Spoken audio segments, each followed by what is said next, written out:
Do you know what we're here for? The equal parts. Oh my gosh.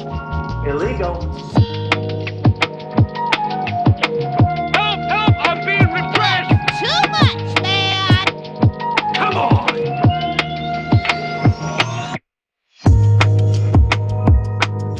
It's a bold strategy, Cotton. Let's see if it pays off for them. It's science.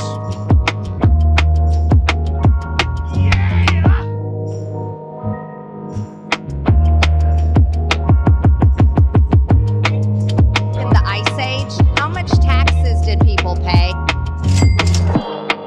Oh, girl, baby girl. A what now?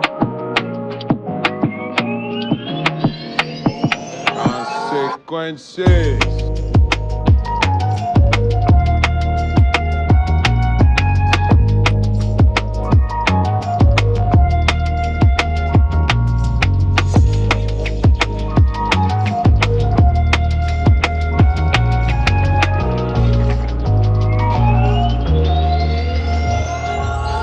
That's hot.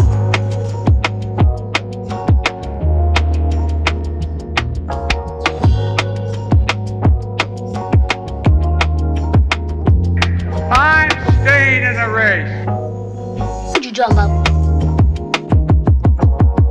Not gonna do it. Wouldn't be prudent at this juncture.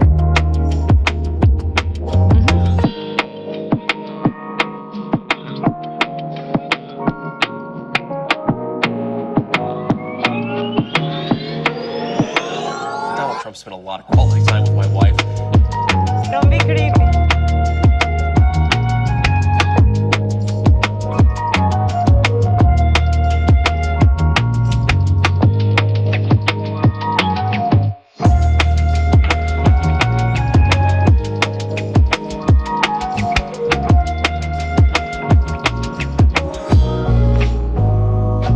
Arguably the greatest work of nonfiction in the 20th century.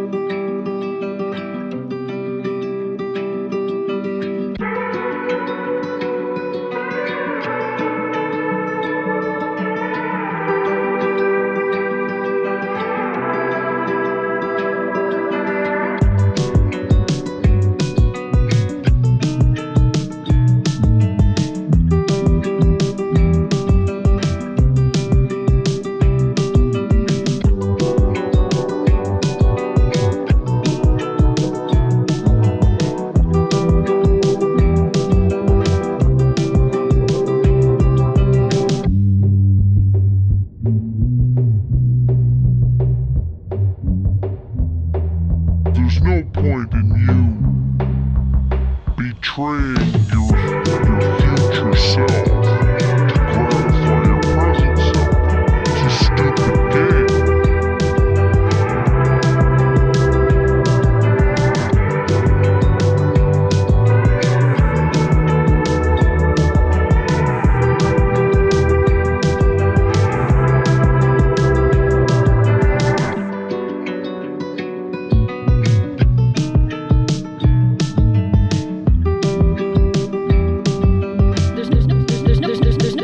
There's no point in you betraying your future self to gratify your present self. It's a stupid game.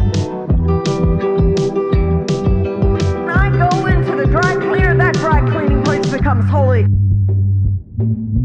Jesus, I say that. Come on! I made a huge, tiny mistake.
This is from 12 Rules for Life. I don't want reality. Right now.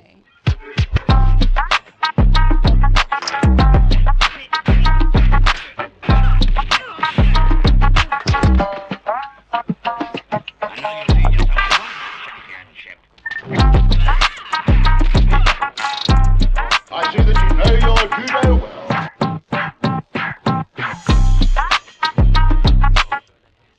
China? China. I have to have my China.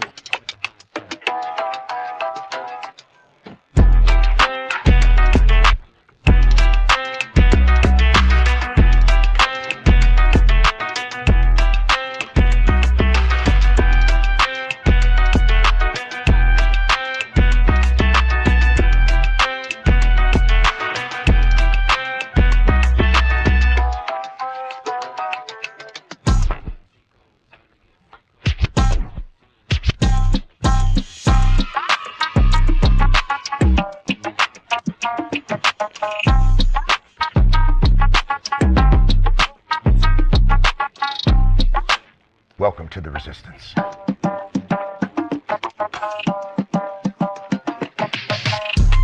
I cannot believe how people come for you already. I don't know if you know this.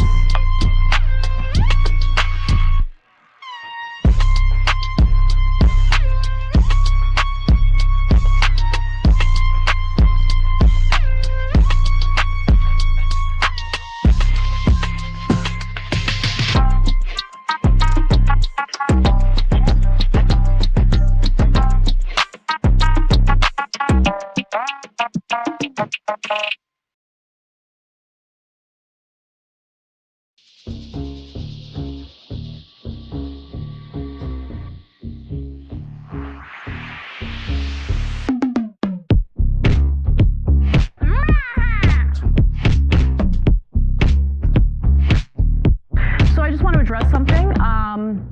I was wrong.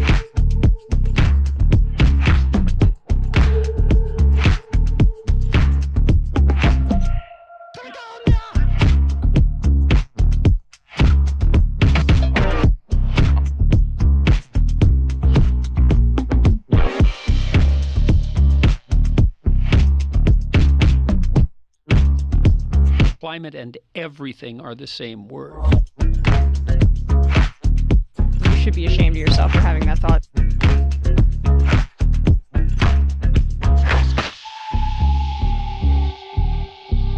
Follow the rich white man. Are you not entertained?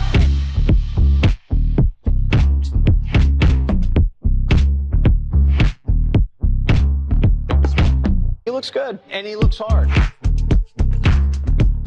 Phrasing.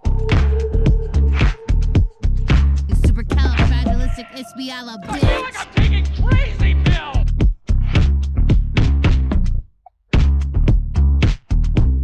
Don't even play.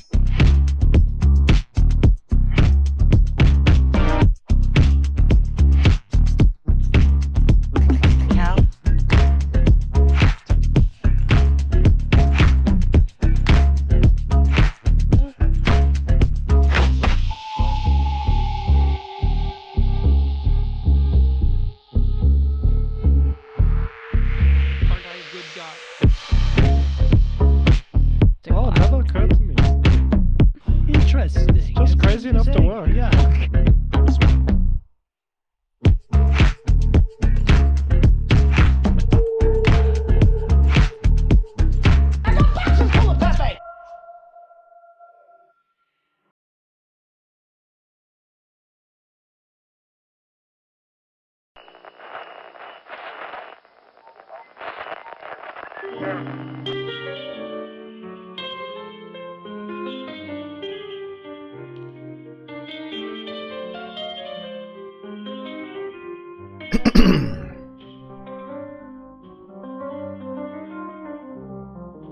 Well, here we are again.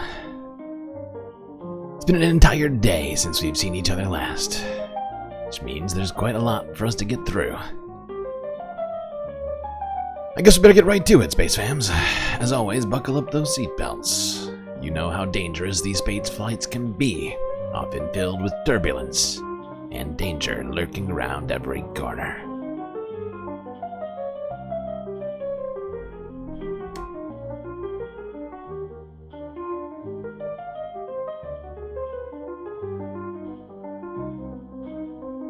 Well, another revolution around the Earth. For me, another revolution around the sun. For everyone else. How's everybody doing? Good, hopefully.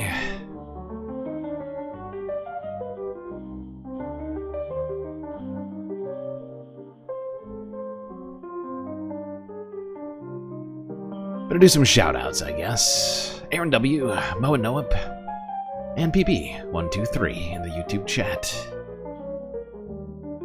Just realized what I said was scientifically accurate. Just everyone disregard that. Who else is here? Sue Fairy Dust B. Did I say Charlie Jinmir? You're here. Sarah Layla, May Wormy, D Cypher, George Waters, Susie Jones, Notchkit, Tracy Eva, Geodragon, Del Sol Verde, Orb Rumor, Impeccable Living,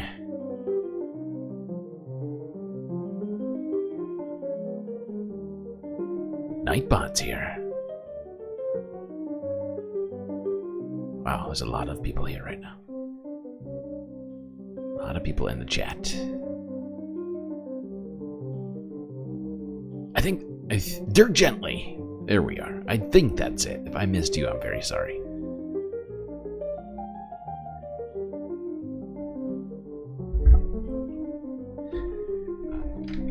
Well, what is today?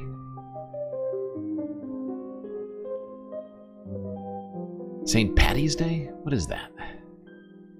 I'm unfamiliar.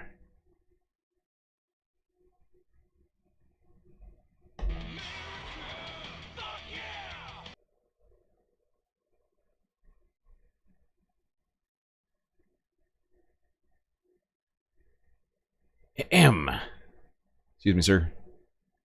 We are trying to do a show over here. Yeah, you. Talking to you. Uh-huh. There we go. Nice. That's how you do it. Wouldn't you like to be there? Dublin, Ireland. St. Patrick's Day festivities will start this weekend. Looks like some people have an early start. And the iconic drink that's become synonymous with the holiday will be much enjoyed. I'm talking about Guinness, the Irish beer. It's been around for nearly 270 years, making it older than these United States. And it's now celebrating a bit of a renaissance, rising popularity here in America. Ed O'Keefe visited the Guinness Open Gate Brewery in Baltimore to find out why more people are raising a pint. You lucky dog, Ed. Good morning. Never too early to start celebrating St. Patrick's Day, Tony. Is it Monday? We're at the famed Dubliner, 3 blocks north of the U.S. Well, all I know is that on the weekend of St. Patrick's Day, a lot of people are out there celebrating St. Patrick's Day with parades. So that's really what I meant. It's St. Patrick's Day for those who want to have a good time. Because it's hard to have a good time during the week. That's my bad. One of this country's largest purveyors of Guinness, and they are set for a super busy St. Patrick's Day weekend. My friend Tyler here is pouring us a fresh one. We'll get to that in a second. But first, come along as we try to figure out what it is about this key part of Irish heritage that is suddenly surging across America. As the slogan goes, it's a lovely day for a Guinness. And these days are proving to be, well, the loveliest. In its 266th year of brewing beers, Guinness is experiencing an unprecedented golden age, chugging its way to the top of the market as the fastest-growing imported beer in the U.S. last year, with 2024 marking a record year for sales. But why now? Guinness National Ambassador Ryan Wagner credits the recent beer boom to a brew of patience and perseverance. People are finding this beer for the first time, or in some cases rediscovering it for the first time after a while. So you're not just finding it in Irish pubs. Now it's in sports bars. Right. Now it's at the beach. Now it's in coolers being taken to tailgates. We're seeing it now on social media in the hands of people that maybe were not the demographic that you would typically think about. That's thanks in part to the viral challenge, Splitting the G. Celebrities like Ed Sheeran and Niall Horan are among those giving it a shot. For those who don't know what Split the G is, you basically have to take 1 to 2 gulps or so and land this line, this black and white line, in the gap in the letter G. Why? I think I did a pretty good job there. You've absolutely nailed it. That is actually really Now, good. That's really well if done. you're someone who's never was, had a glass of Guinness, That was really impressive. I see the point of this now. It's about perfection. It's about seeking, you know, seeking great heights. My God. Talk about, I mean, we might need to pull out a caliper here to measure this one. You've absolutely nailed it. now, if you're someone who's never had a glass of Guinness, how do you describe it to the uninitiated? The first thing we would tell someone is don't let the color scare you away. It's light in body, it's a little roasty, it's a little toasty, incredibly drinkable, and something that's built around occasions, bringing people together. That's been at the heart of Guinness for 260 plus years now. Guinness's long-lasting legacy dates back to 1759 in Dublin, where today 3.5 million pints of Guinness are produced daily and shipped around the world. And all those pints of Guinness draft require a rather tasteful presentation, a 2-part process called the perfect pour. One small misstep could affect the taste and texture. And this is the brew house. And who better to learn the craft from than the national ambassador himself? When it comes to this beer, thumb on the harp, 45-degree angle on your Guinness glass. CBS is, I wonder how much CBS is getting for this advertisement. Are you think they're getting paid for all this camera work and stuff right now? Like buying Guinness, because it genuinely feels like we're watching a commercial right now. Am I the only one who's getting those vibes? We're going to aim the stream of beer right above the word Guinness, and we're going to leave it on that angle as the beer starts to fill. Never let the spout touch the stout. And then we turn it on. He said on too. And now we're going to let it settle. So what's happening now in the glass, Ed, all of those bubbles of nitrogen are being pulled down the side of the glass. They're being moved to the center. Oh, goddamn. Oh, God.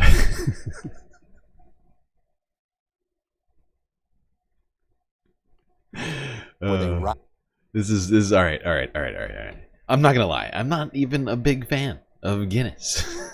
You know, it's not on the top of my list of beers. I mean, I will drink one if it's presented to me. I'm not gonna go out of my way to drink a Guinness, though. Not gonna lie. I don't know if that's an incredibly unpopular opinion or not. It seems like maybe it is more of an unpopular opinion than I was thinking. But apparently there's a surge in the popularity of that beer in the United States, at least according to CBS Mornings. So it must be just, you know, genuine truth. But people are celebrating St. Patrick's Day, even though technically it's not St. Patrick's Day yet. It'll technically be St. Patrick's Day Monday, but everybody's doing the parades and the celebrations right now.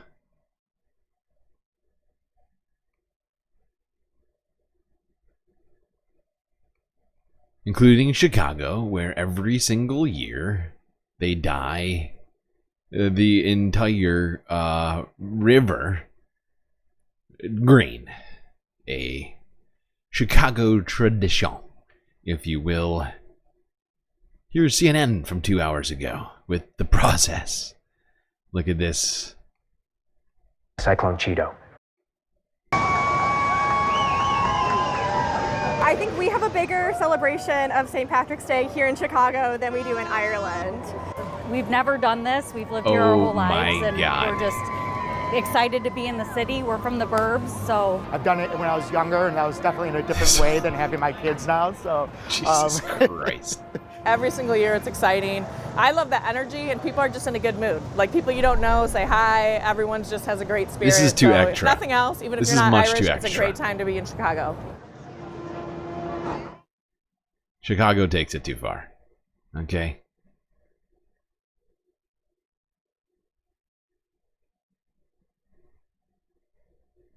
Denver's St. Patrick's Day got underway this morning. The parade has been running since 1962 and is one of the largest St. Patty's Day parades west of the Mississippi.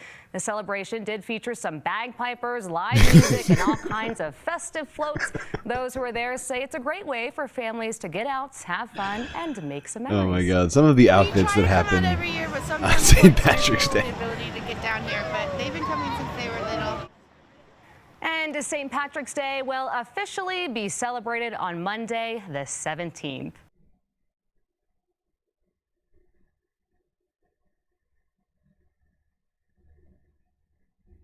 I meant to set this up west to east, but I fucked up. This should have been the first one. Celebrations are underway for St. Patrick's Day weekend in the Bay Area. People line Market Street in San Francisco to watch the 174th St. Patrick's Day parade, and local businesses say they are ready to welcome people who came to the festivities. NBC Bay Area's Christy Smith explains. The 174th St. Patrick's Day Parade in San Francisco had people out for the best view on Market Street. Top of the day to you, first of all, and we're Irish. We love the Irish. This is such a great day for celebration. And something to look forward to. Bagpipes, I don't know, it just kind of goes to your, you feel it in your soul. It's pretty cool. These two no longer live in the city, so being back was also a chance to explore. We're planning on maybe walking down towards the market there of some of the restaurants there. John's Grill is just a block off Market Street, and they're ready for it. Some cocktails, some steak. They come and join us. The whole restaurant turns green. At Harrington's Bar and Grill on Front Street, festivities are underway leading up to Monday. This is really our Super Bowl weekend for our Irish bar. We've been here 90 years. The owner says they've been doing block parties and outdoor events on St. Patrick's Day for years. The new Front Street Entertainment Zone had its first event last year, and on Monday, it's St. Pat's on Front Street. And it's going to be a big one. There you go. That's all the way in San Francisco. People celebrating St. Patrick's Day. Irishness, and most especially the color green and beer. See, I screwed this up. San Francisco should have been first. Then it should have been Denver. Then Chicago. How did I do this in complete reverse order?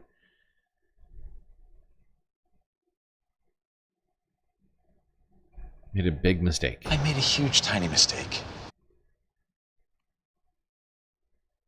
All right, last one. In Western New York, Syracuse.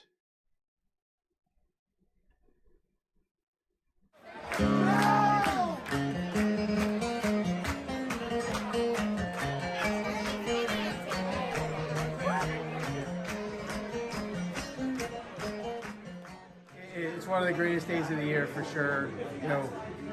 Everyone's Irish today, right? Everyone's Irish on Monday or the 17th. That's what they say. But we like to do it first. We like to be here. That was one of the things I was going to say. I was like, I'm not going to say it. It's such a cliche, but this got it in there. Everyone's Irish today. It's St. Patrick's Day.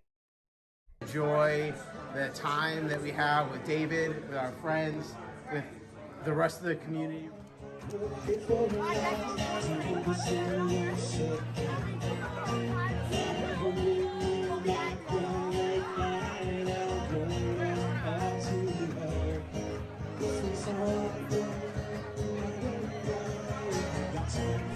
And why is everyone awkwardly just staring into the camera? That's creeping me out.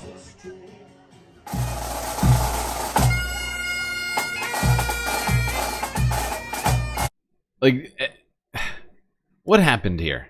I'm sorry. Where is it? Here? Where is it? What happened here?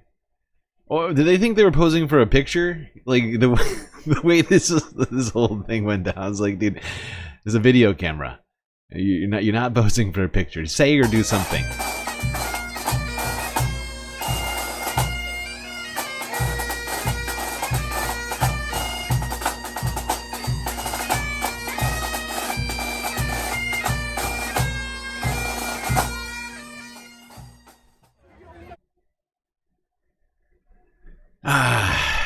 The reverse DEI of St. Patrick's Day.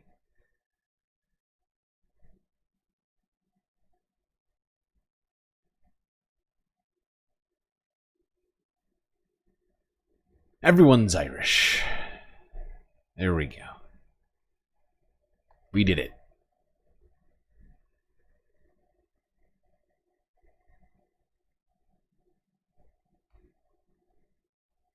We did it, everybody. Oh, God.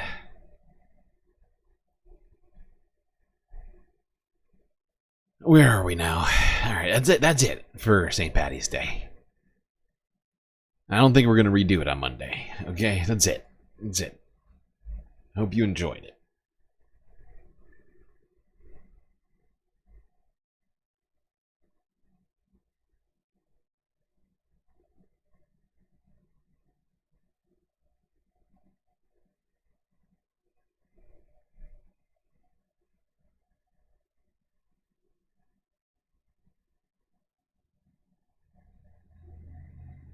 Alright, what am I doing now? Ah, yes. The great Scottish tradition of golf. Something which Donald Trump is enjoying on St. Patrick's Day.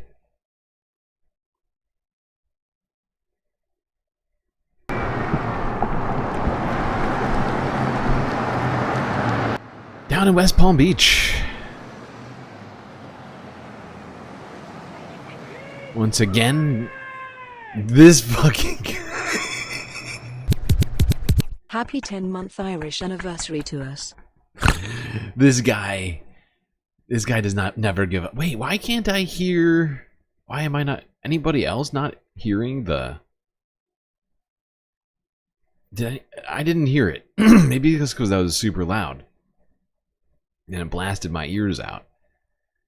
There should have been a sound for that resub Omegastar 10 months in a row. That's a lot. That is a lot. Happy 10-month Irish anniversary to us. Galactic. Yeah, okay. Alright. Nice. Good use of those emotes, by the way. I just gotta hear Keep Fighting guy again. I've said it before, I'm fairly certain Donald Trump is paying this guy to remind him to keep fighting. I could be wrong, maybe he genuinely feels the need to tell Donald Trump to keep fighting. But he's out here every time, outside of Donald Trump's golf course. See, it's not making sounds. Browser source is on. This should be working. It's incredibly rude. How rude.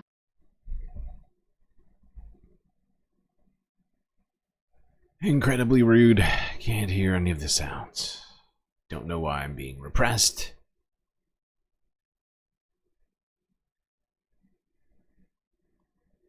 Keep fighting.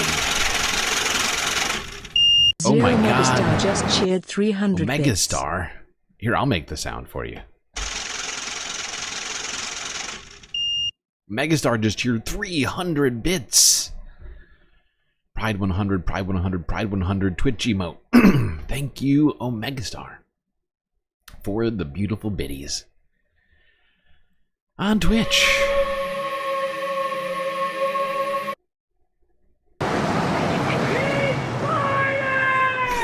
Keep fighting.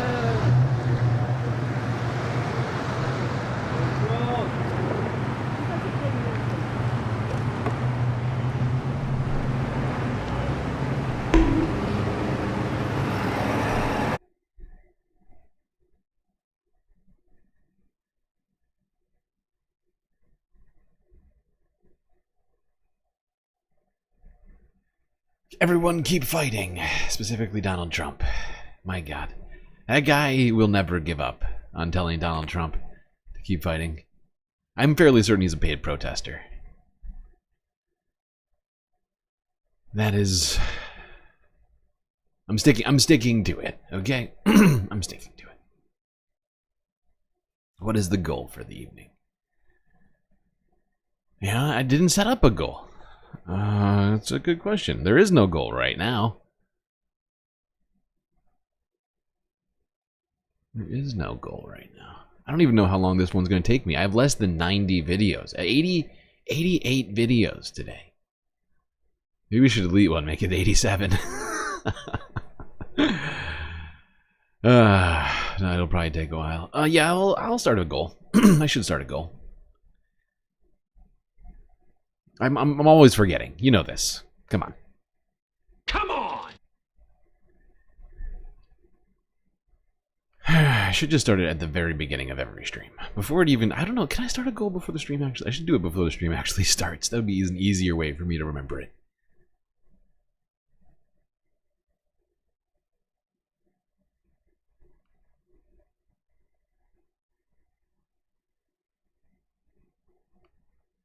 All right. Well, Donald Trump's still fighting very hard. Very strong. Very hard and strong. He looks good, and he looks hard. At the golf course. On that back nine. On that back nine, that water. It's a doozy.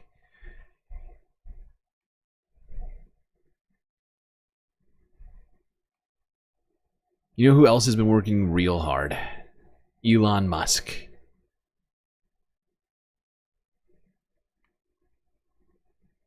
But not at cutting the biggest part of our budget. There's so much fraud, waste, and abuse. It's everywhere. No agency in the federal government wastes money like the Department of Defense. The DOD has never successfully passed an audit. Come on, never? Never. There we go. The stuff that they lose in the couch cushions is like $20-30 billion a year. So they don't know where it went.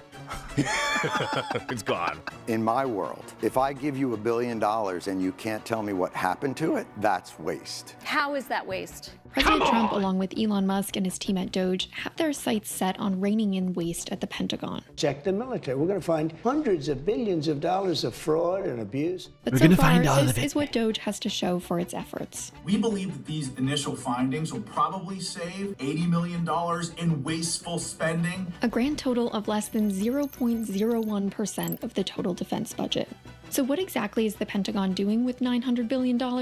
We spoke to people who audited the Defense Department. We have real estate that they can't account for. Real estate. I mean, this is a piece of land.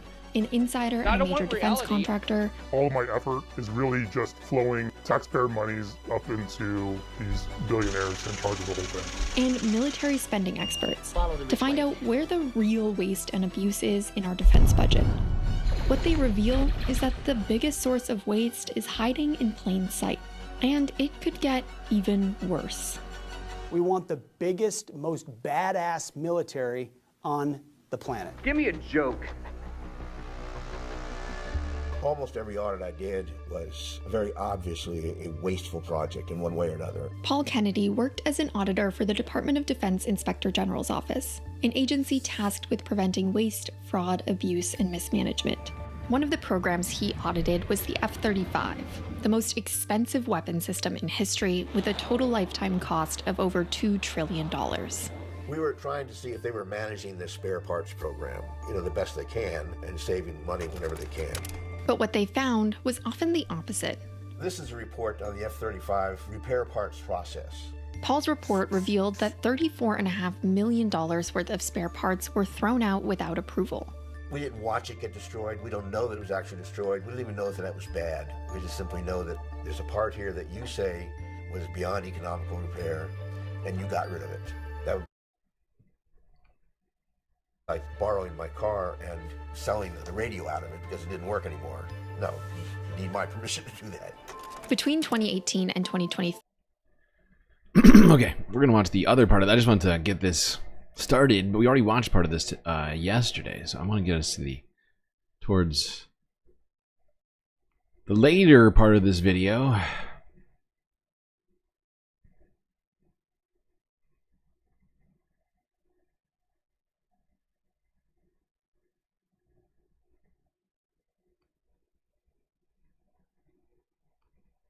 continuing expensive projects, and even when the Department of Defense fails to pass an audit. Wow. I'm proud to say the Republicans secured a 6% funding increase over last year's funding level. If you go back to the very beginning, the DOD was stood up to defend this country. We are not interested necessarily in how well we account for our property as long as we win whatever that conflict might be. The American people are getting a little bit less and less supportive of that, especially when you see how quickly we can waste so much money. Trump, along with Elon Musk, has made cutting government spending a hallmark of his second presidency. I think he's going to find $1 trillion. Yeah. We welcome DOGE at DOD. We will partner with them, and it's long overdue. The Defense Department's got a huge budget, but it needs to be responsible. But so far, DOGE has focused on cutting federal employees and DEI programs. Look at some of the initial things that we found in the Air Force.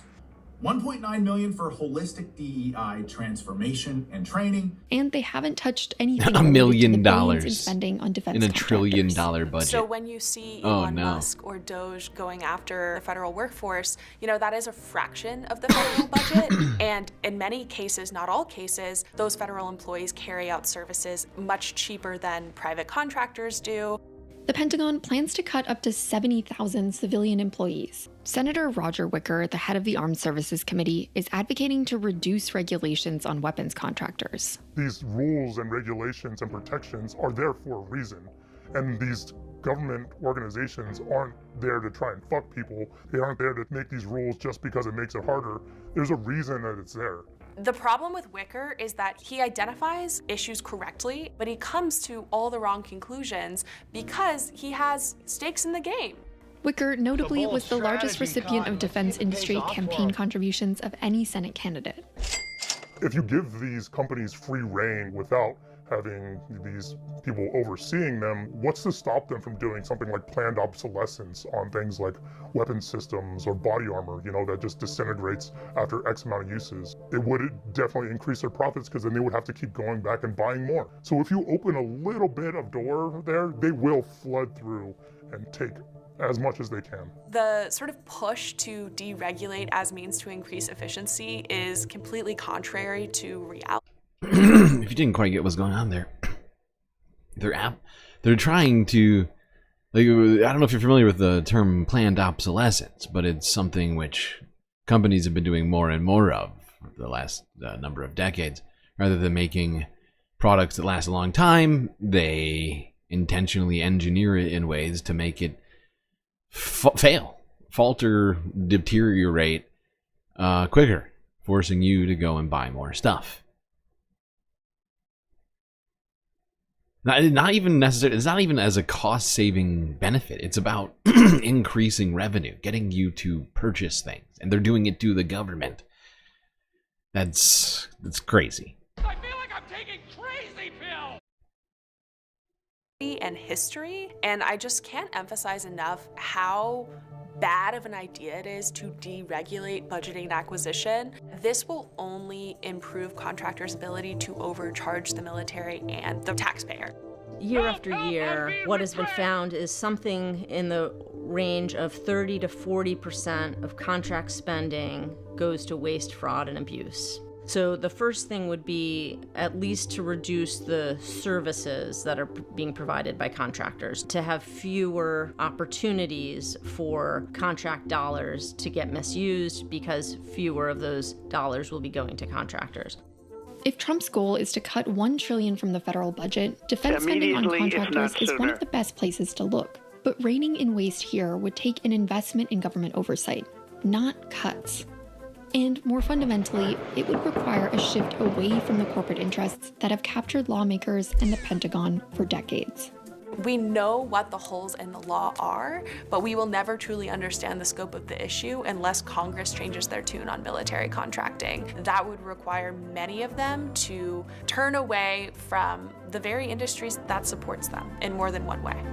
The amount of money that the executives make and profit, all of that money is essentially taxpayer money that's been flowed out through the company and then just goes in right into their pockets. That amount of money could go into social safety nets or be reinvested back into the industry, or even just given back to the taxpayer as tax cuts to working people. If you're solely concerned about military readiness, as our Secretary of Defense claims to be, then you would look at what more spending, how that's actually Yeah. Yeah, if we actually had real government oversight, people might actually get some savings. You know, if we stopped allowing these military contractors to just rob the taxpayers. Now, there's some people who should be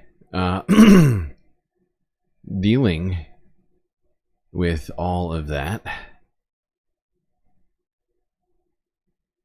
Lawmakers. I don't know if you've heard of them before.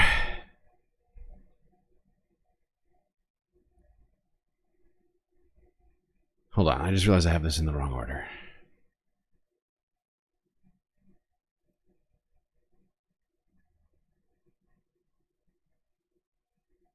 Yeah, doing it this way. Sorry, chat.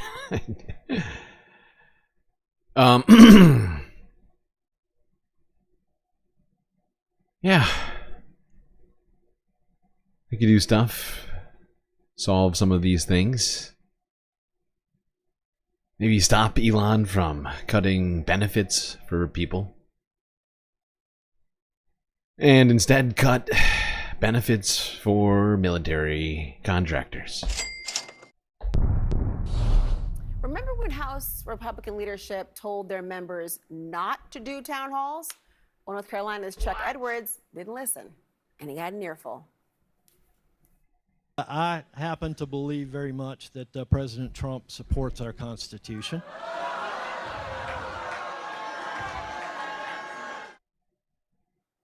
And that was just one of the more tame moments, by the way, because things quickly went off the rails. CNN's Isabel Rosales was in the room for all of it. Isabel? It was a packed house inside, the auditorium reaching a max capacity of 300 people. But there were several hundred others here outside that were waiting for hours to get in, only to be turned away. So loud at times that you could hear them from inside of the town hall. The questions ranged from everything from Ukraine to DOGE, the federal workers that have been fired. That certainly struck a nerve. Many of those jobs held by veterans. The congressman pressed time and time again about those cuts that many of his constituents were worried could impact Hurricane Helene recovery efforts. Then there was this heated exchange from a man who identified himself as a veteran shortly after the town hall began. Listen. You're lying. I'm a veteran and you don't give a about me.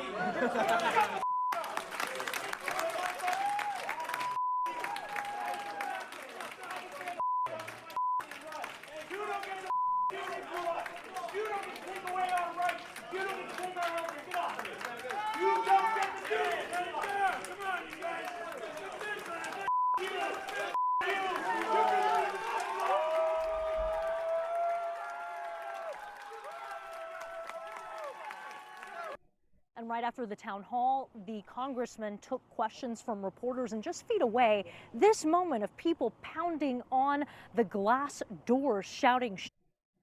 Now, I'm going to say it. I said it yesterday when we quickly covered this story.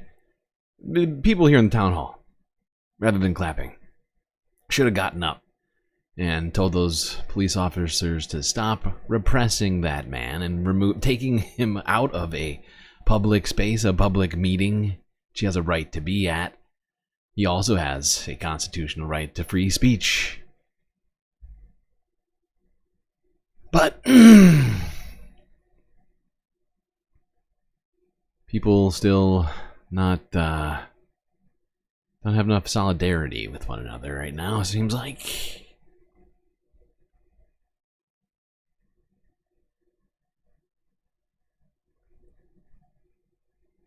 But more protests have been going on across the country, outside of and inside of town halls. This is from yesterday. Veterans March protests VA job cuts and budget reductions. News 8, Rochester, New York. Across every U.S. capital city today, people came out for the Veterans March. Organizers say they're protesting the job and budget cuts made to the VA stemming from the Trump administration's efforts to downsize the federal government. At Atwater Park in Canandaigua, organizers tell us their rally was planned at the last minute, but a large number of protesters still turned out. Here's what they had to say. We want democracy to work. We haven't seen it working lately, and so we are going to have to be the ones, the cavalry, to make this democracy work. We can't rely on anybody else. We, the people, have to do this. And they add the call to action is for people to fight for their rights and make sure the Constitution works. Yeah. Seems like people all over are a little upset about this. There is definitely something here that I want you to see. We got a veteran who is at a town hall angry over DOGE. Let's watch that. And then I'm going to show you another voice memo that Tom Tillis received. I'm a veteran. You don't give a about me. Shut the up.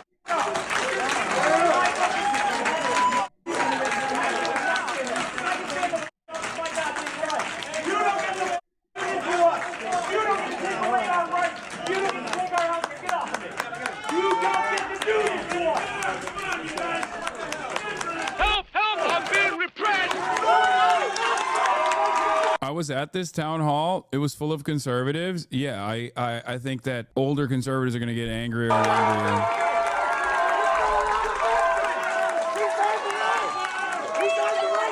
That's going to also piss off a lot of Americans as well, conservatives as well. This is what I mean when I say, like, Americans are relatively servile people, but that's because they're relatively comfortable people, okay? And the government making decisions like this in the short term might not be seen by many Americans or might not get broad reception from, you know, CNN or maybe other outlets or whatever.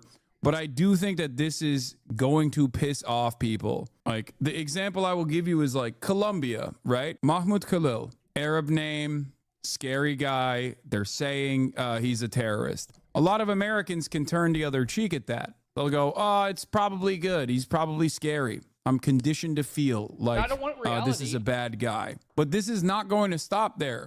Inevitably, the government is going to nab someone who will have a higher media profile. There will be a Luigi Mangione situation. Not Luigi Mangione in the sense that, like, someone will allegedly assassinate a CEO, a healthcare CEO. I mean, like, Luigi Mangione got broad positive reception, not simply because everybody understood why he did what he did, allegedly, but also because his background, the way he looks, the way he carried himself, the way his friends talked about him.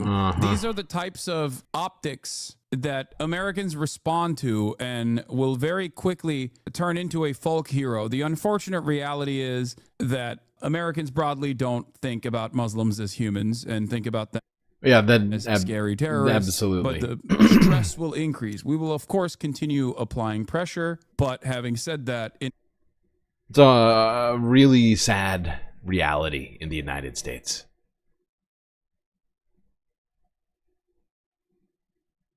That pressure will cause the dam to break, because when there's more pressure, there's going to be more countermeasures, more prosecutions, more arrests, scarier enforcement tactics, and eventually you're going to arrest someone that is even more of a perfect victim in the eyes of Americans. Not saying that Mahmoud wasn't. Not saying that you even have to be a perfect victim. I hope people understand. And when that happens, or as things continue to worsen, people will absolutely put more teeth in their resistance. Like, I'll give you an example. Republicans are currently discussing inside of their party to no longer have in-person town halls. This was reported by the New York Times. Republican House members told to stop holding in-person town halls. Okay, let's say you don't do that. People still want to respond to you, though. Okay, your constituents are going to want to respond to you. So if you don't hold in-person town halls, yeah, and this is about to get wild. Okay, prepare yourself. You're about to hear some very, very angry voicemails. If I'm not mistaken as to where we are in this video. They'll respond to you in public. You just won't like it, because in-person town halls are certainly a more managed way to address the public. Because if you don't do town halls, people are inevitably going to find out where you are because you're going to do a book tour or you're going to go to an event where you're fundraising. They're going to be outside of that event. They're going to f your day up. You don't want that. They'll go out to your houses. You don't want that. So Hassan, stop right there, Holy. I'm not saying that this is what I want people to do, dumbasses. I'm saying there needs to be a pressure valve. That is what the town halls are supposed to do.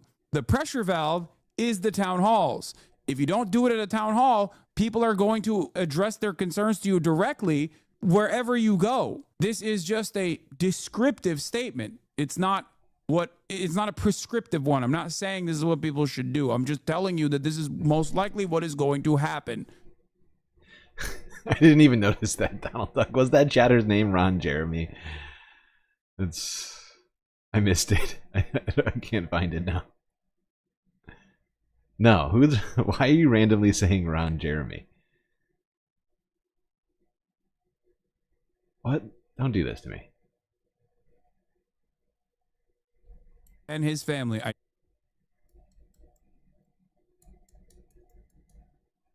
Statement. It's not a prescriptive one. I'm not saying this is what people should do. 40 I'm just likes. telling you that this is. Oh my god. All right, we'll pause the Hassan. We'll come back in a second with this. Because Tom Tillis, he also stopped doing town halls, started getting some very, very angry voicemails. But I must give you your emotional support characters. I meant to address this earlier when I saw Mono say something about 30 likes. Got completely distracted.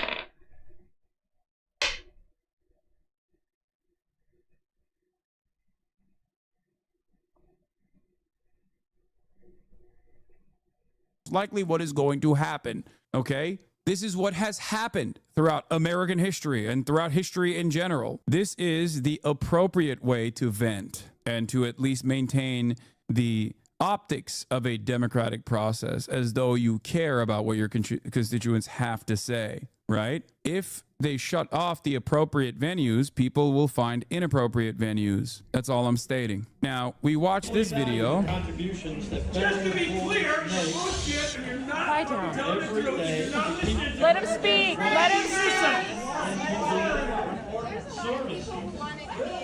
For example, folks at the National Weather Service. Hold on. Here it is. Here is Senator Tom Tillis, who released an audio of death threats directed at him, his staff, and his family. I disavow this. I disavow. I disavow. I disavow. I'm going to say this over and over again. But when you listen to who is making these threats, you will probably quickly recognize that this is not like a Hassan Abihed by any measure. Let's take a look. Good afternoon, Senator Tillis. That's how northern warbacks think about you southern white trash. That's what the ones who won the Civil War think about you.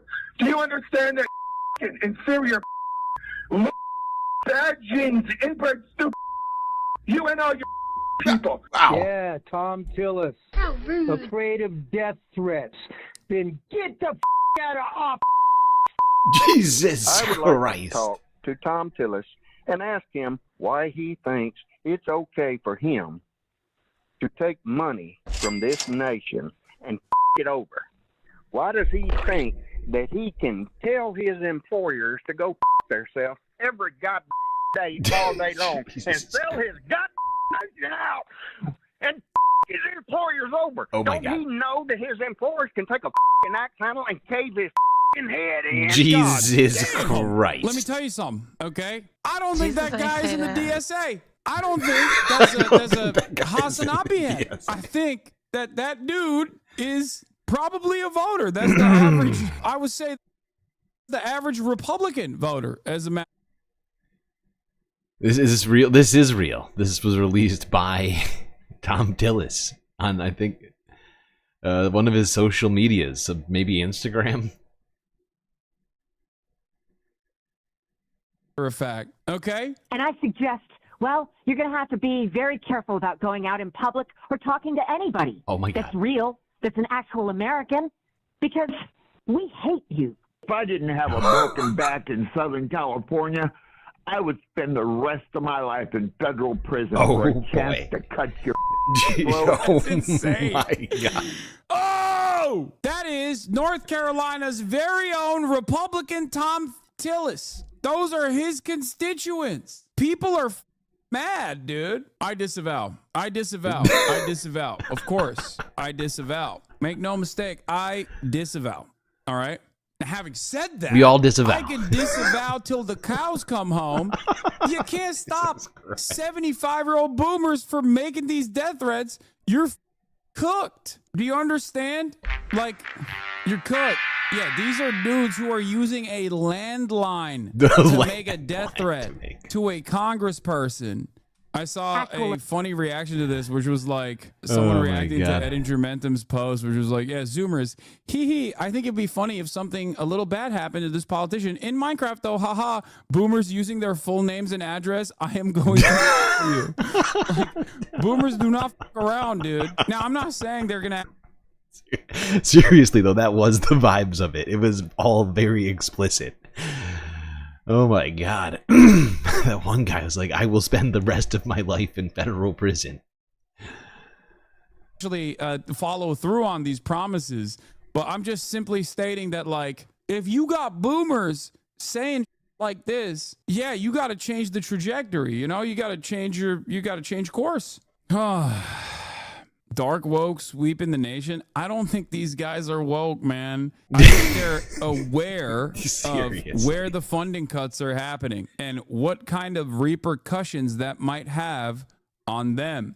So in an opportunity moment like this, in quite the opportune moment like this, how are the Democrats not actively trying to drive a wedge between the constituencies and the party when the party's actions are deliberately implementing austerity measures that are harmful to their base of support, to the Republican Party's base of support? How in the ever-loving are you not screaming from the rooftops every single day about...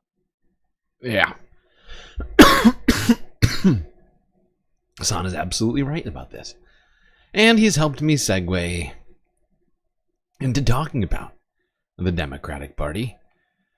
Democratic Party, which is seemingly failing to do what it purports to be there to do. They spent the last, I don't know how many years, 2 years, even with Biden in office, talking about how dangerous a Donald Trump presidency would be. And I figure we'll start all this off with this. And I was kind of, I don't know if shocked is the right word, but we saw a video. Sam Cedar, Sam, please hold. Please hold, sir. Because we watched a video, an interview of this guy on, I think it was, I want to say it was NBCLA, but it might have been like KTLA 5 or one of the other stations in California. But we talked about a guy by the name of Shaikat Chakrabarti, who is challenging Nancy Pelosi. At the time, I did not have a lot of information on this guy. Had planned on looking more into this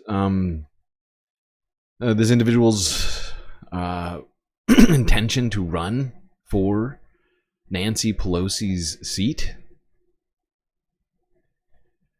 Wasn't sure what he was all about, but now we have an opportunity to learn a little bit about this guy who's looking to challenge Nancy Pelosi, a woman who is not only, pretty corrupt, but has failed as a leader, but continues to be a leader because of the way things have been going. But if she's not in government anymore, she can't be minority whatever. Or what is it? Emeritus? Whatever it is. I forget what they call her now. All right. But yeah, the Majority Report had on Shaikat Chakrabarti earlier this week.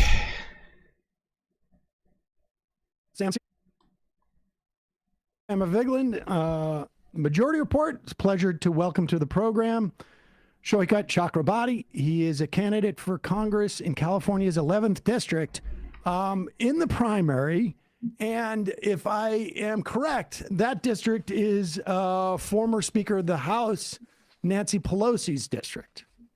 You are correct. That's right. Welcome to the program.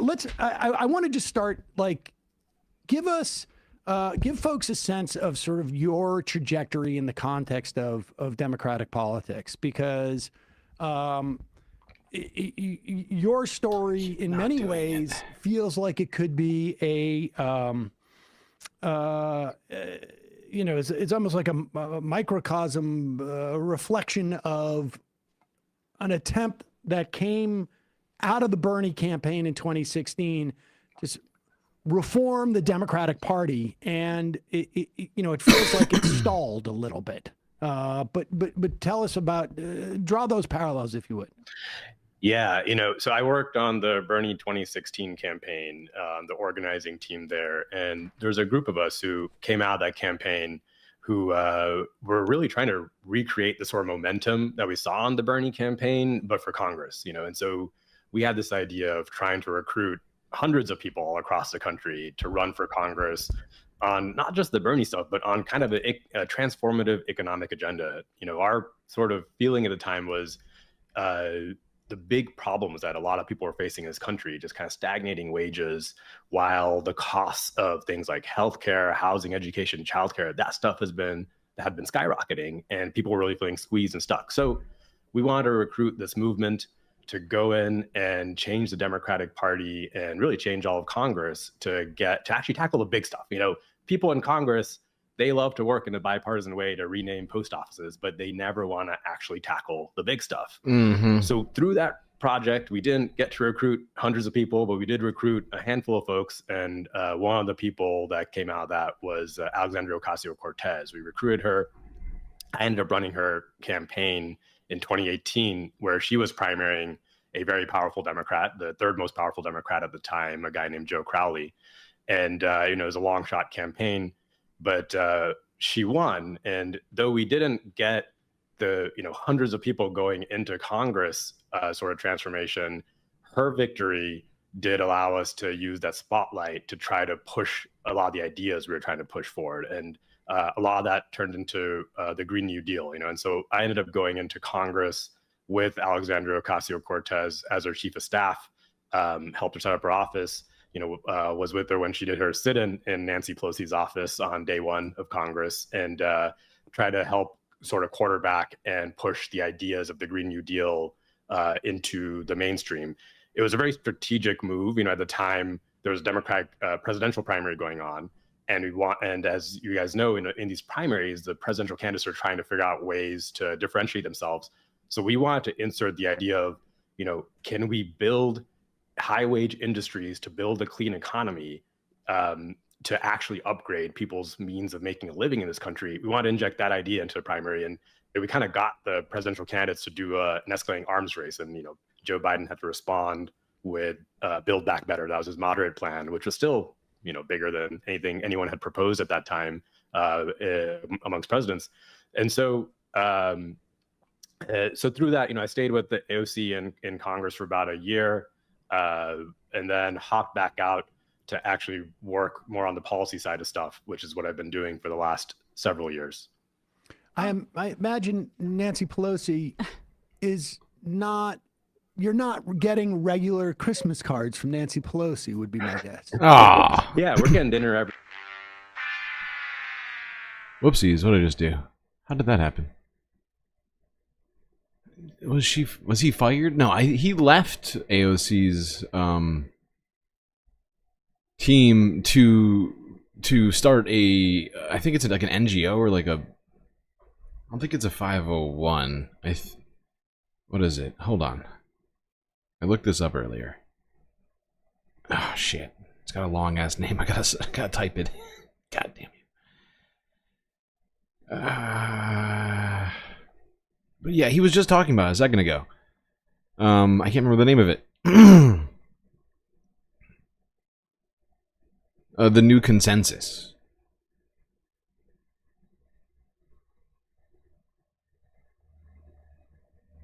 He went and he headed up that, which was a group that was focused entirely on pushing the Green New Deal during Biden's presidency.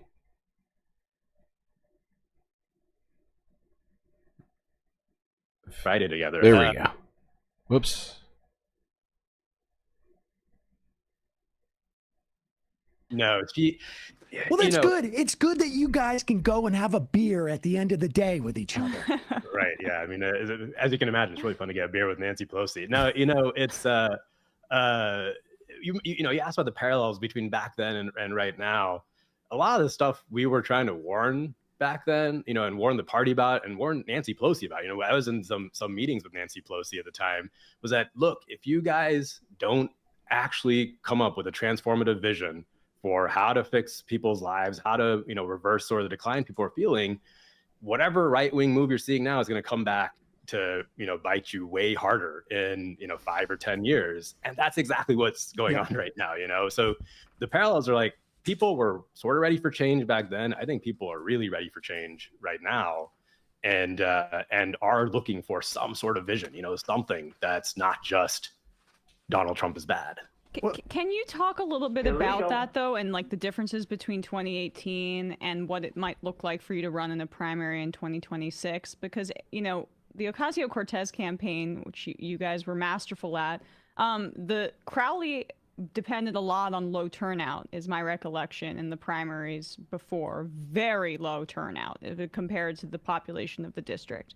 But when the primary race was over that night, when she defeated him, it wasn't close. And that was because your campaign with her turned out so many people who were less inclined to vote in a primary. How did you do that? And how do you think that you can maybe put that model into place in your campaign in 2026 when it's maybe a little bit of a different environment because we don't have, say, the upswing of Justice Democrats or the 2016 Bernie campaign with the wind at our backs. Or the element of surprise. Right. For that matter. Crowley did not see this coming. Right. He was way overconfident. Pelosi may be overconfident, but she definitely, I would imagine, knows that you're running. Oh, yeah. She knows I'm running. I mean, I do think she might be a little overconfident, though. I don't think she's going to do anything in the race until it gets, until she feels very threatened. But I think there's some stuff that's going to be harder and some stuff that's easier. Emma, as you mentioned, it was a low turnout primary back then. But, AOC was part of this national movement. And there was some element of folks really calling for change. And that gave us some wind, and it allowed us to do a strong ground game and a bunch of campaign tactic stuff that let us pull a win. The stuff that's going to be. Hey, hold on. Can't watch this whole thing. It's like 35 minutes long. Just move this up a little bit here. Oh God. I hate this. Why do you do this to me? It's incredibly rude.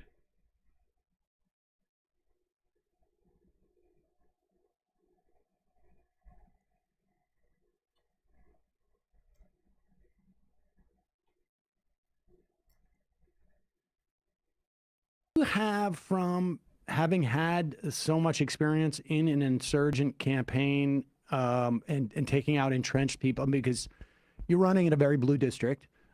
There's a lot of those blue districts where there's entrenched politicians who may not see, it coming or are vulnerable because of this desire for change. I think we're seeing it in the New York mayor's race, to be honest with you. Have you guys set up any type of resource? How would you, for those people who are interested in running and being part of something bigger in terms of change, where would you direct them to? Well, for now, go to my website, and there's a button on there that says Run With Me, and click that and sign up. Because I actually, I don't actually start from the perspective of doing the sort of district by district analysis. I think it's exciting to start with the people who actually want to run and see who can really articulate this kind of a vision, who's exciting. And because I actually think the problems that San Franciscans are facing and a whole lot of folks are facing across the country are way more similar than people realize, and when I talk about affordability, the cost of housing, the lack of building housing, the cost of healthcare, education, all that stuff is in fact worse in my district than it is in a lot of places around the country. And so I don't think it's going to be just trying to primary deep blue districts. I think we've got to find folks all across the country. So I'm not actually I don't have a research up there about specific Democrats, but okay, put aside the that imposition, but like in terms of resources, like I mean, do you have a handbook that says all right, I'm running in Nebraska, and but I don't know what's the first thing I do type of situation? Yeah, no, I don't have a handbook yet, but I'm trying to do calls with the folks who are going to sign up and trying to nominate people to start actually just organizing the team. That's kind of the approach I take to it. That's what we did when I did this with Justice Democrats and Brand New Congress, is we first started to get the team together, because I do think it's really important that we get everybody onto the same page about even doing this, acknowledging what the problems are and what we want to do. And then you can figure out the tactics for each district, There we go. Actually, I got Chakrabarty on the majority board talking about the need for change in the Democratic Party, the focus on the big and important issues that are often neglected, while bipartisan military spending goes through every time. And, people's immediate needs are still not being addressed. And honestly, we getting someone younger in with new ideas, not Nancy Pelosi. I mean, I wouldn't take anybody over Nancy Pelosi. She's done some things sometimes. But I have so many disagreements with her, so many criticisms of the way that she operates. And the fact is I have been frustrated with the Democrats for quite a while, especially throughout this last election cycle, and now in the first 2 months of Donald Trump, especially now. I mean, Jesus, it's getting out of control. May Wormy with the super sticker chat. You're innovating, using the super chat to throw up galactic emotes. I love it. I love it. The triple astronaut. What's the name of that one? Space. I forget. Hype. Space hype.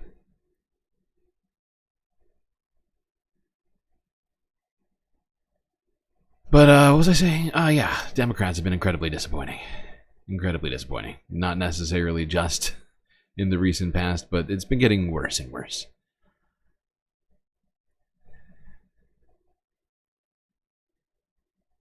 By the way, May Wormy getting us started on the goal now. 1 of 5. Super stickers, super chats, teal level, as well as $5 donos on Cash App and PayPal will get us there. Also, I count 2 memberships. There's no way to do it perfectly even, so just 2 memberships count as one as well. All right. Yeah, let's go to CNN. Let's go to CNN, because shockingly, we have a situation we don't see on CNN. People criticizing the Democratic Party. I guess I would describe this from the left. Toure, author, journalist, CNN contributor, had this to say earlier on Saturday. The grassroots is furious, right? Most of the caucus is furious. I never before, my parents were Democrats. I've been a Democrat my entire life. Never before did I say, I should leave this party, because if democracy is at risk and you had no idea what to do and you have no plan, and even now at this moment you know nothing of what to do and you're capitulating to this is disgusting. Are you thinking about leaving the Democratic Party? Is that what you're saying? Yes, me personally, yes. I'm not an elected official, but I have always voted with the Democrats. Over this issue? Yeah, over the inability Abby is to stumped. figure out what to do in the face of fascism and the rise of Trump. I hear you on that. Wow, Abby is really thrown off by this. She was not expecting this comment here. Did you see? She gulped when he said this. She was like, "You're gonna what now?" Would you jump up? You're gonna who? What? Explain yourself to Ray.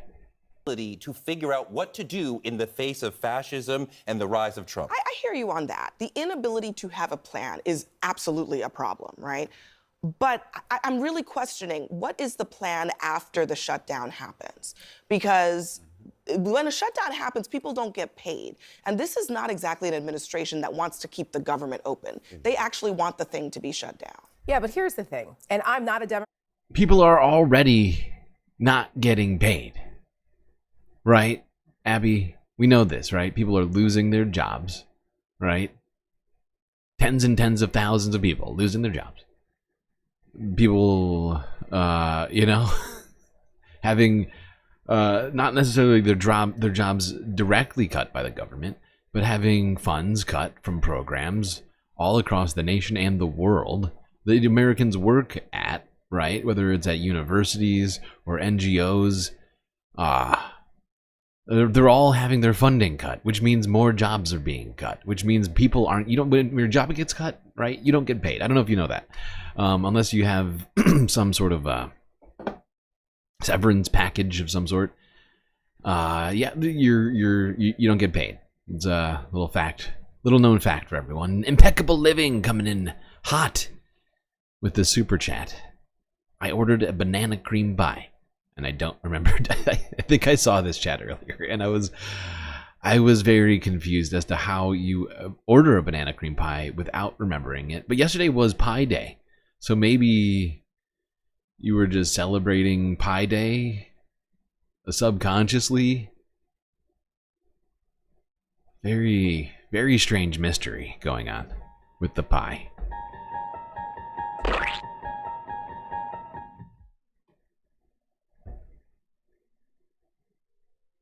I never was. I was a lifelong Republican, quit the party over Donald Trump because he is someone who doesn't respect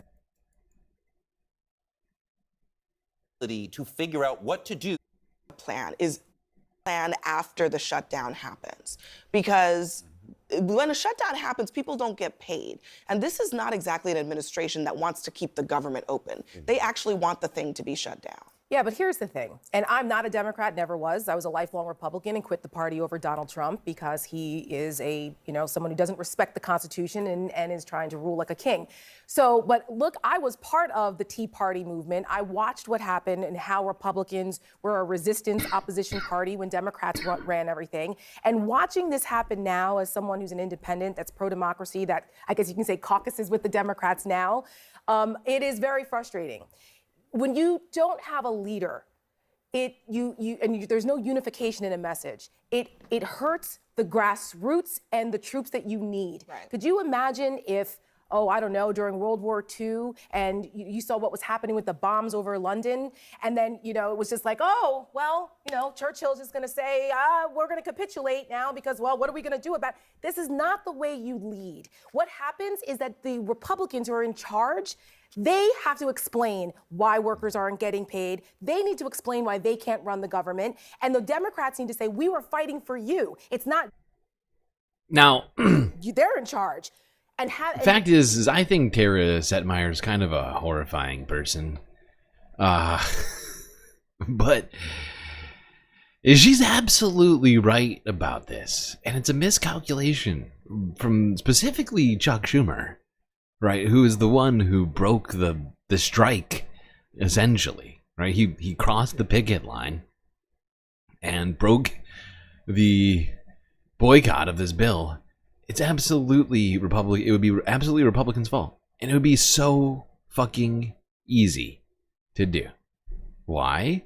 Because Republicans have already laid the groundwork for us, for Democrats, to put it on them. How, you might be asking yourself? Well, you remember the last 5 months? I mean, they've certainly stopped saying it. They have really cut down on saying it recently with the CR going on and all this other stuff. It's sort of been tamped down.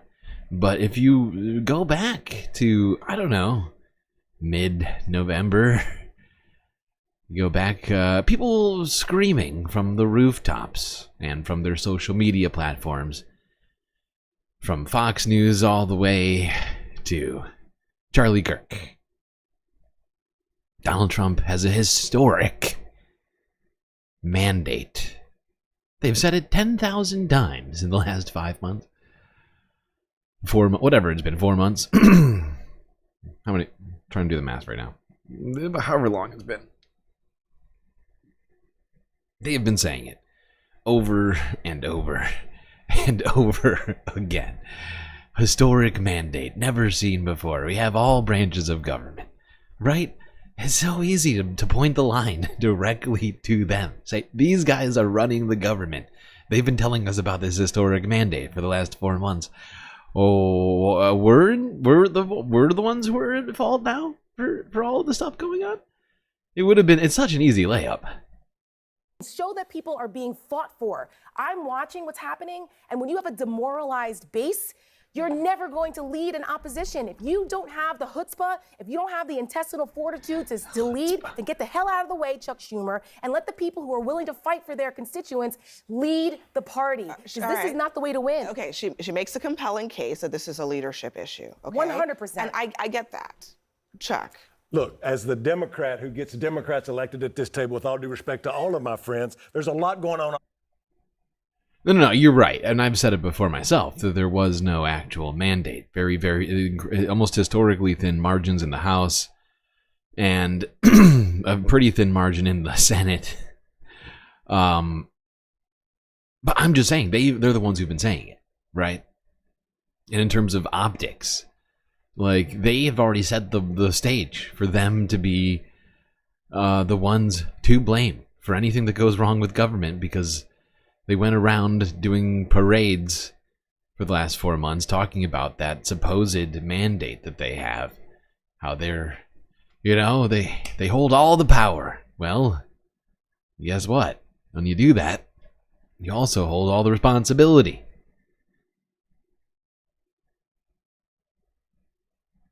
And of course, no, I would cast blame on Democrats myself personally. I'm just saying, messaging wise, like, this is an easy one. This is a, And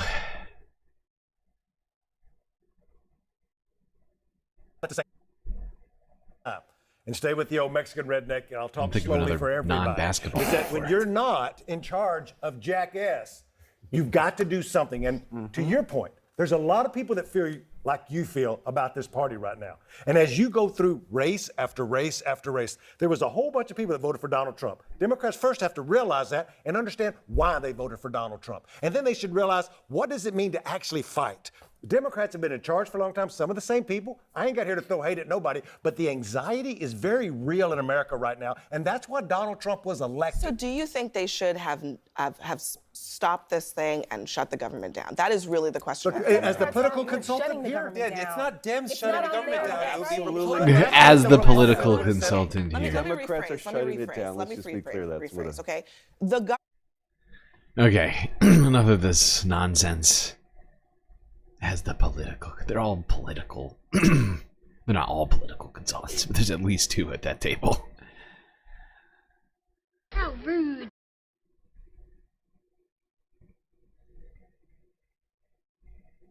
All right. Let's go back to the majority report. How did the Democrats not see this coming? Great question. I thought they did. Didn't they? They said they saw it coming, didn't they? So I've been trying to call in for a little while. and then it got too old and I gave up. But with the recent polls that show... Who the heck is this guy? Who is this? Jesus, I say that. Who's this weird? That's not Sam. I don't know who this guy is.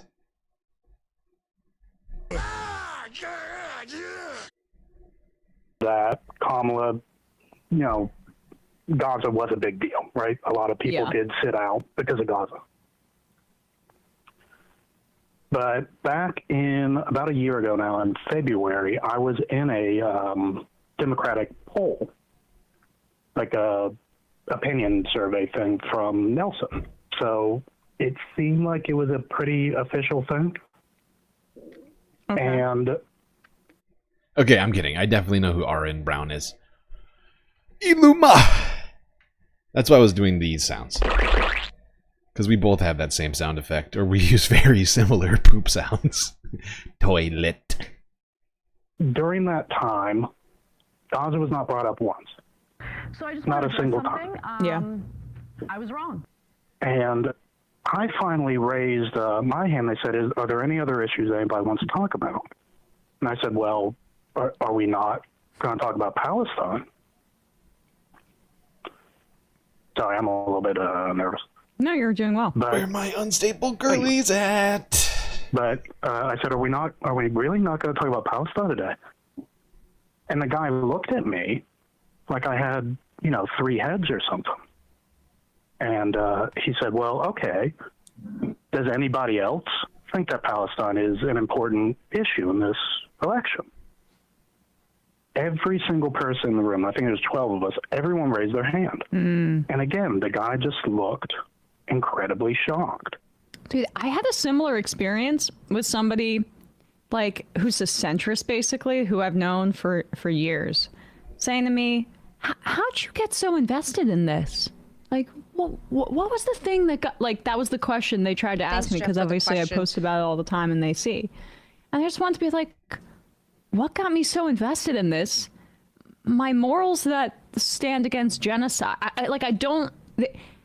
There's a lot of ignorance out there, but in terms of the Democrats and like the groups that you're talking about that are trying to mobilize on behalf of the party, The big babies. they're both ignorant, and also they're basically, I would say, they're manufacturing consent and they're complicit in it. Well, this was the weird part, was they, the whole group, it was all like white guys in their 30s. And, it's February, so like I joked to the group, like, oh, the demographic must be that we're all wearing coats today. But they were clearly trying to reach like white guys in their, late 20s, early to mid 30s. And every single person raised their hand, and a couple of them were like disgustingly honest about it. One guy said, well, the pollster said, so you all think this is an important issue? And one guy literally said, I mean, it doesn't affect me, like I don't care about it, but I know that it is important, like in the world. I don't want so, I mean, they had the cream of the crop kind of, libs. Yeah. I think that would rather ignore it. I think that the consensus about foreign policy not affecting elections is an outdated premise based on and I will say that I was more sympathetic to it prior to the election and entertained it, but I'm now, based on the data, changed my mind, obviously, or basically made up my mind. I think specifically when you have a cost of living crisis and people can't afford to make rent, they can't afford groceries, and then they see on their phones genocide happening, that has an effect on depressing turnout. It may not flip somebody to Trump, but it definitely has an effect on depressing turnout. And even the Iraq War, people still underestimate how much that buoyed Barack Obama to the presidency with along landslide margins in 2008. It still is presented as purely really the economic collapse, which is a part of it, but it was also how he got out of that primary was his opposition to the Iraq War compared to Hillary Clinton, who had all of the advantages going into that race. So I think it's interesting to hear that and how that was ignored. But appreciate the call. Thanks so much. I just want to say, like, the history of this is fairly clear. Again, Hubert Humphrey had a pretty similar situation with the Vietnam War. He said, unlike LBJ, I'm not just going to continue bombing North Vietnam. We're going to stop that. And he made up 20 points in the polls and almost closed on Richard Nixon. Immediately, in that if not election. sooner. This election was close. If Harris had done that, like we had been saying she should have done it, she could have won this election. I don't know if it was determinative. I think the Democrats, frankly, insensitivity to cost of living crisis was maybe the longer term sort of, gangrene that doomed them. Absolutely. But, like, it plays a big role in... No, Matt is completely right. Oh, it never occurred to me. Interesting. It's just crazy enough to work. Yeah. Yep, Matt is right. Just crazy enough to work. Perfect time for that sound shot. But yeah, I mean the margins in the districts that she needed to win in that election were quite small. And there's been enough polling now to show that could have swayed the election, right? Just having the decency to, engage about that topic and about an actual change in U.S. policy as it relates to it. Now we have, of course, Trump Gaza hotel coming. But in the moment, that was the wrong political calculus on the part of that team that was supposed to get Kamala elected, instead listening to donors, instead listening to billionaires, and not the people. Help! Help! I'm being repressed! We have 51 likes. Okay. Can do something about that.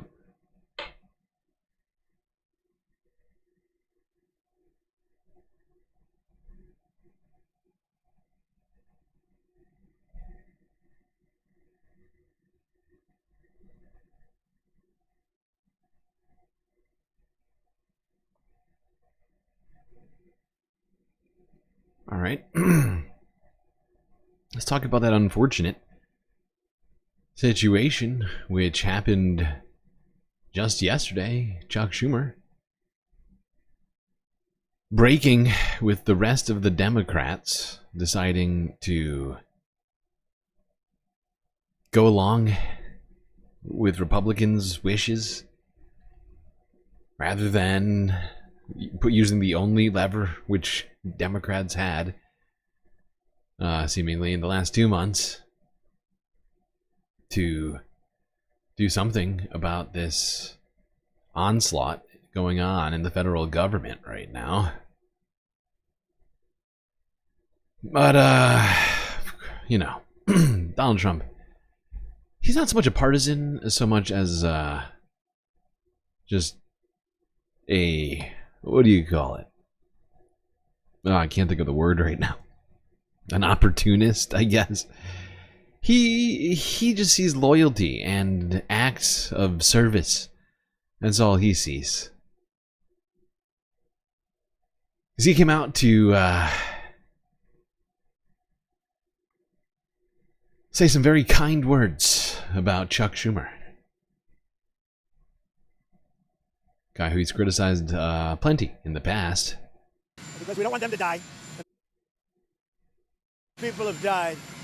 So we'll see what happens with regard to the point about a ceasefire and ultimately a deal. Some pretty good vibes coming out of Russia. Any questions? Mr. President, what do you think about the Senate vote on the CR? What was the vote? What was the vote? They voted to advance it. What? They just voted to advance it. Good. That's good. I mean, I was told that that was what was going to happen. Very good. And I appreciate Senator Schumer, and I think he did the right thing. Really, I'm very impressed by that. Very impressed. Very great, Chuck Schumer. Obviously, you're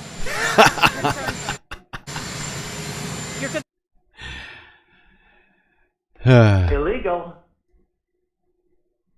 Anybody see that? president. Obviously, you're.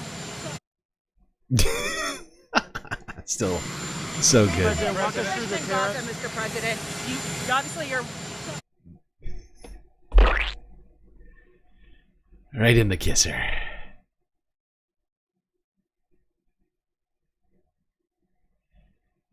Very impressed with Chuck. Very impressive that Chuck Schumer has been very nasty to me in the past. But in this instance, did a fantastic job. Just hit my face with the microphone. It's incredibly rude. How rude. Illegal. You're going to Guantanamo immediately, if not sooner. if not sooner. That's how you get deported, buddy.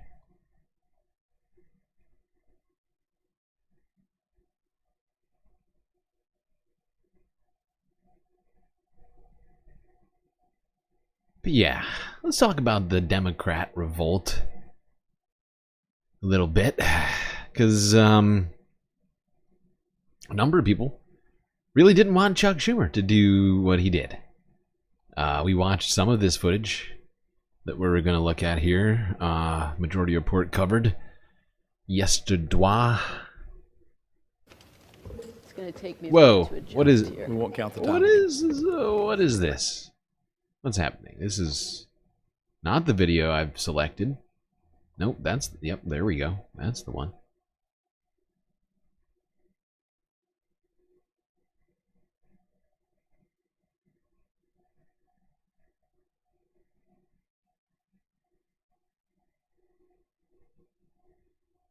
Michael Bennet from Colorado is not one of those people that you anticipate is going to be in the vanguard of a partisan fight. Right. Colorado, still purplish state. It's getting a little bit bluer over time, obviously. I think it's a blue state. But both him and Hickenlooper are voting against the cloture and the CR. But there has always been this sort of like, I mean, maybe part of it is like, I still consider it purple, and it just because I'm old. But you're not getting the vanguard of like fighters, partisan fighters from Colorado. They're not members of DSA. Exactly. or frankly, like the. I mean, I'm fairly certain Colorado has a purple Senate makeup, doesn't it? There's one Republican and one Democrat. Am I wrong about this? Lauren Boebert, she's from Colorado, right?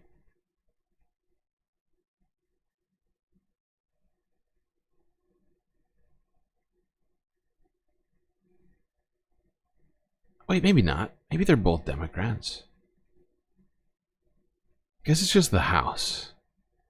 Yeah, I was wrong. No, it is a blue Senate.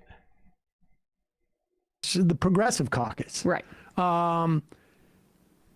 Bennett, if you had asked me like a week ago, there's going to be 8 Democratic senators who are going to vote in favor of this Republican budget because bipartisanship is so important. Bennett would be on my list of maybe. Right. But apparently CNN's reporting that is not the case. Here is Ken Klippenstein clipped something from CNN just. Oh, I guess this was earlier this morning. Earlier this morning. Now, according to Democratic Senate sources. The DSA stands for Democratic Socialists of America. Earlier this morning. Earlier this morning. Now, according to Democratic Senate sources I've been talking to, the biggest frustration inside the Democratic caucus isn't just Schumer's decision, but the indecision most of the week. The lack of clarity about what Democrats should or would do played out in a series of private Senate Democratic meetings that got pretty intense. In one notable moment, I'm told that Senator Michael Bennet of Colorado, who has not been shy about his frustration with his party leadership in the past, erupted during one of those meetings. Two sources familiar with the moment tell CNN that Senator Bennett accused the Senate Democratic leadership, his leadership, of having, quote, no strategy, no plan, and no message on this spending bill. Now, according to... I mean, and here's the thing, is that like, when I hear that there was no plan the week going into this, it definitely feels like he is getting pressure from donors. Yep. Because nothing that's happened right now has been unpredictable. We've been talking, I mean, we all knew when the deadline was. We've known for at least 2 weeks what was going to be in this so-called continuing resolution, which turned out to be worse than a clean continuing resolution. At one point, Democrats were like, we're not doing a clean continuing resolution. We want an affirmative statement that you're going to abide by this. Because if you're not going to actually respect Congress's ability to appropriate money, we've written on the budget that, Department of Education gets $10 billion. And you come in and say, well, we're going to cut $5 billion after you do it. What's the role of Congress? So yeah, exactly. 2 or 3 weeks ago, exactly. The general talk was like, I literally said this yesterday. I literally said this yesterday. Oh my God. Love you, Sam. We can't have a clean budget a continuing resolution. We need one that says like an affirmative.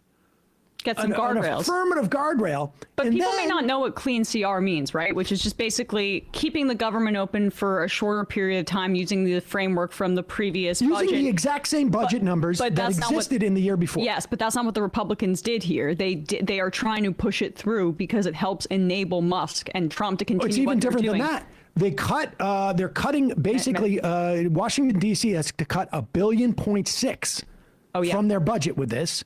They cut in other places, and you'll see it reported, I can't remember what the number was, $13 billion, which, in the great scheme of things is not necessarily huge, but it's actually $26 billion annualized. They add $10 billion to defense, which is actually $20 billion annualized. And on top of which, not only did they not offer an affirmative vow that we're going to actually respect the appropriations that we're voting on now, they're on the floor being quite clear that we will not respect even these. It is a foregone conclusion at this point, but I think it's important for us to discuss how this all went down a little bit more. Sort of get a grasp of what the fuck just happened. Because this was supposed to go down completely different. Appropriations that we're pretending to make.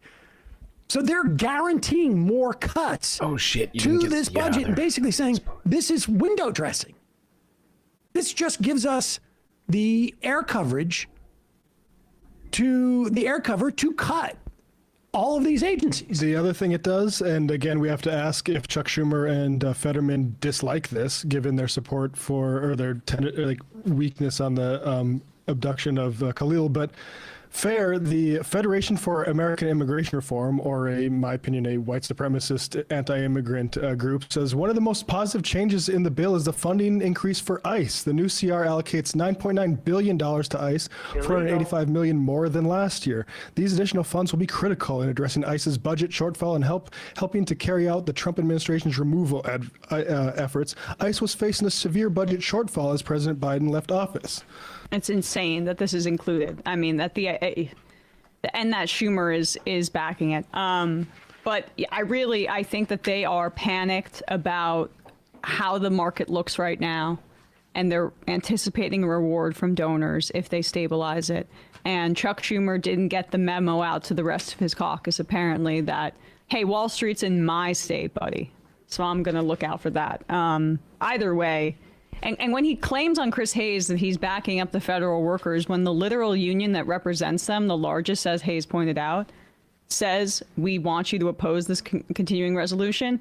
I mean, Schumer, don't tell the federal workers what is good for them when the union is telling them we know what's better for you. The Democrats should be sponsoring bills after this on the floors of the House and Senate named after federal workers and veterans who have been fired by this administration. But we can't even get the leader of the Democrats to listen to the union. It's astounding. Do you want to play AOC's on Tapper or do Can Chris I take Murphy's? a quick break and then can I be back for that? We're not no freebie Friday. Let's so do some if we could do some IMs. IMs. Also, do we have that Larson?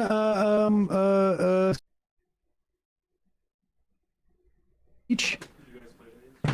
Did you, it is in the. Yeah, I think he's talking about Slack. If I recall correctly, he's talking about the same speech that we watched of Representative Larson at some point in here.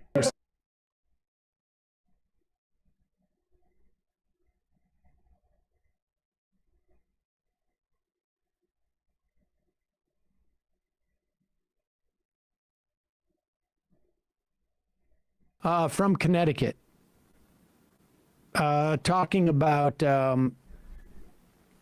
this the dynamic that's going on right now within our government. We're an equal branch of government, and you start off with a blather, and yet look at the empty seats here. Where's Elon Musk?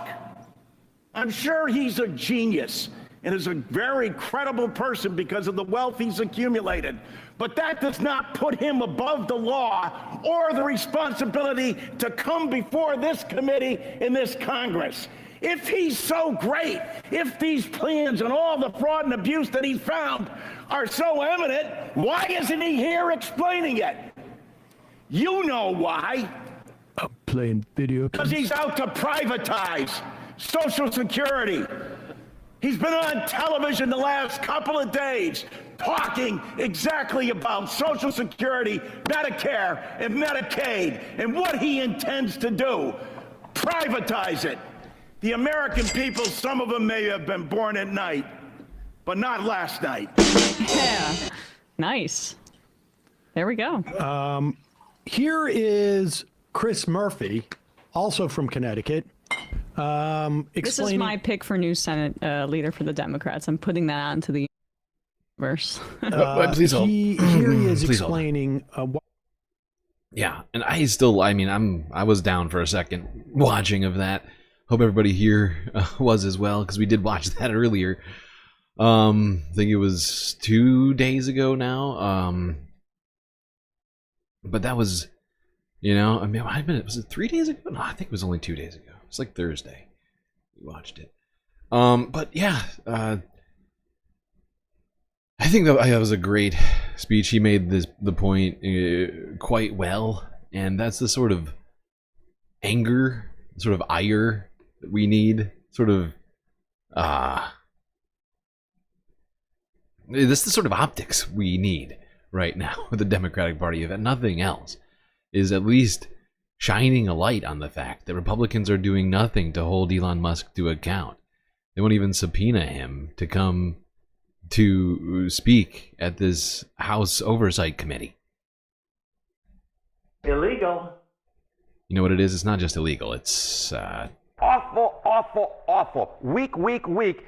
Exactly. He is voting no on. So I want to tell you why I'm voting against the Republican funding bill when it comes up for a vote tomorrow. You deserve to know the stakes here. First of all, you get this. Trump has a plan, and he's implementing it to destroy our economy and our government, to create a crisis that allows him to hand our government over to his billionaire friends and to suspend our democracy. I wish that weren't true, but it is. The question then is this: does the funding bill make it easier or harder for Trump to implement that plan? Now, I judge that it makes it easier, and so I can't support it. The basics here are this. Republicans are in charge, right? They need Democratic votes to pass a funding bill, but they never negotiated with Democrats. They didn't even try. They wrote their own partisan bill. They filled it with all sorts of right-wing shit. This isn't a continuing resolution. It doesn't just continue last year's funding, even though the press is reporting it that way. It makes big changes to law, and they're all changes designed to make it easier for Trump to implement that plan to destroy our country. For instance, it makes massive cuts to housing programs, to Social Security, to programs for health care for working families. That paves the way for Musk to advance his illegal assault on those government services. It gives Trump brand new spending powers. For instance, the ability to start new military programs that haven't even been authorized by Congress. At this moment of crisis, that sounds like a really dangerous idea.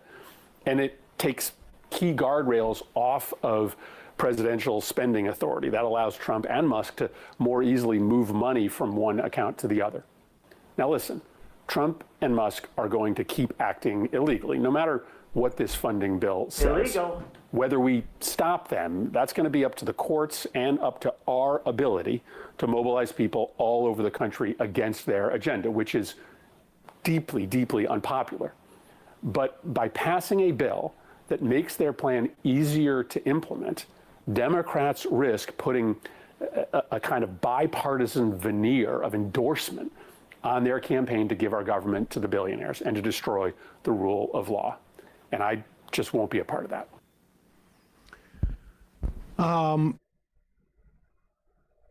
Yeah. And unfortunately, Chuck Schumer was all on board the gravy train. Decided that better to just give the power to the billionaires. Let Donald Trump do whatever he wants. It's just easier. It's just easier that way. You don't have to go out and make a fuss about all this stuff. You can just kind of sit back in your chair and watch the government get burned down. You know, he's getting old anyway. You know, probably wasn't planning on being in government too long anyways, and maybe this will let him be a part of the, you know, the Vichy government. We've heard Chuck Schumer's claim on this, that he's banking on Donald Trump being weaker in September, and then somehow, I don't even know what they're supposed, I don't even know how that works, because in September, it's going to be a reconciliation bill. So there is no filibuster. So in other words, the Republicans will need no Democratic votes to do anything. In fact, not only would they not need any Democratic votes, they can lose 2 or 3 votes. Yep. This is the leverage really, point. I mean, like the idea of a Republican senator voting against a Republican budget in 2025, maybe even in the 21st century. You know, maybe I could see Mike Lee or Rand Paul sure. when it was absolutely guaranteed that it's going to pass, they will vote. They'll be released to do that. But I mean, beyond that, it's just insane. Seriously. I feel like I'm taking crazy pills. It truly is insane. Oh shit. Let's take a break. Actually,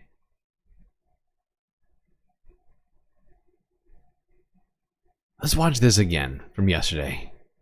And then we'll take a break. Really quick clip. This was Becca Balint, representative from, oh shit. I keep forgetting what state she represents. I should look it up. It's much easier. I'll just remember it now. I'll definitely remember it now that I'm doing it a second time. Vermont. She had some words about the competence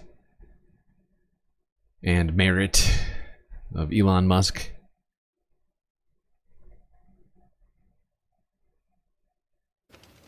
It's going to take me a minute to adjust here. We won't count the time again. Thank you, Mr. Speaker. We've heard for months now that this administration only hires the very best people. Really? Exhibit A. This is the guy? This guy? Well, first of all, the guy who keeps swinging around his big will be incorrect. Chainsaw? This is the guy who's going to fix government? Let me state for the record what millions of Americans can already see with their own eyes and what Trump's own cabinet can see and what my colleagues across the aisle are hoping nobody will ask them about. Elon Musk has no idea what he's doing. What? He's fired people who guard our nuclear arsenal. He's gone after the people protecting us from bird flu and Ebola. His own emails and directives contradict each other. He erroneously triple-counted contracts to inflate the DOGE numbers. He's had to remove faulty claims or replace them with a page saying, "coming soon." The incompetence is shocking, and it makes us all less safe. From exposing our personal private information to leaving Americans abroad stranded to kicking our veterans to the curb. We deserve so much better than this. I yield back. Gentlelady. The gentlelady yields. But not before making a very cogent point. In a very short time. That was 1 minute. Said incredibly well. Elon Musk. Zero merit and zero evidence of any merit as it relates to government knowledge. Thank you, Becca. Becca Balint. I really do love that name. It's a great name. It's fun to say. Alright, chat. First galactic break. Incoming.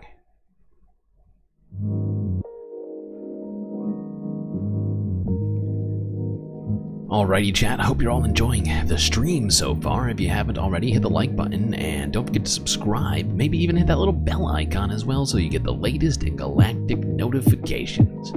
Otherwise, how will you know when the stream is happening?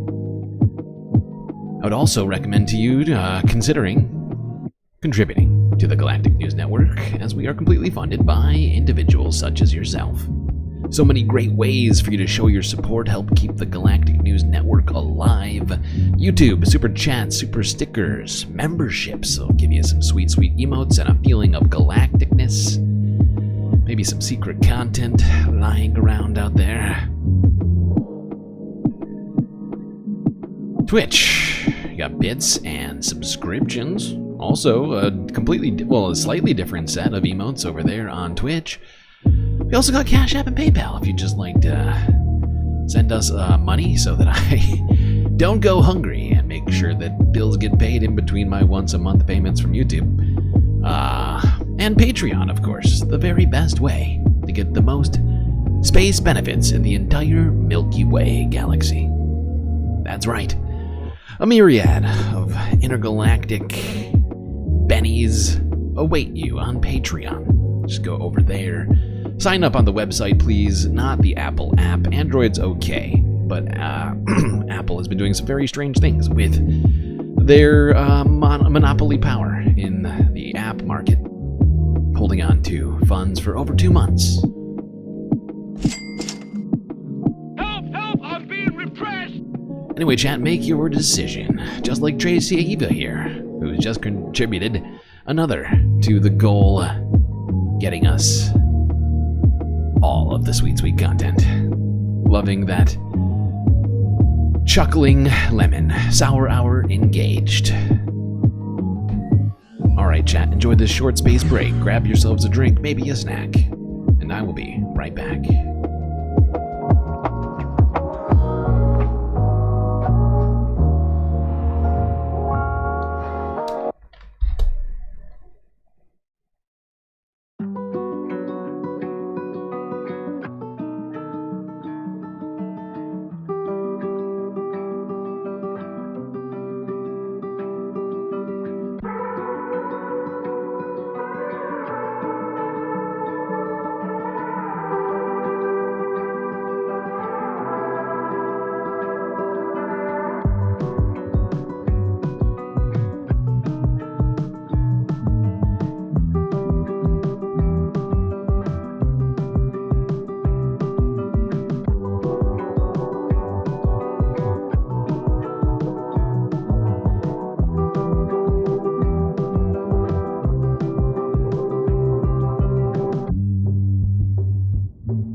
Alright, chat. You know what that sound means. It's time for us to get back to the show.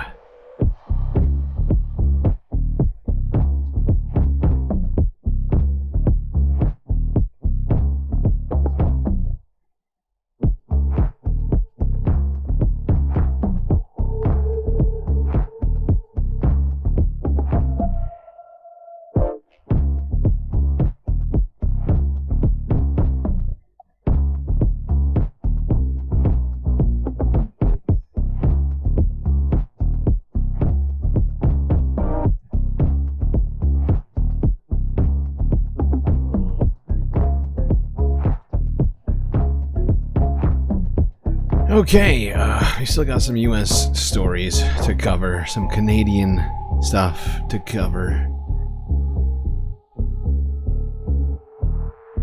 Nothing on Mexico today. I feel like we get less news from Mexico. I need to subscribe to I don't think I'm subscribed to any Mexican news channels, and I think that's why. I need to just, like, subscribe to, like, Telemundo or something. They have a YouTube channel. God damn it. I subscribe to so many channels, and yet I'm failing in that one area somehow, and I don't know why. How rude. It's true. It is rude. Do we have environmental news? We absolutely have environmental news. I think the thumbnail sort of alludes to what that might entail today. Among other things that are going on, there's some environmental stuff happening. Oh, it's happening.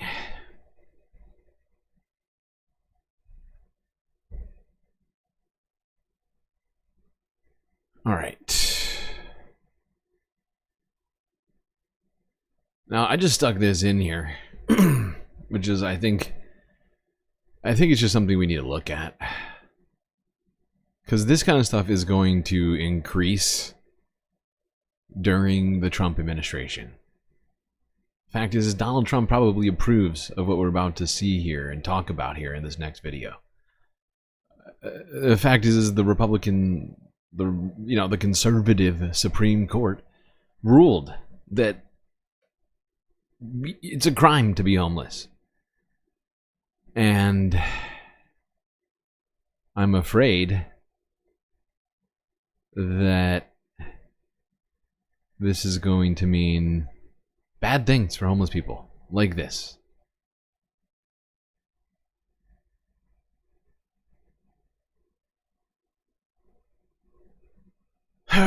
New at 6, SJPD is investigating several of its own after new video shows what some say officers beating up a homeless man. The department says the officers confronted the man after someone reported he was exposing himself in public. NBC's Damien Trujillo spoke with two witnesses who say the officers went too far. The NAACP is keeping a close eye on the internal affairs investigation here at police headquarters. We should warn you, the video of the confrontation could be disturbing. The video from the Monday night confrontation was shot by a neighbor on Fruitdale Avenue. Dominic Cordero says he'd seen enough. When I saw the fourth officer coming in after Oscar was being held down by three officers already, come in with a flying knee to his head, followed by a punch, I pulled out my phone. Oscar is an unhoused man known to these residents. Neighbors say he's been seen touching himself in public near a school and sleeping on people's driveways. Police say the call Monday was from one of those residents who felt afraid of Oscar, saying he was trespassing on her property. When officers arrived, police say he tried to take off, then became combative, biting one of the officers. This is where it ended. Jeanette Holsworth also pulled out her cell phone after asking officers why they were using so much force. And he was obviously at that point restrained. They didn't need to be,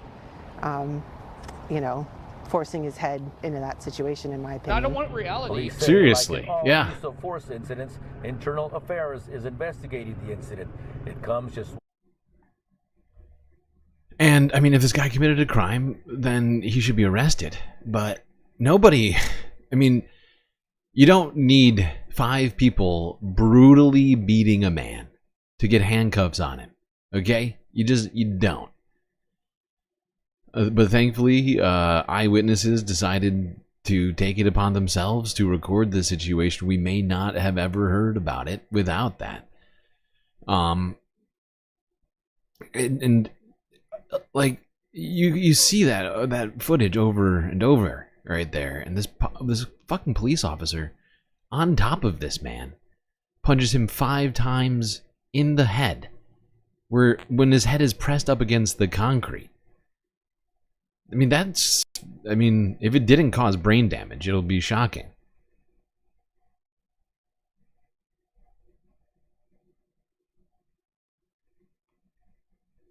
It will be shocking.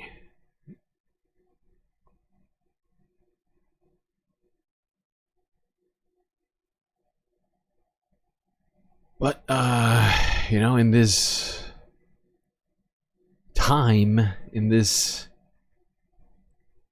moment, we are all being repressed, or at least most of us certainly are,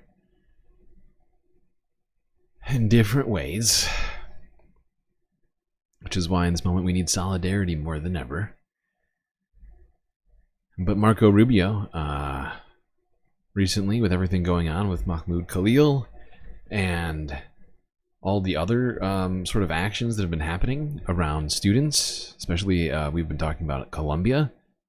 Multiple people now have been arrested by ICE who participated in the Colombia student protests from last year. And Marco Rubio came out here. Don't worry about it, little Marco. Gentlemen. To say that the United States will continue doing this, will be stepping up this practice. Let's go to CBS News from yesterday. Secretary of State Marco Rubio announced the U.S. will revoke more student visas in the coming days. At a G7 meeting in Canada Friday, Rubio accused some student protesters with visas of holding universities, quote, hostage. Illegal. In the days to come, you should expect more visas will be revoked as we identify people that we should never have allowed in because they lied to us. When they said they were coming here to be students, they didn't say they were coming here to occupy university buildings and vandalize them and tear them apart and have campuses hostage. If they had told us that, we would never have given them a student visa.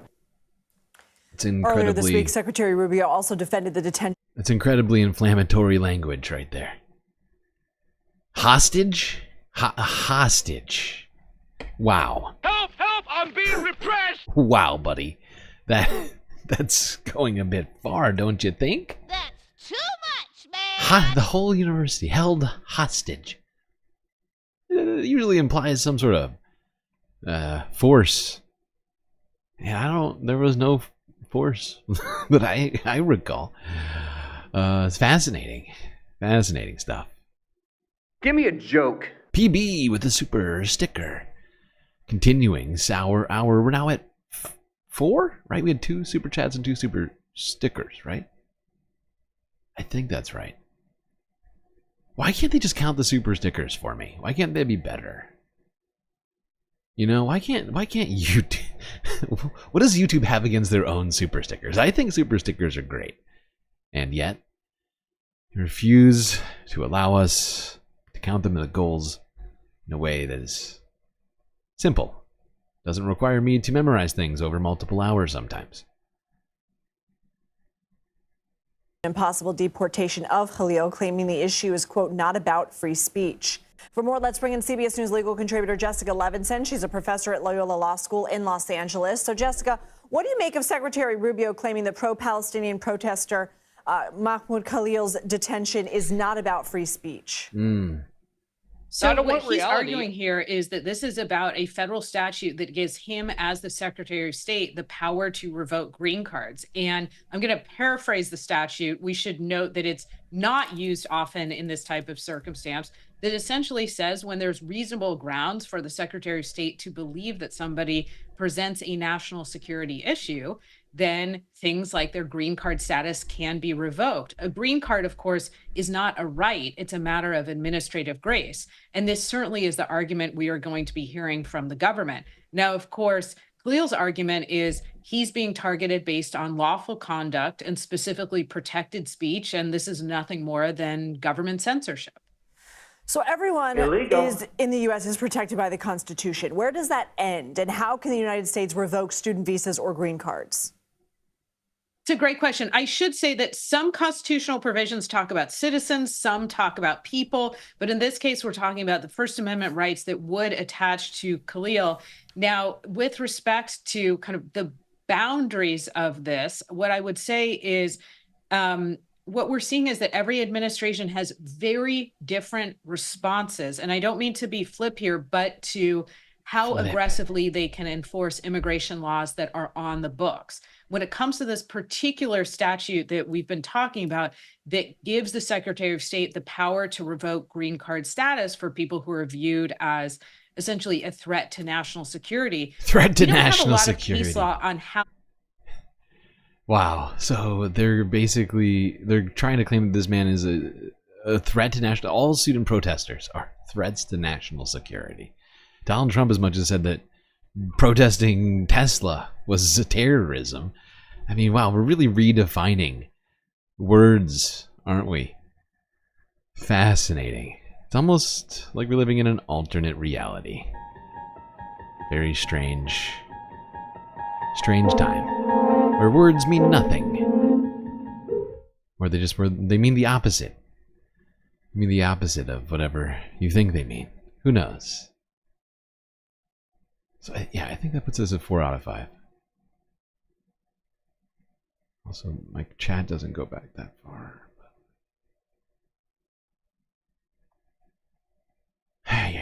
Okay. Need more support characters. I see Mo and Noab's message.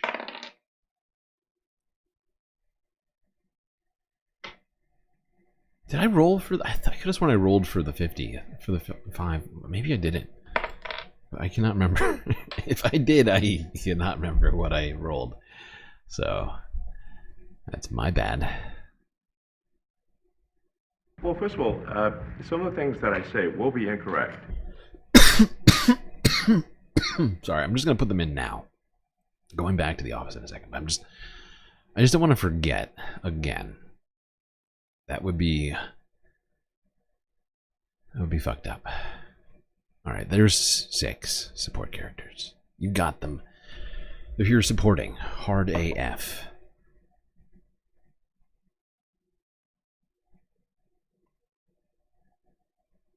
Let's talk about some other things that are happening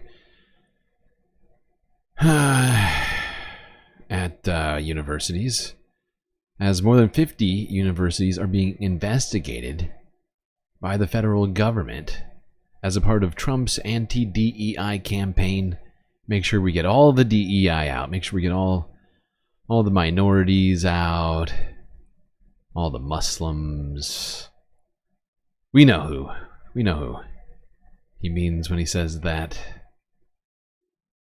Women in men's jobs. We've ended the tyranny of so-called diversity, equity, and inclusion policies all across the United States President Donald Trump is targeting DEI, diversity, equity, and inclusion programs.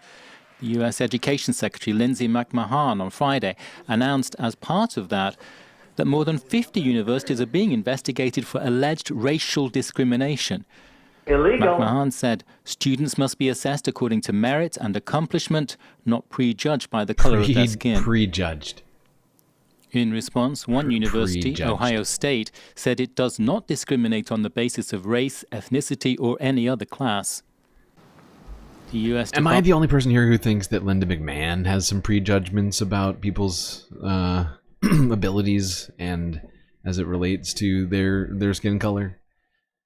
Am I the only one who thinks that maybe she's, I mean, we don't hear a lot from her, but I get the sense. I get that sense. On the basis of race, ethnicity, or any other class. The U.S. Department of Education says dozens of universities, including the Ivy League schools of Cornell and Yale, may have violated the 1964 Civil Rights Act by partnering with a non-profit organization that helps members of minority groups obtain PhDs. Also on Friday, a protest outside the DOE itself to demonstrate against a Trump move to cut nearly half of the department's employees. Let me say to you, Mr. Trump and Mr. Musk, you will not take your wrecking ball to America's public schools. We will stand in your way.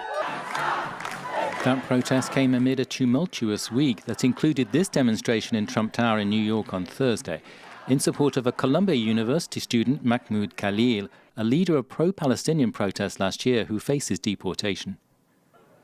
The Trump administration is accusing Columbia of what it says is an inadequate response to alleged anti-Semitism on its campus, something the university denies. It's lost around $400 million in cancelled federal contract and grants. I gotta hear that again. An inadequate response to alleged anti-Semitism on its protest last year who faces deportation. The Trump administration is accusing Columbia of what it says is an inadequate response to alleged anti-Semitism. Anti-Semitogen. Anti-Semitogen, indeed. Indeed, Mitch. Fascinating. An inadequate response to anti-Semitism coming from the Hitler Salute Party. That's fun. That's fun. Two of Donald Trump's best buds, Elon Musk, Steve Bannon, both doing Nazi salutes recently. I would say, since they both seem to be getting zero consequences for that, that would be what I would deem to be an inadequate response to anti-Semitism. I don't want reality. But maybe I'm just being too specific. An adequate response to anti-Semitism. Yeah. Fascinating. Inadequate. It's a perfect choice of words.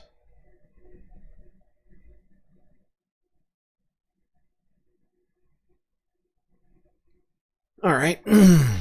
Well, if you missed it,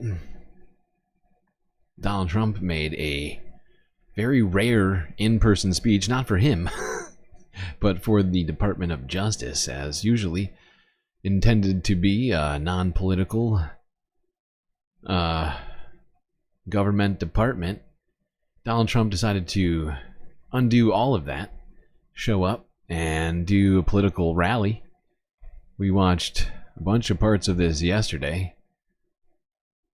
Just to remind you of this, I'll start with this one, and then we'll go to some of the responses from people that I've seen in the wake of this.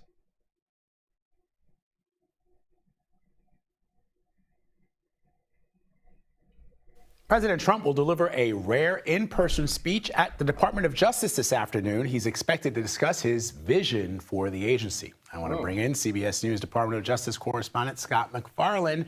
So we've been teasing this, Scott.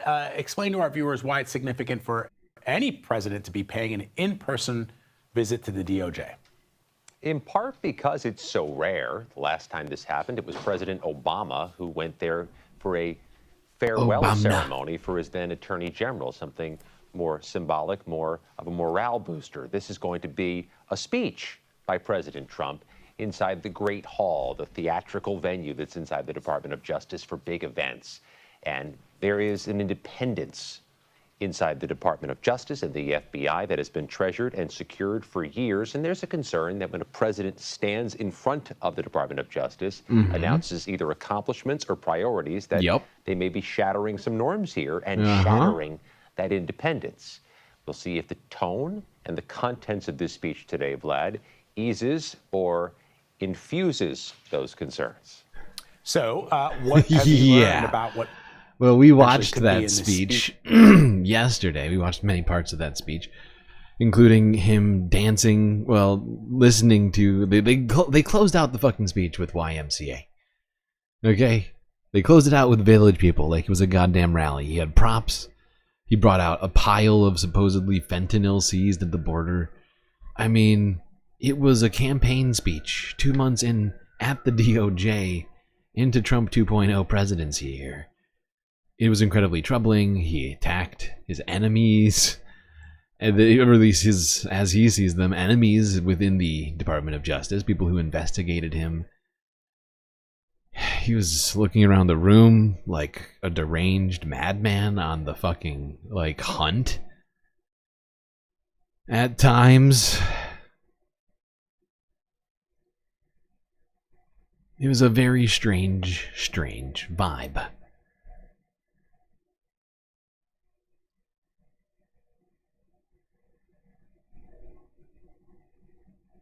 Here was Caroline Leavitt before the speech, came out beaming with excitement to tell everybody about Donald Trump's speech at the DOJ. She was so excited. Can you give us a preview of the President's Justice Department speech? Sure, I'd be happy to. As you know, the President will be heading there later this afternoon.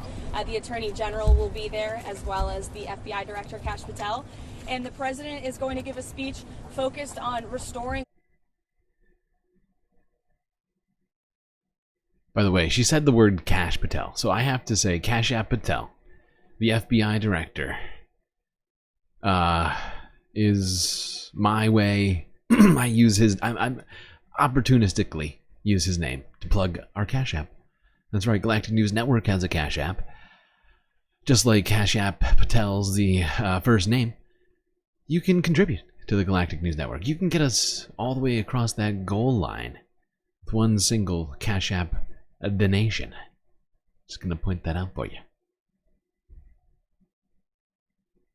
Law and order to our country. In the last 4 years under the Biden administration, we unfortunately saw a Department of Justice that was weaponized against Americans for their political ideologies. It was not focused on fighting violent crime and restoring law and order and public safety. So the President will be talking about his intention to restore those very basic American values to our country. And he will also be there with fentanyl families and angel moms who have lost... So he brought the fentanyl families and the angel moms, continuing to bring human props and physical props. It was like he was taking a lap, like, you know, like just like when he went to the Indy 500, right, in the limousine. Every moment of this presidency for him seems to just be a moment to get himself into the spotlight, get people to say, look at, you know, look how much Donald Trump is doing right now. Even when it's horrifying.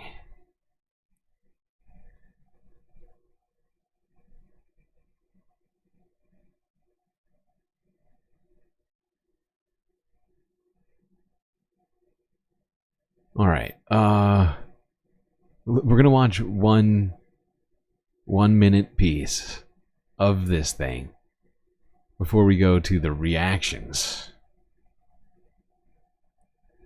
of which there's at least a few.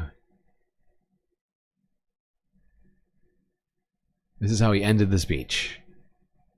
We will restore the prestige of this great department. And restore the prestige. We will bring back faith in our justice system for the citizens of every race, religion, color, and creed. And I want to just tell you that this has been a great honor. I was asked to do it. And you were asked to do it? Is it appropriate that I do it? And then I realized... Who asked you to do it? Stephen Miller? I don't think it was the actor. I'm fairly certain that's a lie. Or at least the Department of Justice did not ask him to do this. Well, I guess actually, maybe Pam Bondi did ask him to do this. It's weird. It would be weird if she did. But I guess maybe she might have. And I said, is it appropriate that I do it? And then I realized... And I was like, wait, actually, yes, it's very appropriate. I think it's really important. It's needed. And I may never do it again. I may never have another chance to do it again because this is something that I'm leaving to the greatest people I know, the best people, the smartest people. The very smartest. I see them right here. The toughest people I know. And they're going to do an incredible job. And it's an honor for me to have won this election so that I can appoint these people to do their job. And they're going to do it like you have never seen. In a way, I just want to wish all of you good luck. It's going to be an interesting journey. Not going to be easy, but you're going to win. You're going to win, and fight. And you're going to win so much. End up being a tremendous you're going to be sick of winning. For this country. So thank you all very much. Thank you all. America. God bless so you all. very Thank much. Yeah, and you're not hallucinating. That's the YMCA. He starts clapping. Look at him. Look at him. He's still in freaking campaign mode. Look at this guy clapping at the DOJ for himself. Look at the great job I'm doing, everybody here at the DOJ. I'm gonna clap. I'm gonna give myself a little round of applause for that speech. It was a great speech. I love you. Great job. Thumbs up, buddy. It's the best I've ever seen. You too. I know you. Actually, you're going to jail. Illegal.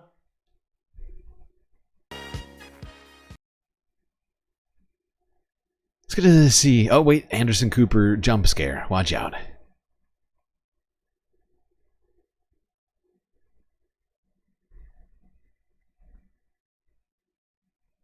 Just over 8 years ago, President Trump went to the CIA headquarters in Langley, Virginia, and stood in front of a memorial wall dedicated to CIA officers killed in the line of duty. He used it as a backdrop for a speech that was largely about himself, his grievances, and his perceived enemies. That speech was the day after his inauguration, and at the time, it shocked a lot of people. It was a breach of decorum and grace. Well, today he did the same kind of thing, and perhaps it was no big surprise. His backdrop this time was the Department of Justice, which he's already filled with his attorneys and supporters. The setting was far more meaningful. It appeared to be a victory lap over the agency that indicted him in 2 federal cases that were dismissed after he won the election. His speech came after... Okay, I'm sorry. We got to go back. I was completely distracted listening. Not listening, but in my brain I was reading this. This is actually a very... This is a sensible message, okay? I mean, honestly, if they could take this lesson even just 20%, honestly. I mean, I know you're asking for 24/7, but if they could do this 20% of the time, because they win, and with Biden, I mean, he just went missing. Guy just went completely missing for 4 years. We heard him like once a month. Donald Trump, we've heard him 10,000 times in the last 2 months. And if Democrats could do this just a fraction of the time, 25% of the time, when they actually win, when they actually do something good for America, be like, hey, look, I got props. Look at all the props we have. Look at all the great stuff we've done. Check this out. Look how much. Oh, look, I have a big check. Represents all the money you're about to get. Just over 8 years ago, President Trump went to the CIA headquarters in Langley, Virginia, and stood in front of a memorial wall dedicated to CIA officers killed in the line of duty. He used it as a backdrop for a speech that was largely about himself, his grievances, and his perceived enemies. That speech was the day after his inauguration, and at the time, it shocked a lot of people. It was a breach of decorum and grace. Well, today he did the same kind of thing, and perhaps it was no big surprise. His backdrop this time was the Department of Justice, which he's already filled with his attorneys and supporters. The setting was far more meaningful. It appeared to be a victory lap over the agency that indicted him in 2 federal cases that were dismissed after he won the election. His speech came after a number of DOJ attorneys and FBI agents involved in the prosecutions of the January 6 attackers that he pardoned were forced out. The president invoked a lot of his standard campaign lines about weaponization of justice against him and references to Hunter Biden's laptop. He even exited to the Village People's YMCA. The president made it clear all that pre-election talk about retribution, he meant every word. We will expel the rogue actors and corrupt forces from our government. We will expose and very much expose their egregious crimes and severe misconduct, of which was illegal. Levels you've never seen anything like it. It's going to be never been legendary. Seen before. It's going to be legendary. Department in January, more than a dozen you thought you lawyered me? 6 prosecutions were expelled. Well, guess what, Last month, buddy? at least 8 senior prosecutors who worked on the cases were demoted. Earlier this You've never seen anything like the lawfare you're about to see right now. Everybody is going down. You ever said anything nasty about Trump? Going to jail. The top agent in the FBI's largest field office in New York was forced out after he told colleagues in an email that officials there were, quote, being targeted because they did their jobs in accordance with the law and FBI policy. I pardoned hundreds of political prisoners who had been grossly mistreated. We removed the senior FBI officials who misdirected resources to send SWAT teams after grandmothers and J6 hostages. Now, of course, all the grandmothers. They were not political prisoners, and it's shameful to compare them to actual political prisoners. That's true. That is true, Anderson. Unlike all the grandmothers who are being attacked by SWAT teams. Why can't we stand up for the grandmothers? They were just buying pumpkin spice lattes and invading the Capitol building. What is wrong with that? Come on!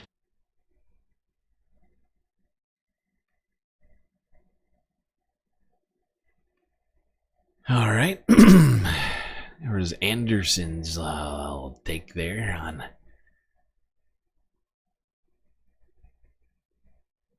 Donald Trump's horrifying DOJ speech. Let's go to CBS from 15 hours ago. Trump criticizes judges, prosecutors in his Justice Department speech. Illegal.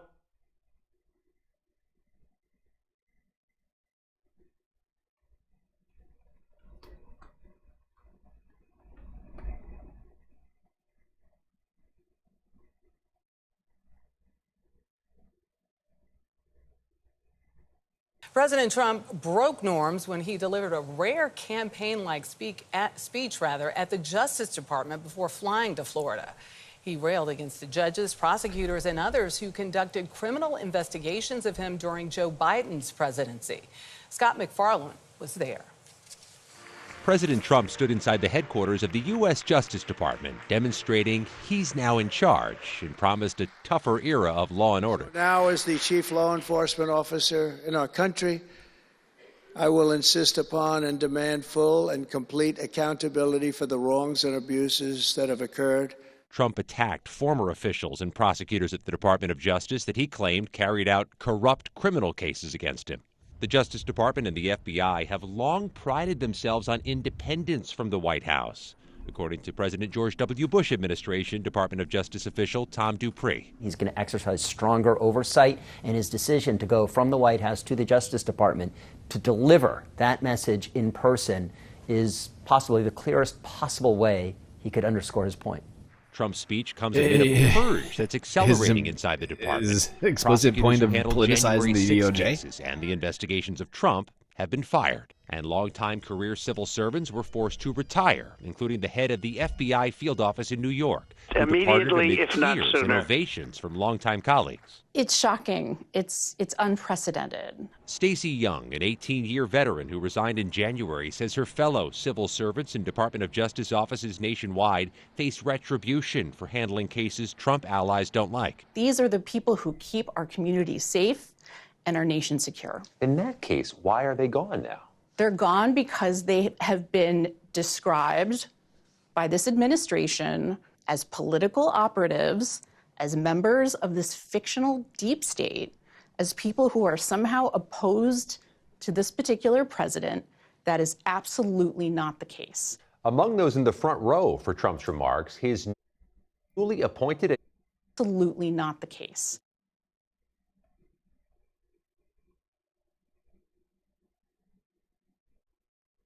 I'm sorry, but this is important.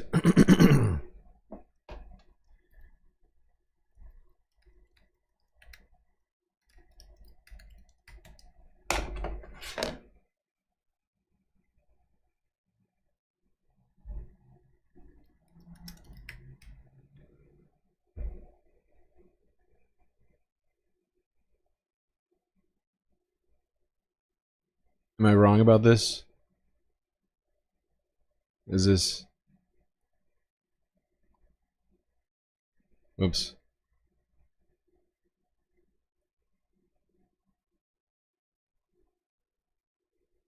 Come on. I couldn't help it.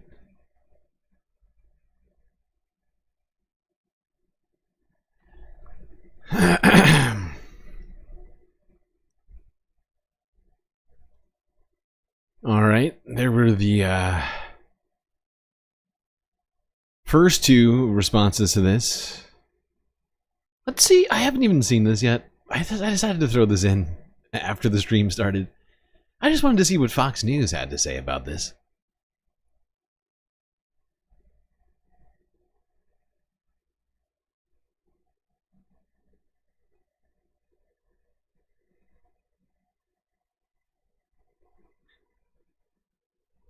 So there's a new sheriff in town, and Trump is ushering in a new era at the DOJ, promising to turn the page on 4 long years of corruption and weaponization. During his first visit... Oh my god, what a way to start that. What a way to start that piece. There's the new sheriff in town. His name is Donald Trump. He's here to clean up the saloon, which is getting awful dirty. Turn the page on 4 long years of corruption and weaponization. During his first visit to DOJ as president, he said this. We're turning the page on 4 long years of corruption, weaponization, and surrender to violent criminals, and we're restoring fair, equal, and impartial justice under the constitutional rule of law. It's going to be fair and impartial. No more heinous I'm just going to go after the people who investigated me. It's very fair. Use the law to terrorize the innocent and reward the wicked, and it's exactly I did everything right, and they indicted Joe Biden, Merrick Garland, and their cronies to do the evil Merrick building Garland of the last 4 years. They imported illegal alien murderers, drug dealers, and child predators from all over the world to come into our country while putting elderly Christians wow, this and is a pro-life hilarious activists on montage. trial for singing hymns and for saying prayers. We will restore the scales of justice in America. This shit is so fucking unhinged. I cannot believe he did this at the goddamn Department of Justice, dude. This is wild. And Fox News is on board with this. They're like, yes, weaponize it. Weaponize the DOJ. I know we were crying about lawfare for years, but now it's our turn. And we will ensure that such abuses never happen again in our country. Go ahead. So it was just an extraordinary speech yesterday to watch that and to think about. It was just a few months ago that guy was being pursued at all levels out of that building, and now he's come back as president. And his picture, not his mugshot this time, but his picture hangs on the wall. You know what's funny? Earlier in the show, you referenced Obama in 2015. The idea that really what we believe happened is the Obama admin spied on Trump. Yes. And so there's a lot of evidence to show that. But go back even further. What are you the talking? IRS scandal. Yeah. Wait, is he going back to the was that the 2016? Wait, was that? I forget when that was alleged. It was like by Donald Trump. I remember this now. It was like 2016, wasn't he? He's like, Obama is spying on me and my team. Illegal.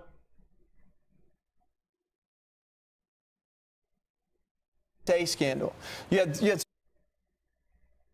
things under Obama where he weaponized different parts of the government, both politically and in a partisan way.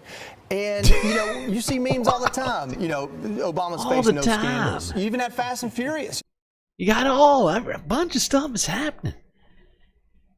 All the political attacks on Donald Trump. He's just doing what they did. I just went sort of Bill Clinton with that one a little bit. It was sort of falling apart there at the end. A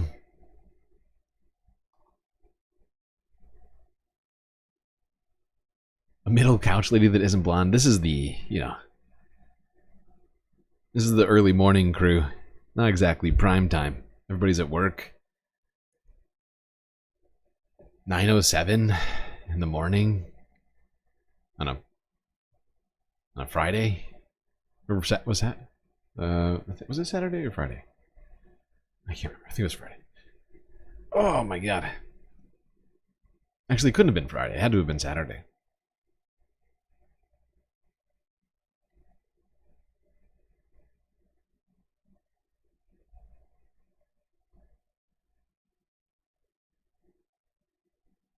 Yeah, there's Fox News' take on all this. Actually, Donald Trump, he's just doing what he's got to do. Going in there, Democrats, they politicized the Department of Justice this whole time. Obama, Biden, Hunter, the deep state coming after innocent Donald Trump. I did everything right and they indicted me.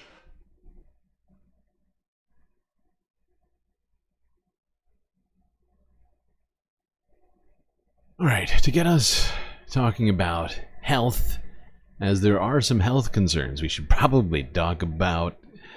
I figured we would get it going with, if people missed this one, I would treat you to a tiny portion of this as a replay from yesterday.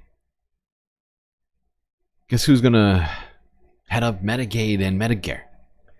Alright, you might not have to guess, but it is Dr. Oz, talk show host. Dr. Oz, purveyor of dubiously scientific healthcare treatments.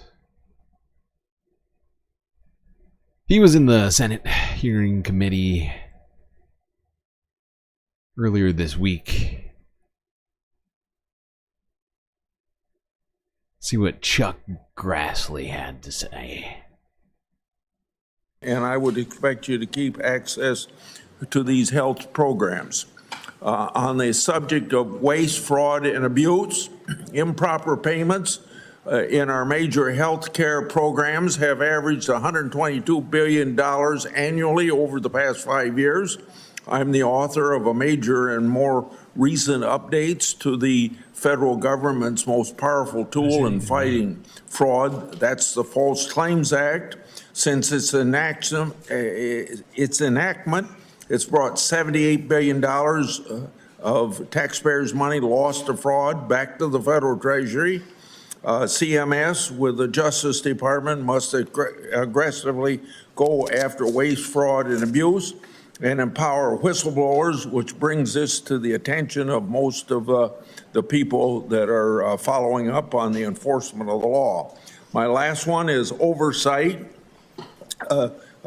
In other words, the congressional responsibility of oversight to see that the president faithfully executes the laws allows us to hold bureaucrats accountable to the rule of law and helps keep faith with taxpayers.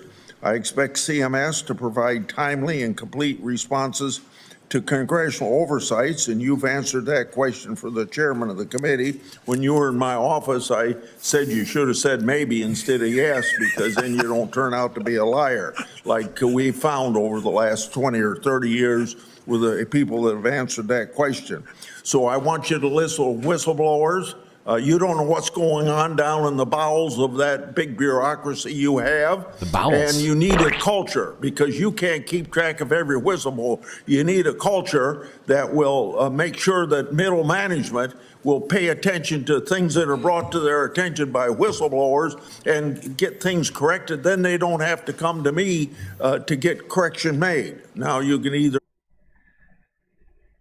Yeah, Chuck Grassley thinks that Medicaid just needs to be filled with whistleblowers. Everybody got a whistle. A department of whistleblowers. Did he say metacrudite? I did not hear that. Don't cut my Metacrudiday. He's right. We don't need a whistleblower. We need a building full of whistleblowers. Okay? Whistles. I want this place to be honest. It's exactly why I had these made up for us. When you see something wrong, I want... Exactly. There you go. I want you to report it. I want you to... Exactly. Just like that. I want us to police ourselves, vigilant... Let's wait till something actually happens, though. Okay, good fun. All right. Hey, enough. 45, 46, 47. Okay, there's still 3 whistles left out there. Who's got the whistles? He kept one. There's a good example of whistleblowing, okay? But you've kept yours, so it's hurting your case. I was in the bathroom when you asked for it back. No, he wasn't. No, he wasn't. In any event, we are going to be responsible with this money. Michael, I hope I'm not interrupting anything, but I'd love to get a hunk of that new company money.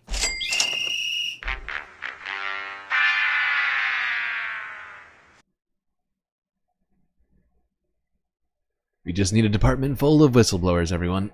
That'll solve it. That will solve it. But okay, I'm afraid, tonight, having a supplement huckster and an anti-vaxxer heading up things like Medicaid, the HHS, probably not gonna help us with stuff like this, which is currently going on. As the measles continues to spread around the United States, doctors are urging patients to get the measles vaccine as cases rise. NBC Bay Area from 23 hours ago. Okay, also tonight, growing concern about the measles outbreak as it widens. Bay Area health leaders are urging you to check if you've been vaccinated for measles or haven't. And if you haven't, well, get it. NBC Bay Area's Jocelyn Moran is immediately, live here in if the not studio sooner. for us. How concerned are people in the Bay Area, or how concerned should we be? Yeah, well, right now it is just a precaution, as health officials say. The risk of exposure in the Bay Area is pretty low right now, but Los Angeles County did report its first measles case of 2025, and Fresno County just confirmed a case of measles in a man who was not vaccinated. Tonight, Bay Area health officials are asking you to make sure you are vaccinated against measles. We're taking this opportunity to remind people in the Bay Area of the importance of the measles vaccine. The measles vaccine is a safe and the most effective way to prevent infection with measles. It comes after cases of the virus are on the rise across the U.S., already surpassing last year's total, and we're only 3 months into 2025. The vast majority of this year's cases have been in Texas. An unvaccinated school-aged child in Texas died of measles last month, and an unvaccinated adult who died in New Mexico also tested positive, but the cause of death is still under investigation. And there are cases of measles closer to home. Fresno County's Department of Public Health reported a case this week. The man felt sick after returning from an international trip. He was not vaccinated with the measles vaccine and also had international travel. If you're not sure if you received the vaccine, health experts say check with your doctor. Or you can ask your healthcare provider to do an antibody test. You get a number back.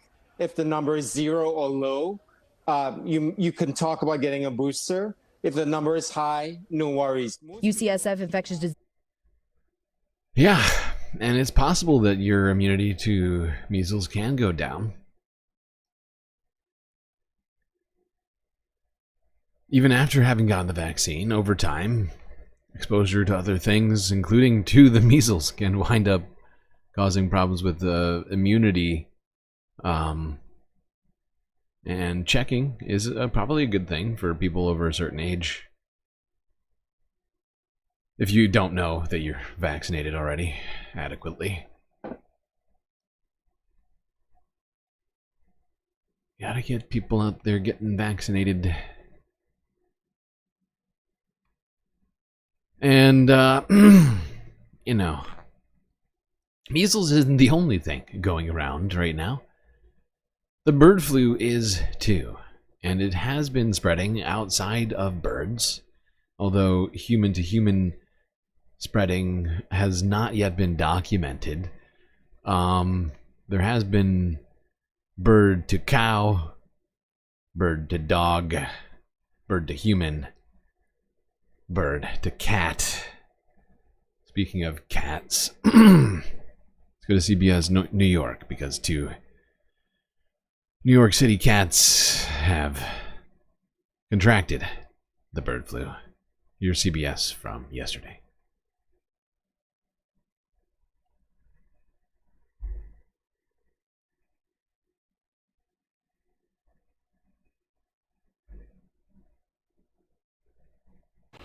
There is a warning tonight for pet owners after we have learned the deadly bird flu virus is now spreading, infecting at least 2 cats in our local area. Derek Waller reports of a specific kind of pet food that could be to blame. Avian flu continues to ravage farms and egg supplies, but now a new concern after the New York State Health Department reported 2 cats in New York City just tested positive. At Brilliant Veterinary Care on the Upper West Side, Dr. Deborah Bayezid tells me she was just forced to put down a client's cat after it suffered complications. Kind of vague symptoms. It just was not really wanting to eat. It was lethargic at home, and when it came to us, it had a really high fever. How does a cat catch bird flu? So in this case, the kitten was fed a canned diet that was a raw chicken diet. The raw chicken in question sold by a company called Savage Cat Food, one of a number of manufacturers selling raw meat for cat. Savage Cat Food, great name, dude. In this instance, I think unfortunate one though. The company tells me they were alerted of a potential problem. Gotta say, pretty savage feeding bird flu chicken to cats. After a cat in Colorado got sick last month. A PCR test of the product was inconclusive before later testing negative. Still, they issued a voluntary recall. The company saying Friday they're working with the FDA to gather information on the cat in New York that died, and went on to say Savage Pet has always been dedicated to the health of its feline consumers. The health of its feline consumers. That sentence makes me have this ridiculous image in my head of a cat going to the store to buy food.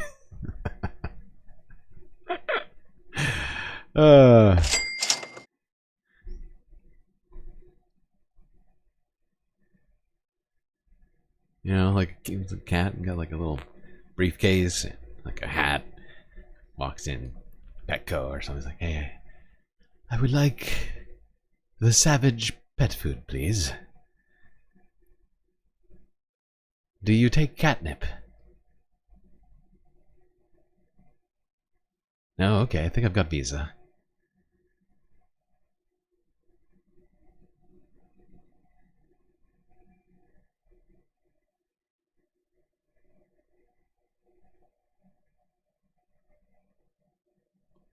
They're killing the cats. They're killing the cats. They're killing the dogs.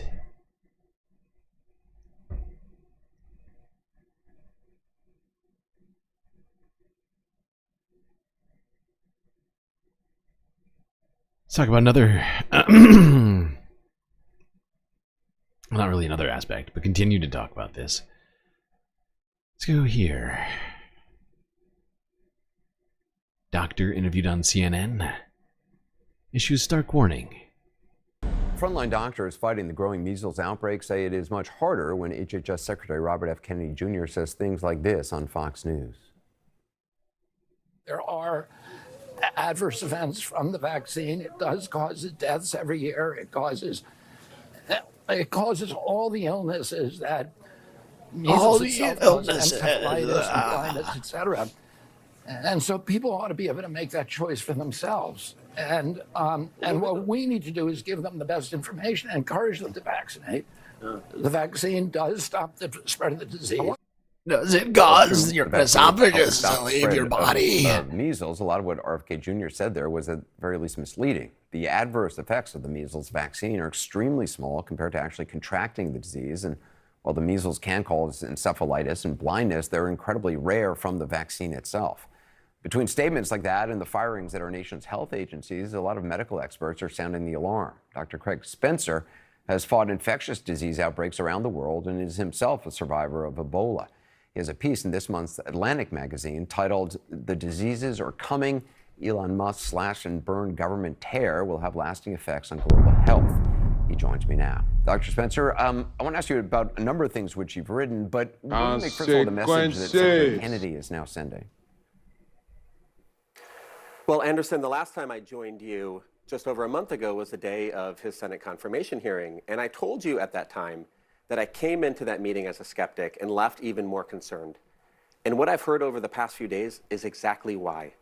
What we've heard is the head of health leadership in this country bungling basic facts at best and sharing outright lies at worst.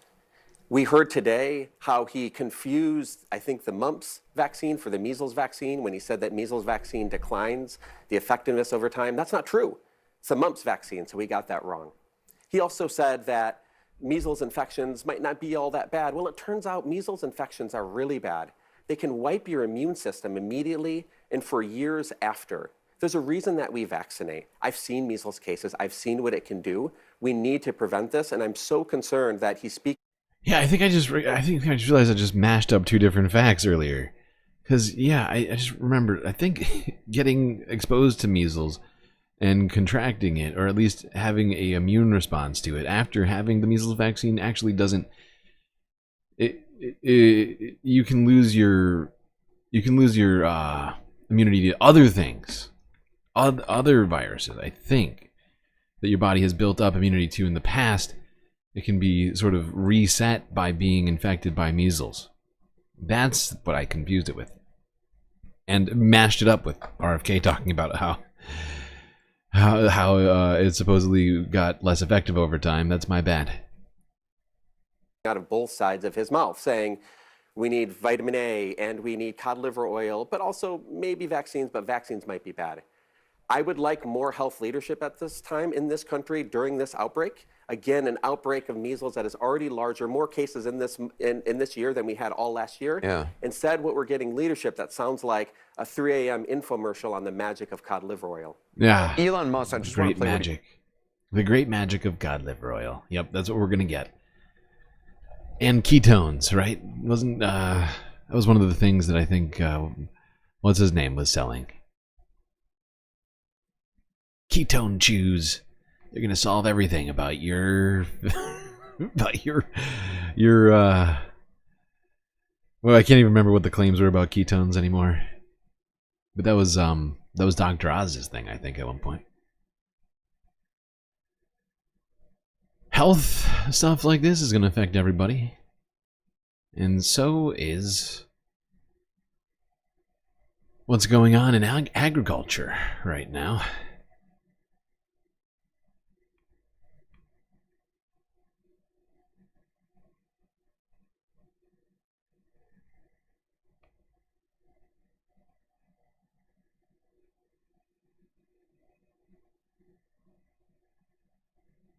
Is most cat food cooked? Is that true? Hey, it is. Kowalski from Nebraska. Sorry, I'm building a levee, so I had my phone muted. Oh, well, I didn't, it's 50-50 whether or not you have something to share with the audience or you're just listening along as you're working. But, I figured we needed to talk to our farm correspondent after all these tariffs have been affecting American farms. And also, for what it's worth, the cutting of USAID, which also helps keep a lot of farmers in business a bit because these are subsidies. USAID buys up a ton of food from farmers. For USAID programs to send around the world. Absolutely right. Yep. Farmers to produce food that goes overseas where folks are starving and are malnourished. Well, it's important to remember Trump loves us. It's just a little bit of pain in the short term. I see, yes. It'll all be fine. Stay the course. Fertilizer's fake. The birds aren't dying. Fertilizer is fake. That is our mantra for the next 4 years. It's not a great mantra. Good to hear. Good to hear. Not going to lie. Yeah. Now, the USAID stuff and a lot of the, like with SNAP cuts and whatnot, these are going to hurt farmers, but it is predominantly marginal. You're talking like 2.5%, 5% of the industry. Still enough to like impact us negatively, but I think the bigger impact for this financially, I mean, don't get me wrong, it's going to kill a lot of our soft power. I mean, isn't it great when there's a famine and then you get this bag of food that with the USA emblem on it? I mean, you know, that doesn't resonate with people for decades. But no, the big issue, as I see it, is going to be a cut in regulations, because we could expect to see degrading of our water supplies unless there's action taken at the state level. Midwest probably will be less impacted by this, just from historical aspects and the influence of the hunting industry. Those guys will sue. But one of the bigger problems, as I see it, is going to be the EPA's enforcement of the ethanol standard. That could really suck to grain producers. In my opinion, it would mean we wouldn't be able to break even. So it would just be like poverty. But one of the big things I wanted to call in about was the tariff war with Canada. I remember, or you had mentioned the potash. So yes. Potash is a fertilizer that, if I recall correctly, we basically have to use ancient lake beds. You mine these and you get potash. It's a pretty essential nutrient to keep the soil replenished, especially with how much we extract off the soil these days. There's only a few places on the planet you can get it. Canada is one of the big ones. The other two big ones are in Russia and Belarus, which are currently sanctioned into oblivion. So Canada is the only place you can get it. We were working on a place in the African Sahel near the greater Lake Chad basin, but actually without USAID, I believe we had to pull out of the region. So just years of investment gone overnight with the stroke of a pen because, you know, idiots. Not bitter at all about that one. So these little prices will keep, like, nickeling and diming us. I mean, is it going to be catastrophic? No, but it is going to keep hitting tighter and tighter margins, making farming more and more expensive, less production, more insecurity, more vulnerable to any disaster. Yeah, and, you know, if people stop buying abroad, right, it's not just a decrease in revenue.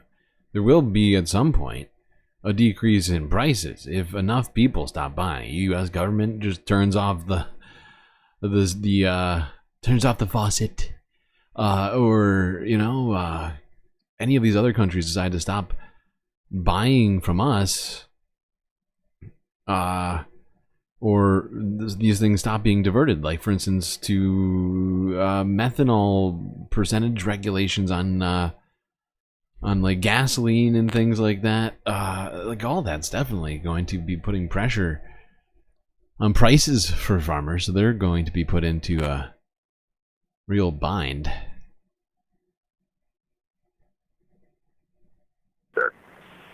Another big one is going to be the impact on oil. Now, the U.S. Produces all of the oil it needs domestically, sort of.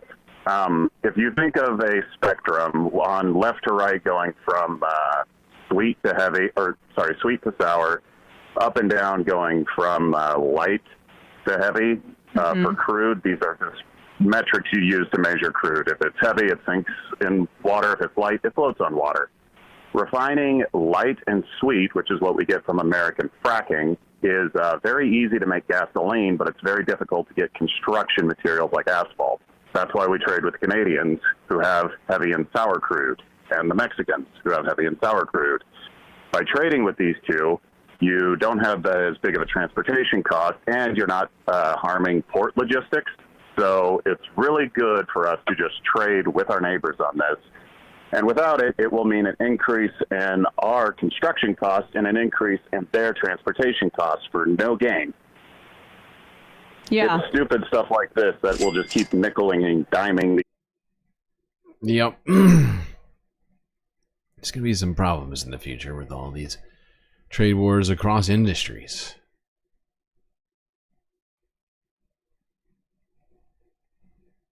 I mean, considering how sweeping these tariffs have been, it really is going to be limited to such a small group of people that aren't affected.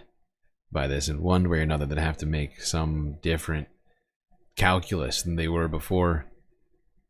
How they're going to do things.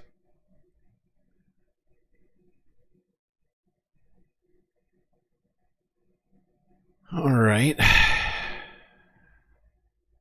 Talk a little bit about Canada. Well, we're going to talk about Canada in a second, but let's go to Alaska first, actually. On something that's going on here. CBS News from yesterday.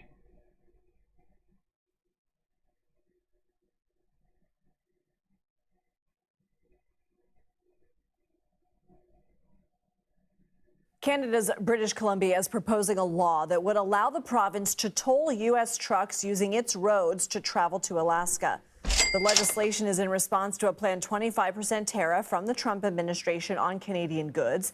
That is set to be enforced April 2nd. In a statement obtained by the Alaska Beacon, British Columbia's Ministry of Transportation and Transit notes the new legislation does not automatically enforce tolls, but that it, quote, just gives the BC the tools to do so down the road if Trump continues to escalate his threats toward the BC and Canada. Now, according to Alaska's Department of Transportation, more than 90% of cargo sent to the state is delivered via ship. Figures from Canada's Ministry of Transportation show fewer than 10,000 trucks travel through the province to get to Alaska each year. However, the trucks that do deliver cargo there play a critical role in the state's freight transportation system. Alaska State Senator Robert Myers joins us now. When he's not representing his district, he is also a longtime trucker delivering goods between Seattle and Alaska. Senator, thank you for being here. Happy to be here. So which industries rely most heavily on Alaska truckers and which could see disruption from any potential tolls? So right away, the two that are going to have the biggest problems are going to be groceries and the oil industry. We're going to make gas cheap again at the pump. Not in Alaska. Not in Alaska.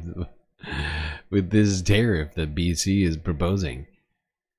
Oh boy. Groceries, eggs very expensive. I don't go into grocery stores, but I hear some people saying eggs very expensive. So yeah. Gasoline and eggs, as well as all groceries, as well as anything that's going to be trucked into Alaska from between the United States and Canada, because that's the only way to truck things to Alaska. Otherwise, you'd have to ship it in, I guess, or fly it in by plane. This is absolutely going to hit people in Alaska hard. That's another perhaps unforeseen effect of all of this from Donald Trump, hurting more of his voters. Didn't think it through. Period of transition. Suck it up, Alaska.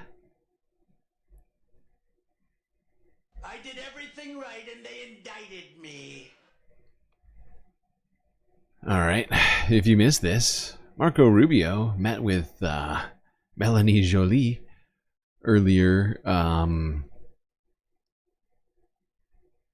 with apparently only one thing in mind, convincing her that Canada should be the 51st state, all of Canada, which has its own provinces. What's a province? It's very stupid. You can just be one big state. But little Marco...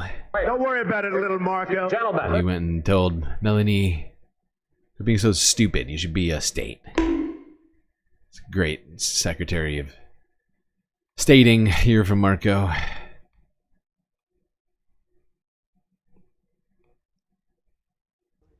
A mere difference of opinion. That's how America's top diplomat described ongoing threats to violate Canadian sovereignty.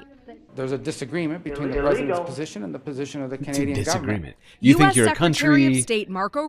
It's a difference of opinion. You think you're a country.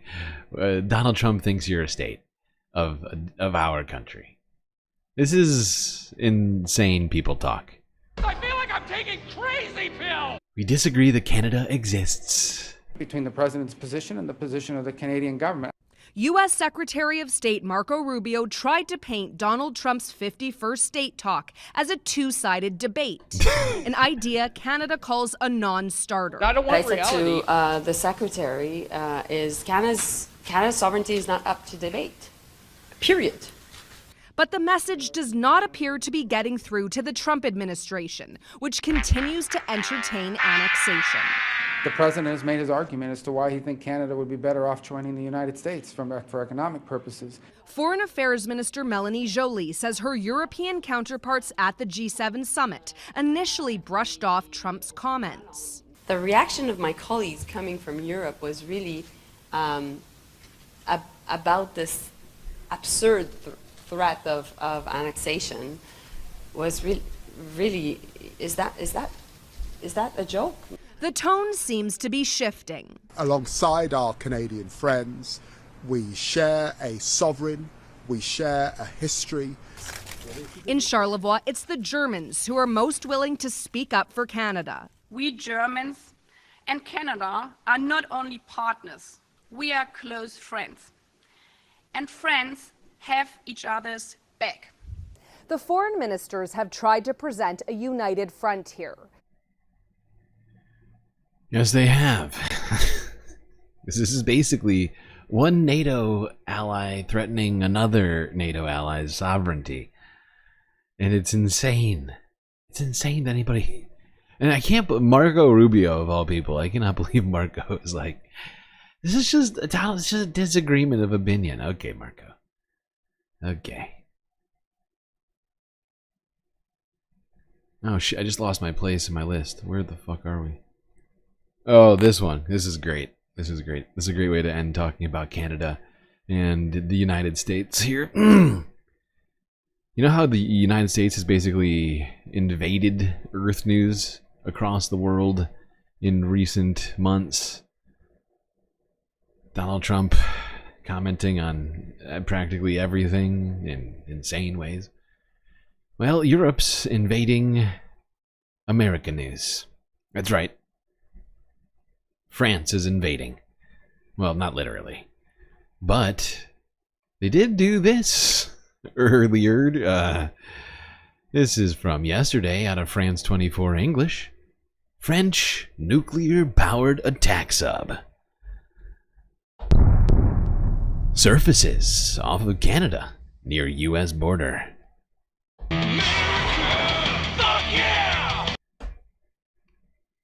5,000 kilometers from her home port, this brand new French attack submarine, the Tourville, is making a stop in Canada. The official primary objective is to test the new vessel in cold waters, but it's also to drum up publicity.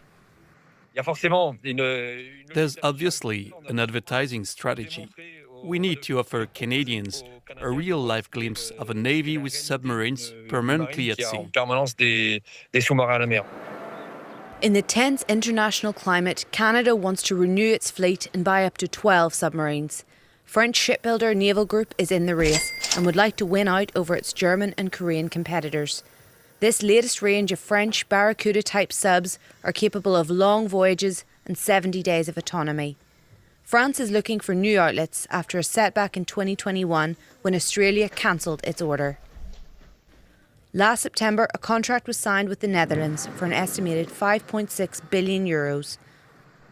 Other submarine models have been sold to India, Indonesia and Brazil. Experts say the rift between Canada and the United States could provide a new opportunity. There you go. The French seizing the opportunity. Just maybe sell Canada some subs and also remind them, the United States, that they got a bunch of nuclear-powered attack subs as well.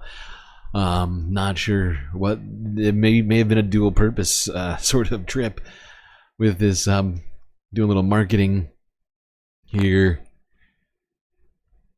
Hey, Canada, look at these.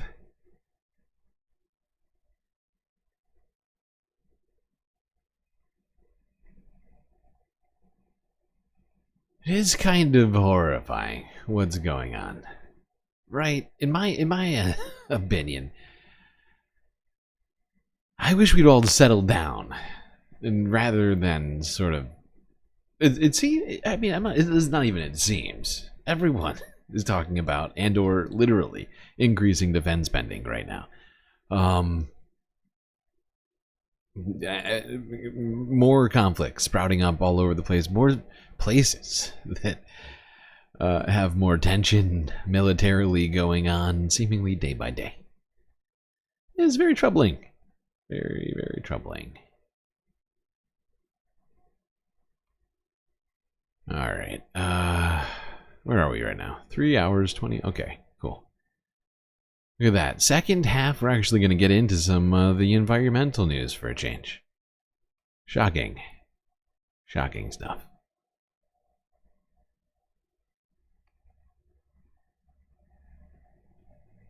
Let's talk about those sea levels for a second. Last year, of course, was the hottest year in recorded history. We've talked about the receding of the Arctic ice, and in Greenland, we've talked about all the way in Antarctica, where A23A, basically the biggest iceberg on the planet, the size of Rhode Island, started making its way north after a long time in colder waters, all adding to the potential for more rise in ocean levels. Something I think we've known about for decades and have not done nearly enough to address. And, according to BBC from yesterday, those sea levels are expected to rise even more than people thought originally. Yay, 2025. It's gonna be great. Yay. Ah, fine. Now, NASA right, it does says suck. global sea levels rose by more than expected last year. The agency blamed an unusual amount of ocean warming combined with water from melting glaciers. 2024 was the hottest year on record. Hannah hot Hunter right now. is a delegate to the UN climate change conferences, and she spoke to me earlier telling me the significance of the rising levels. The global sea level rise is higher than expected. It clocked in around 0.59 centimeters per year. It was expected to be around 0.43 centimeters per year. Why does this matter? Well, two reasons. Number one, it's not just that the sea levels are rising. We know that. It's actually that rate of change. The rate of that rise is picking up. And number two, about 2/3 of this rise was deemed to be due to thermal expansion, which is the warming of the ocean water. So as we have a greater concentration of greenhouse gases in the atmosphere, that's trapping heat. And our oceans are actually absorbing around 90% of that heat. And of course, that's not without consequences. And I think that's the issue we're dealing with right now. So when we say we've got the ocean levels are rising, is this a uniform process? No. Well, the issue right now is that because around 2/3 of that rise was due to thermal expansion, the ocean actually trapping that excess heat. I mean, we're seeing the effects of this excess heat throughout the world. 2024 was the hottest year on record. It featured the hottest summer on record, which included the hottest day on record. So when we really take a step back and look at the lay of the land here, it's not a pretty picture. And unfortunately, now is the time to be really honing in on policies that help us facilitate that critical energy transition toward the clean energy economy of the future, away from these greenhouse gas emissions that are underlying a lot of these processes. Where are we with nations agreeing that something has to be done? Because every time we have the climate change COP that is held, people lose more and more hope. I mean, we can't help those glaciers recover, can we? So what can be done?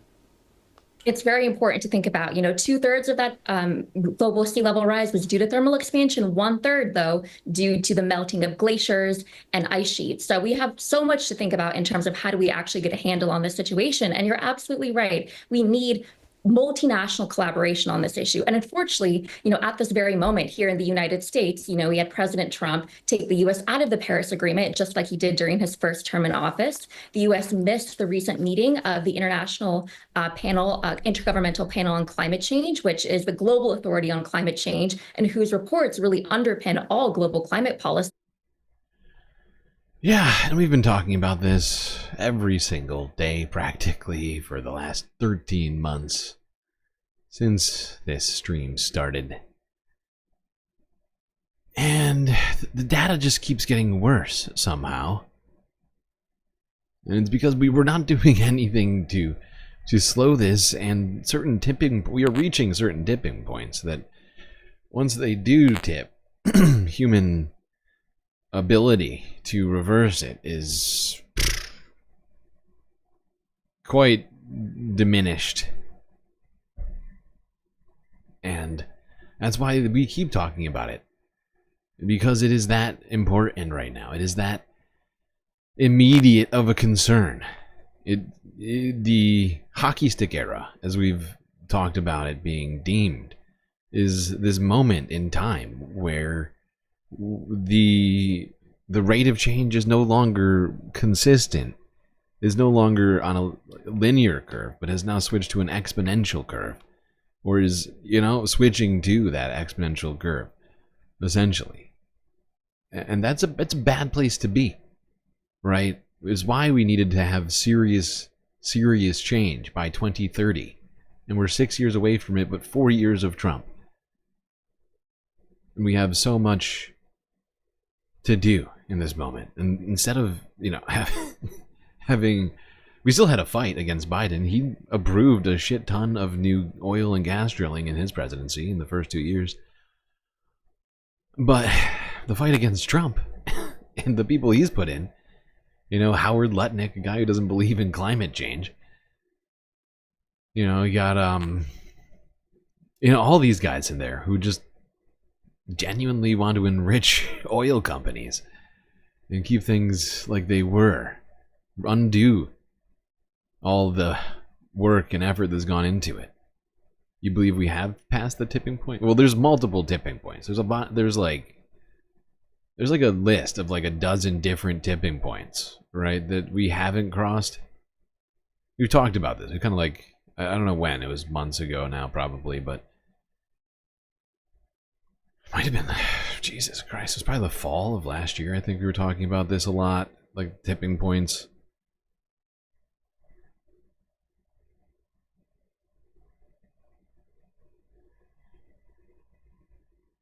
Different sort of, I guess not goals, but sort of just like a list of different things that could happen environmentally that have, different impacts.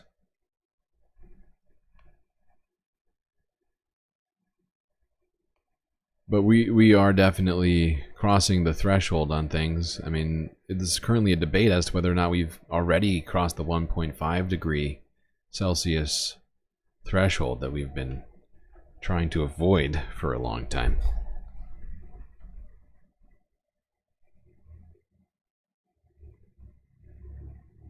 All right. Now it's very, very, very early. I think we're like 4 days away from actual tornado season. Oh wait, I got ahead of myself. Not tornado season yet.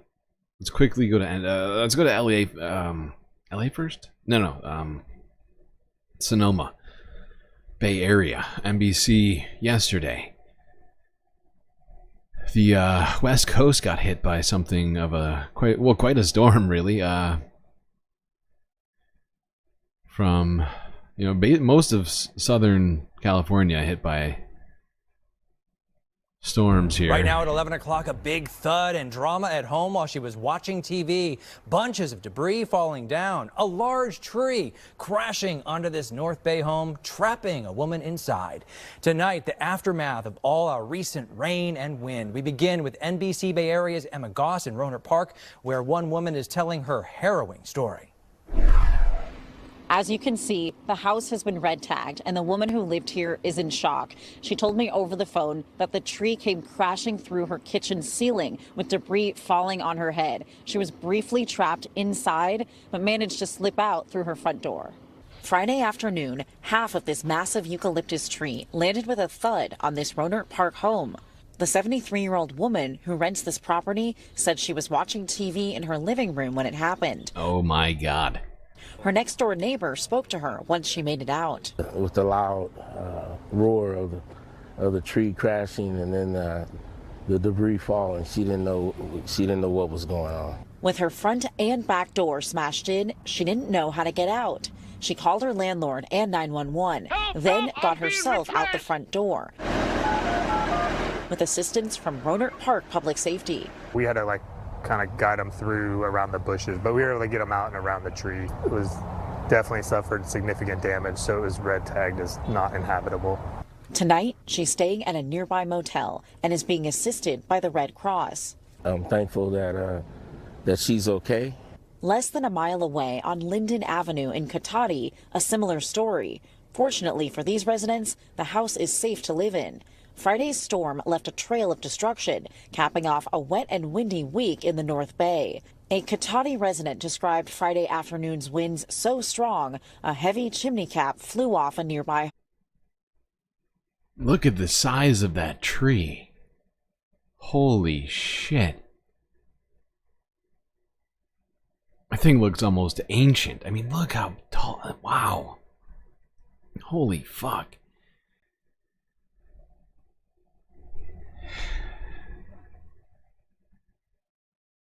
By the way, I know the goal says 2 of 5, but we are actually at 4 of 5 and about 30 minutes away from the goal being over.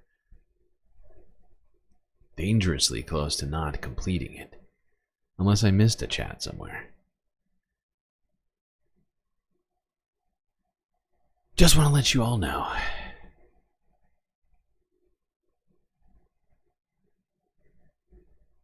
Alright, now in Big Bear, in the mountains, crews rescued dozens of people stranded as snow hit the area. We've been hanging out, checking out Big Bear a lot recently to see the eagles here at the Galactic Stream.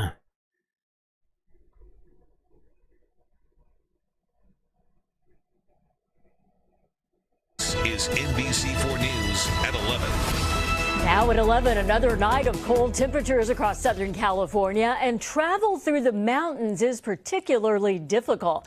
This is what can happen up there. Rescue crews and a snowcat pulling up on 36 people stranded and without any food.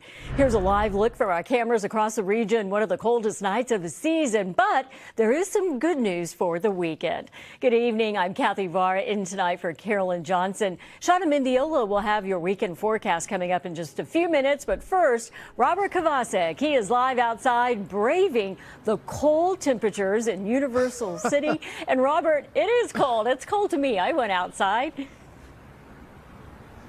Listen, it's downright balmy here at 46 degrees. If you compare it to other places, I'm still bundled up. But let's talk about Big Bear, where our concern tonight is having to do with those bundles of joy. Late tonight in below freezing temperatures, and surrounded with snow, Mama Jackie determined. Look at this free eagle update. I totally forgot about this being in this video. To keep newborns nestled beneath her.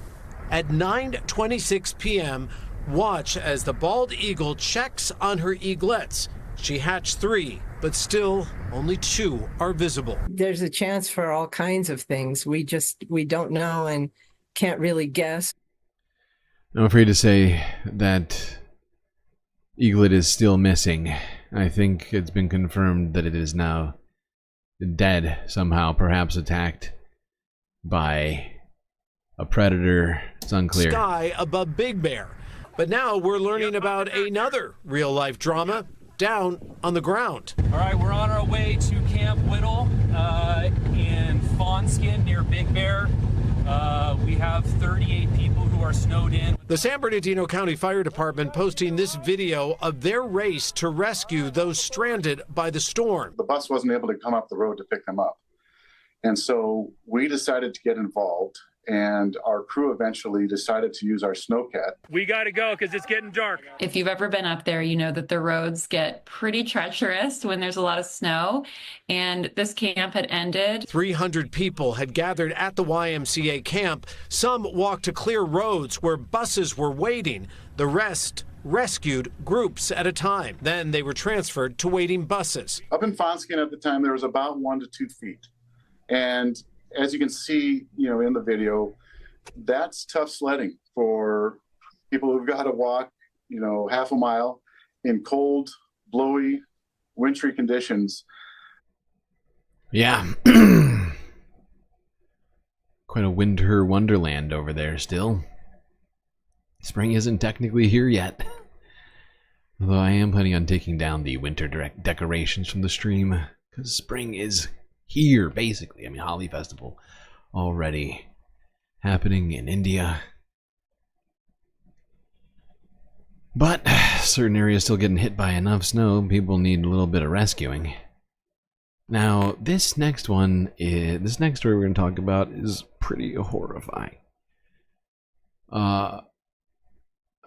And I hate to turn this thing political, but, maybe we shouldn't have cut jobs at the NOAA and the National Weather Service. People who monitor storms, give warnings for things like tornadoes, because a tornado popped up in Missouri, causing an immense amount of damage and almost 20 people to lose their lives. And I can't help but wonder if maybe they'd gotten the notification sooner. Maybe if they had more people working, not less, at the NOAA than there were last tornado season, maybe less people would have fucking died. This might be one of the most deadly tornadoes in the United States for quite a while. Like I said, I can't help but wonder if more resources, not less, would have helped prevent some of that. Got a bunch of footage of this. Let's start here. To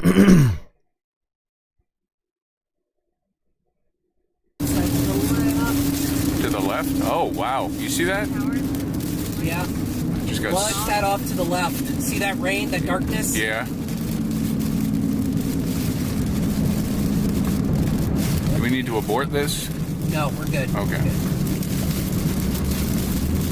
This is a new area. Oh, power flash. Power flash to the left.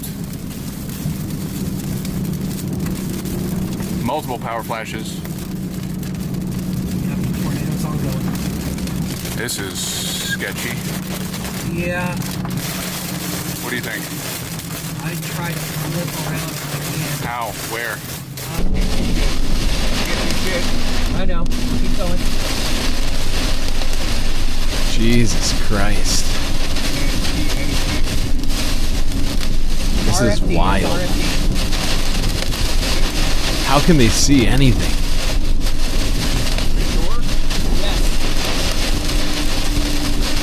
Keep going. I'm going.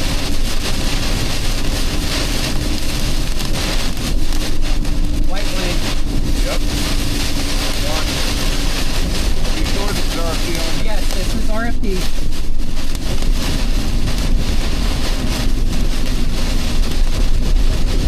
Are we sure? I don't Wow. know.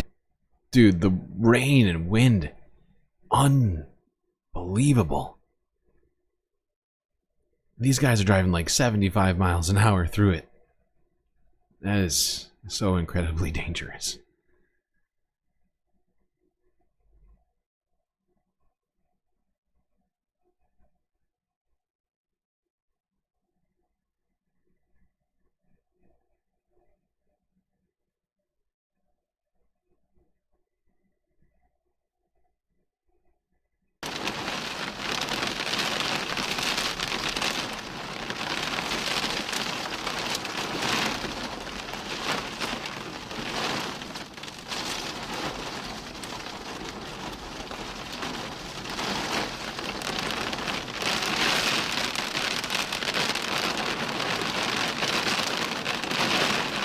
That lightning is insane.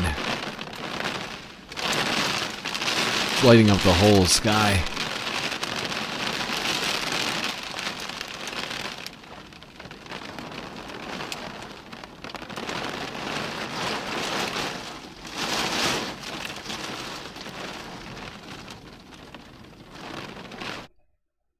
You could almost see I think you can almost see the tornado in that picture.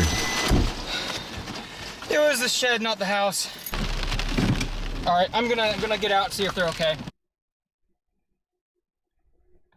All right, let's go here. Fox News, 16 hours ago.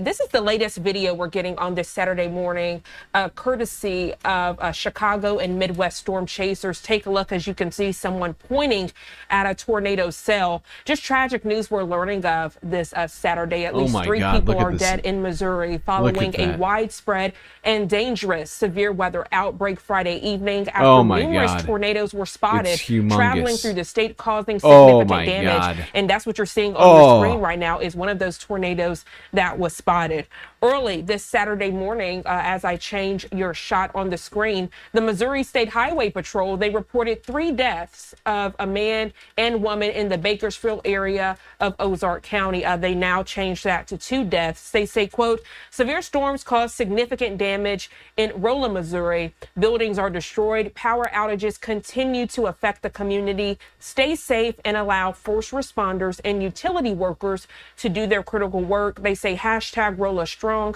hashtag storm damage. And you can imagine as we are getting more information, and Fox Weather now putting this out, new photos in from Rolla, Missouri, showing the extent of tornado damage. Goodness.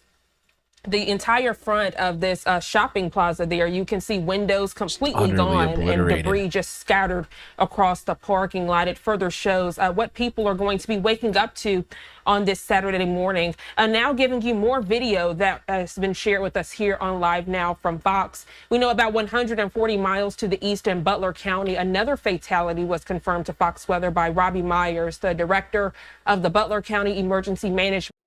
So yeah, at this time, this was 17 hours ago, 16 hours ago, whatever it was. What did I say? 16 hours ago. There were at least 3 purported fatalities. Now, like I said, that number kept going up. I think the highest number I've seen is it's like 17 or 18 or something like that, which is why I was just like about 20, because my guess is there will be more. I could be wrong. But there's almost always, with these sorts of things, when it is this serious, sort of a delay. Ah, boy. Let's go now here to CBS News, also from about 17 hours ago, on this incredible storm.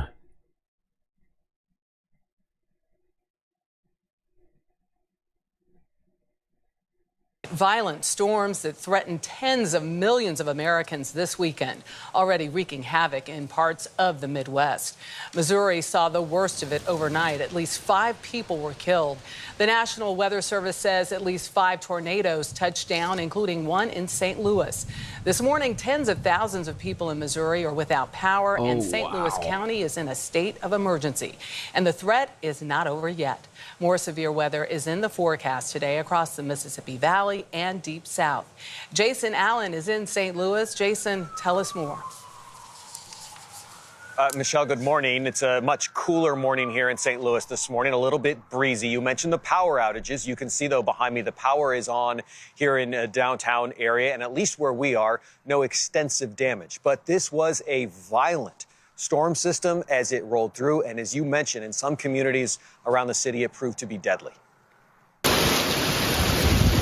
Sheets of rain and torrents of hail. My God. Piling up in some areas. Jesus Christ.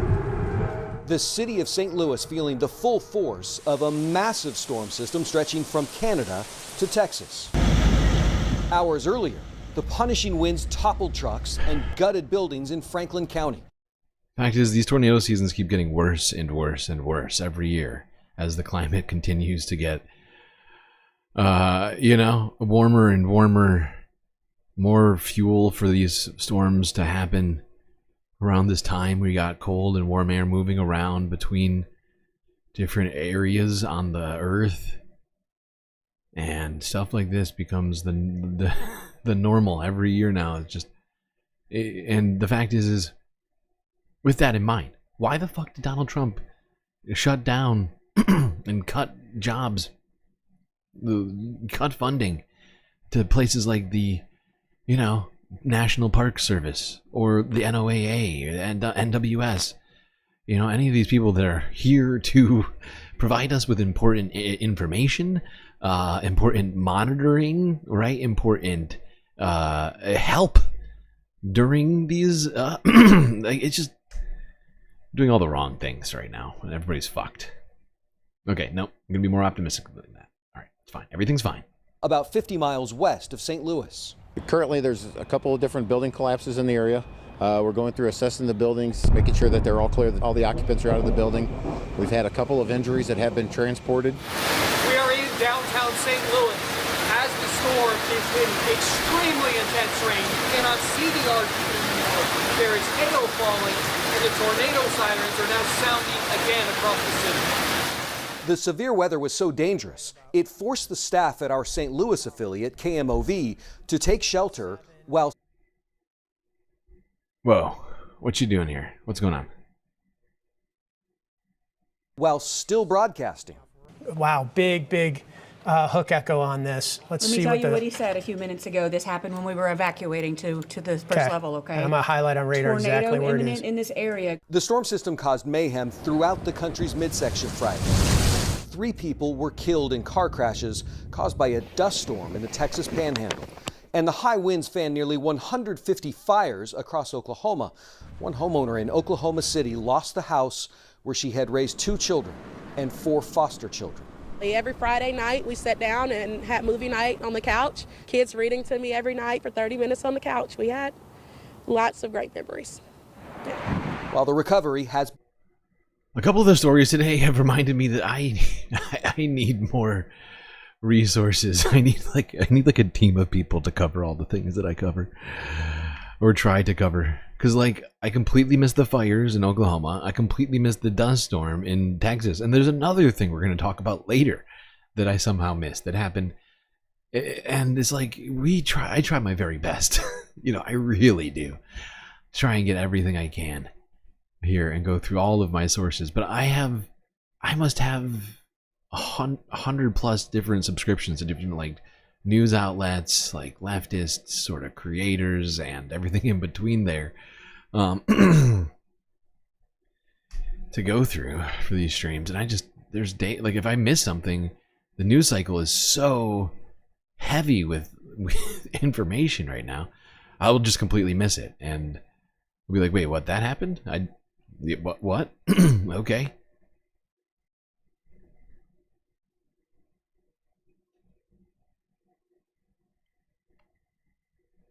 Let's look at some more footage from someone who is hiding out in their vehicle in the middle of this storm in Missouri.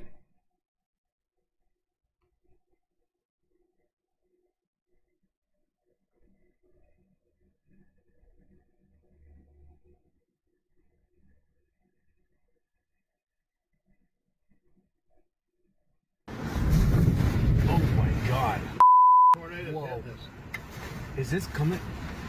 Oh, it's here. It's here. Look at all that debris. Oh my God. We are in a tornado.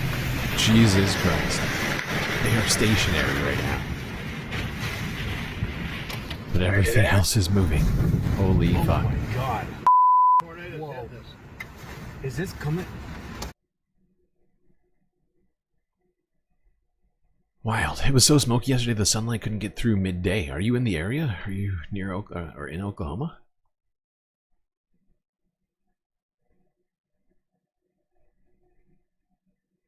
Alright, here's NBC News from 14 hours ago. Missouri wakes up to widespread damage after overnight tornadoes and storms.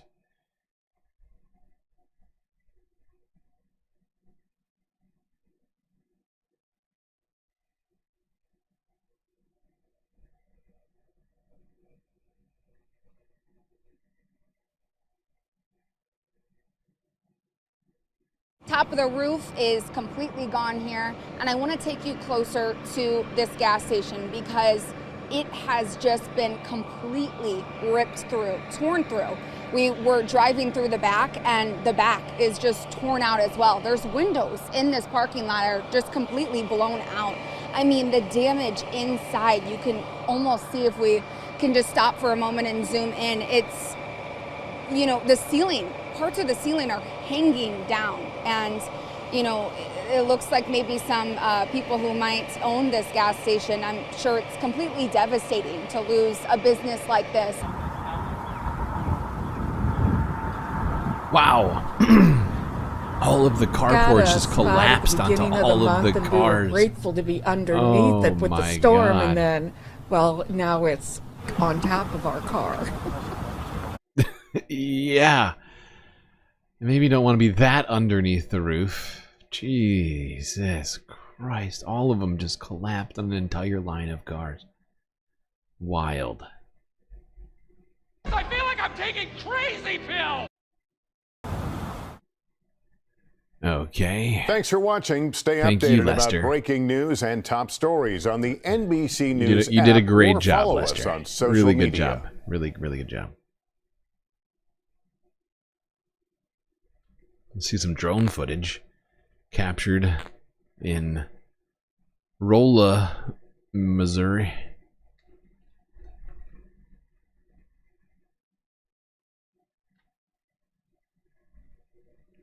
My God, oh my God, that freaking, wait, I mean, this one's crazy too, but holy fuck, this is wild. Rip the whole roof off and then just, it looks like everything inside of this building, which appears to be some sort of a, maybe like a strip mall.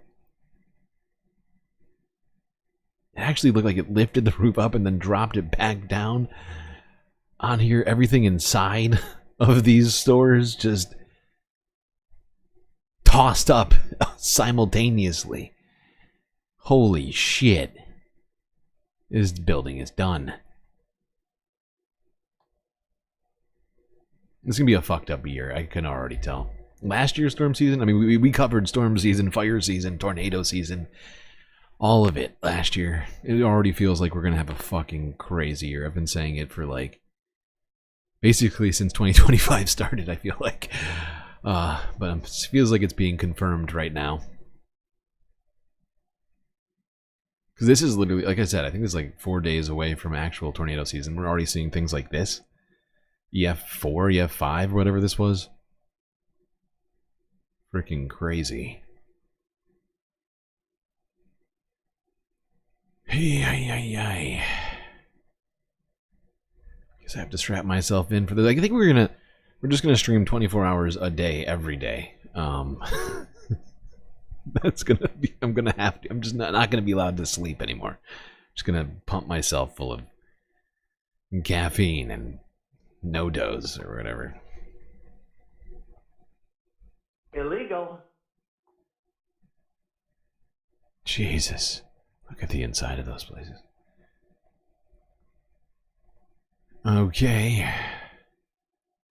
Here's the most recent of these that I have. CBS New York from 2 hours ago. Severe storms leave trail of destruction across the South and Midwest.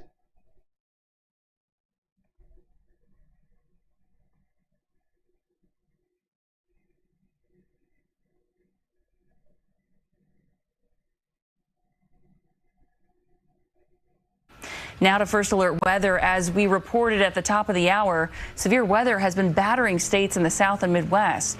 Tornadoes leveled homes and are being blamed for at least 31 deaths. And as Jason Allen reports, the storms are not over yet.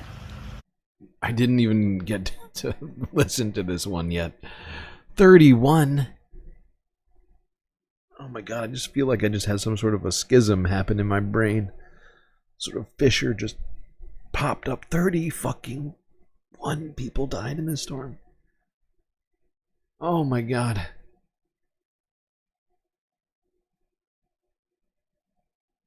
Yeah, this has to be the most deadly tornado to hit the United States. 31.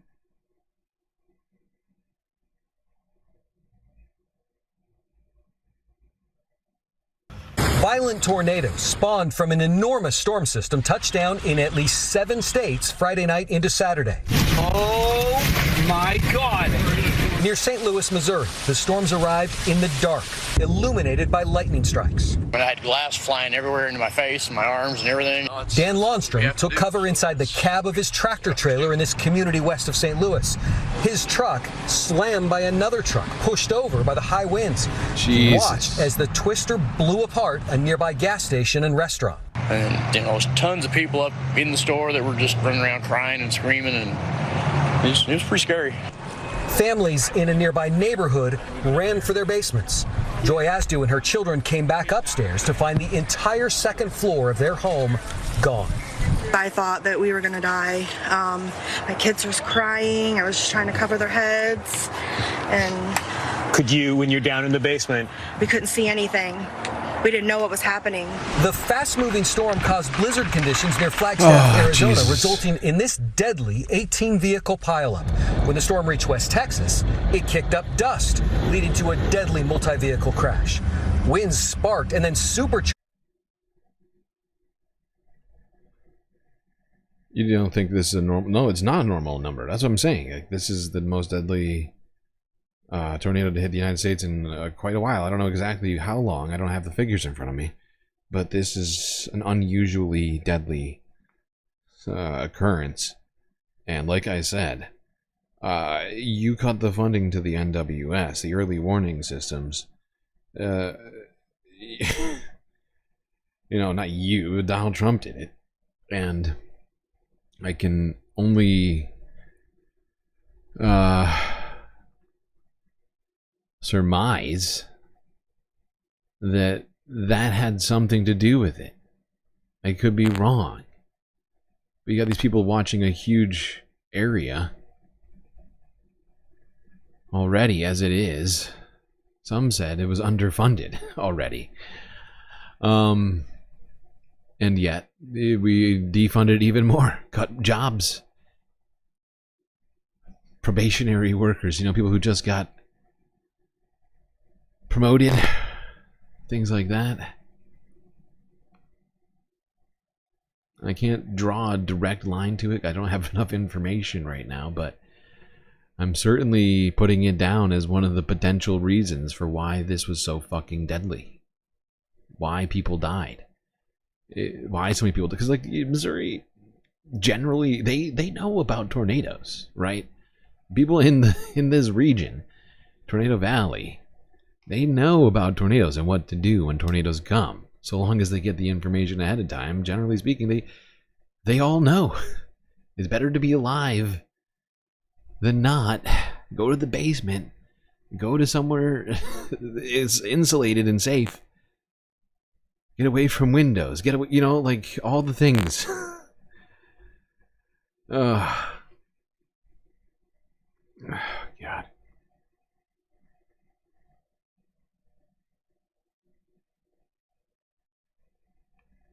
Okay, we are about to hit 4 hours.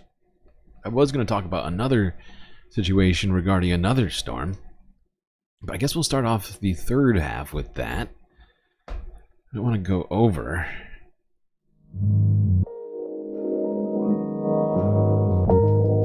Whoopsies, that's not a good idea. Well, I hope everybody has been enjoying the show so far. If you haven't already, hit the like button, and don't forget to subscribe. Maybe even hit the little bell icon as well so you don't miss any of the latest Galactic content.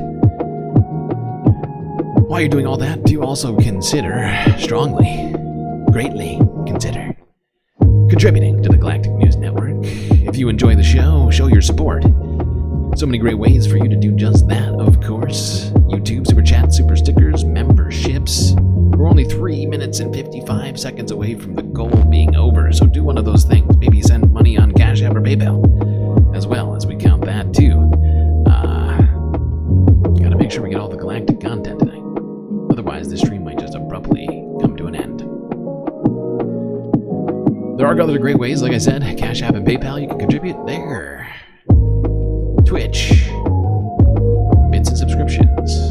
But the best way to get the most space benefits for your Earth dollars in the entire Milky Way galaxy is, of course, to go on to Patreon.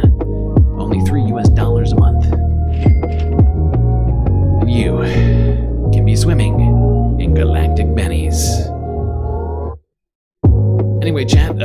that's going to be it for my space messages here at this time. Enjoy this space break. I'll be right back.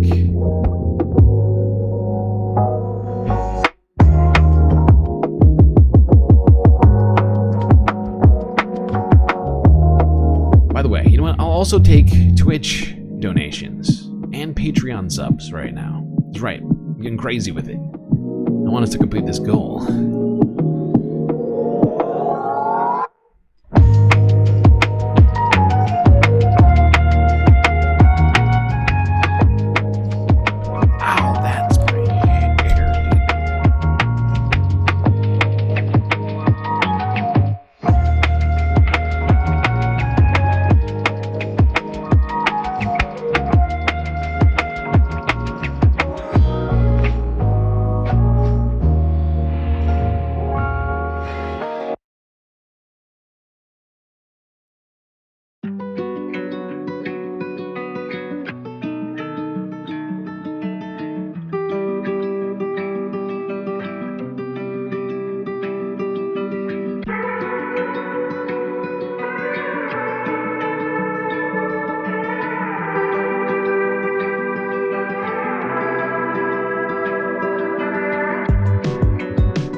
Time for us to get back to the show. Third half, engage.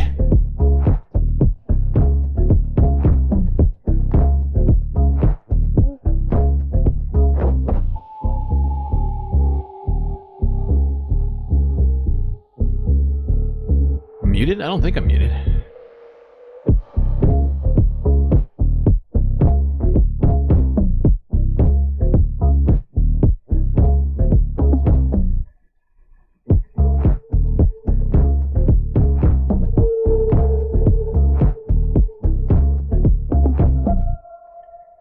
Alright, chat, let's get back to talking about environmental news. And there's a storm that we completely missed somehow. Because according to More Perfect Union, there was a complete media blackout. Here is their story on this situation in West Virginia.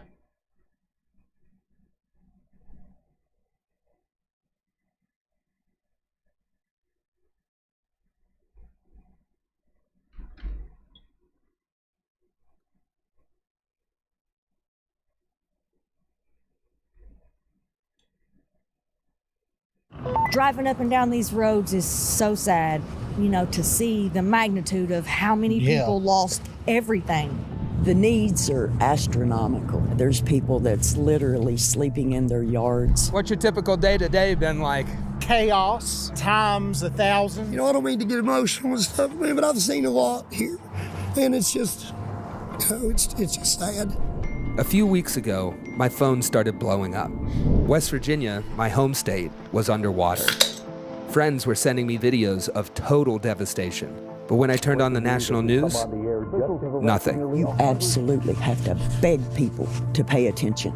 It's like, look, we're dying. Hey, we're dead now. This is probably the worst flood that this town has experienced. And from what I was hearing, the government was nowhere to be found either. What kind of help are you expecting to get as time goes on?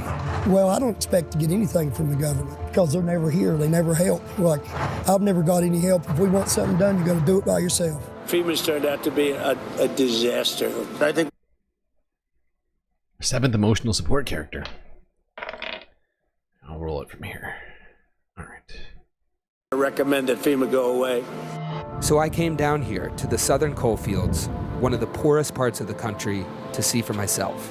How bad was the destruction? And who, if anyone, is going to show up to help? Do you feel like Donald Trump's got your back? Have you ever been through a flood like that before? No, never. We've seen like water this. get high, but never like this. No. It flipped our lives upside down. Everywhere you looked, it was water, and people's houses underwater, our house underwater, you know, our vehicle underwater. It was unlike anything I'd ever experienced or seen. Very scary. What kind of needs do you have right now, and who's meeting those needs? Housing is our main need right now. Because our house was destroyed. And we've reached out and looked and contacted housing authority, landlords, like just everybody and anybody that we know. Yeah, that's what I was actually.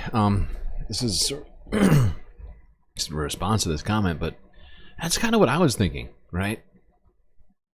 This kind of stuff. People are failed in these catastrophic moments in their lives. It certainly breeds a distrust, foments it.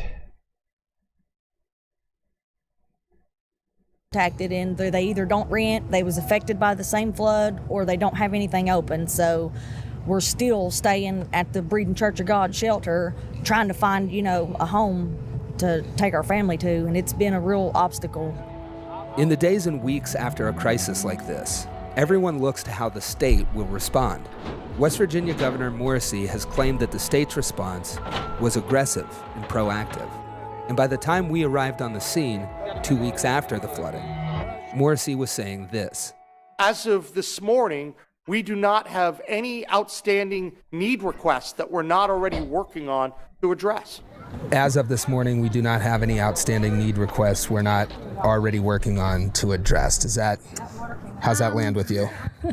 My opinion would be I think he should probably come down and actually see the homes that were destroyed, the people that still can't get out, the bridges that were washed away. There is a need here, and it does get overlooked a lot because we are a small town. Yeah. It would be nice to have somebody that doesn't forget us, but if we do get forgotten, it's us. We rebuild. We do. There's been a lot of people in the community that, we don't even know that showed up. Yeah. Sticking together, being strong for us and helping us with clothes, with the kids, We're here at Matoka Outreach, where we've been staging supplies since the flood happened over 2 weeks ago. We've been getting trucks in, getting volunteers in, and we just send it out the door to areas that need it. Yesterday, we give out our 8,000 cases of water.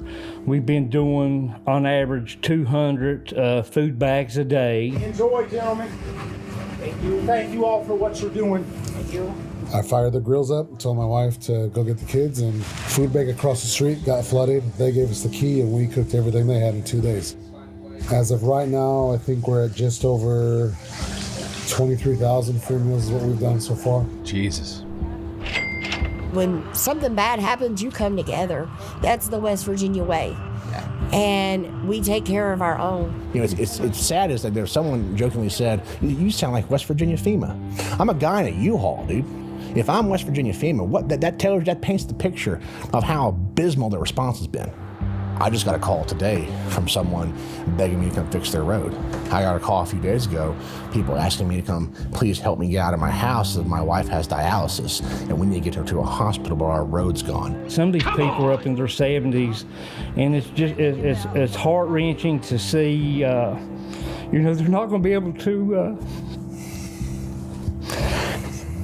they can't rebuild, they can't, they might not have family, and it's just tough to see the older generation, and they need help.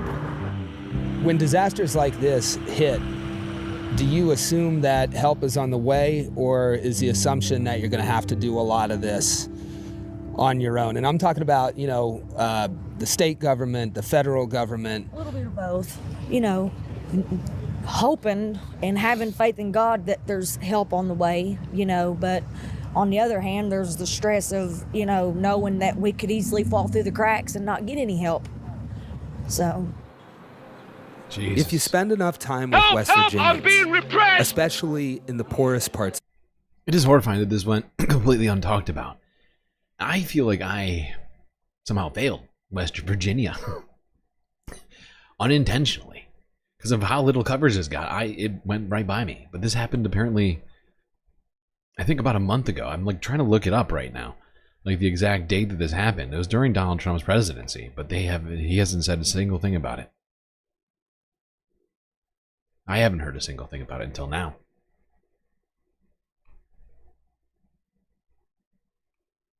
State. You come to learn that the distrust of government is well earned.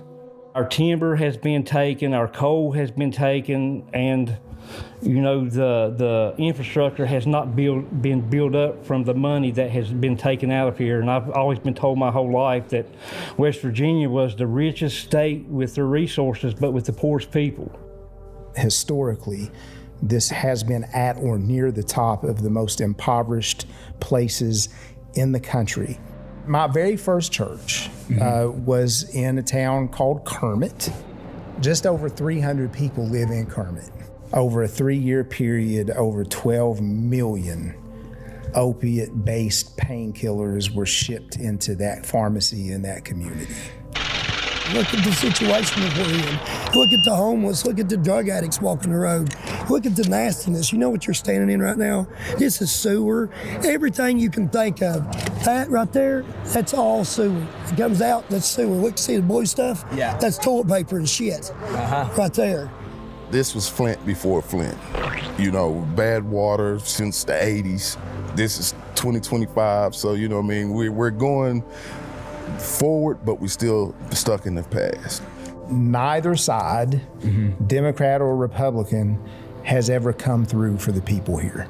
What impact does catastrophic flooding have on those challenges that have been here for so long? It just exponentially adds to them. People are desperate. Yeah. People are desperate, and when people become desperate, they sometimes make desperate choices and desperate decisions, and that includes who they vote for. This state showed up in a big way for... It's a terrible story, and it's true. West Virginia has had its resources stripped, and the regular people who did the stripping, people who were working for people like Joe Manchin's family, other sorts of, wealthy business owners who owned mines or whatever, pieces of land to harvest all the lumber on. All those people who did all that work helped enrich a tiny group of people and were left and have been left in poverty. And then they've been, repressed time and time again, ignored time and time again. And you wonder why they're not completely, but oftentimes, not maybe, how do you say it? Like, disenfranchised, right? I mean, feeling like the system's failed you because it has failed you, right? And, you've started feeling like that long enough, easy to just remove yourself from, things like keeping up with politics, something that America doesn't do, right? And in places like that, I feel like it's hard to even consider anything about if you're, not even getting through day to day. It's just, our government has failed people so much. I find it fascinating that Joe Manchin somehow became a senator in this state, considering how much he's enriched himself off of these people's backs.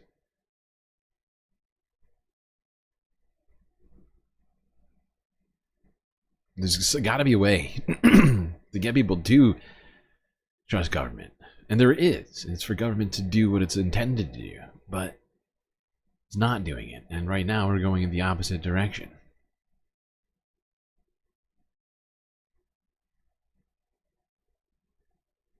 All right, let's go talk about something constructive.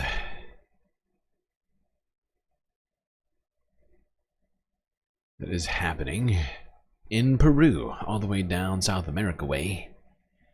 One Peruvian farmer is putting in a lawsuit against one German energy firm. And I found the way that they are trying to quantify this. I think this one's pretty funny. But also, this is funny because it's perfect. I wish I'd thought of it, honestly. It's brilliant.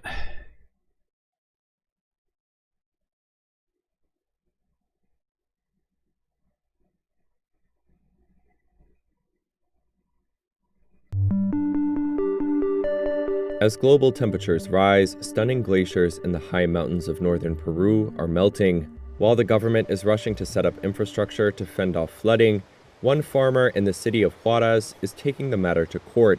Saul Luciano Iluya is suing a German energy firm and demanding that, as an emitter of greenhouse gases, the company help foot the bill to deal with the crisis.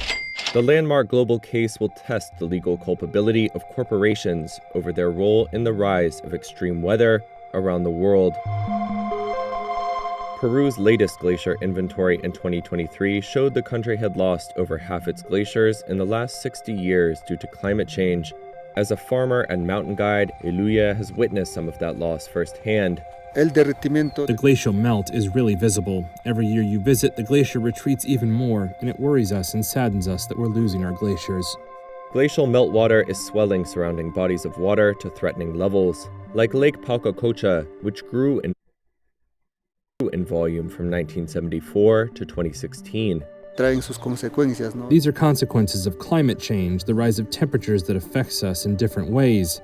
The risk of overflows is more imminent, and also in the future, we're going to have water problems.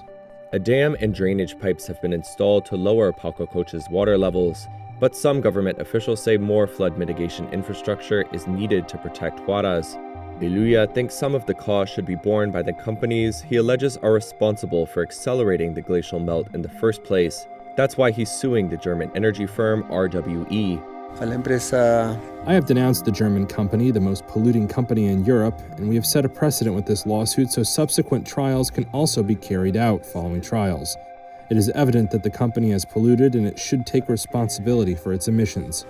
His lawyers allege RWE is responsible for 0.5% of global emissions and should therefore pay 0.5% of a local flood defense project that costs $3.5 million.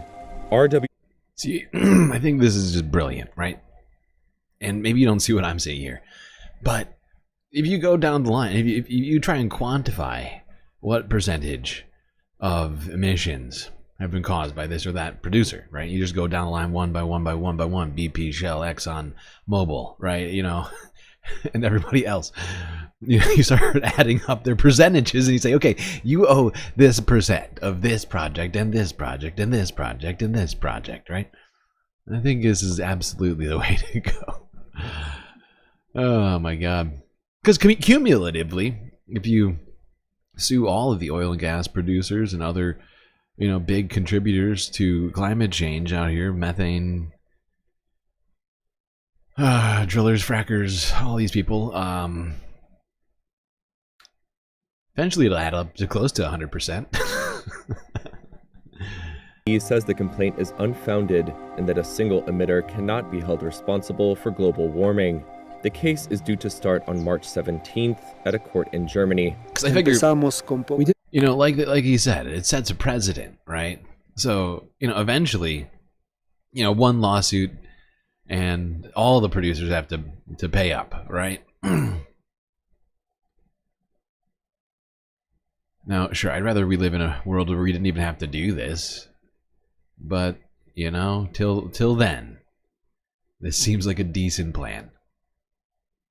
And it's worked. This is similar-ish plans have worked to some degree out there as well.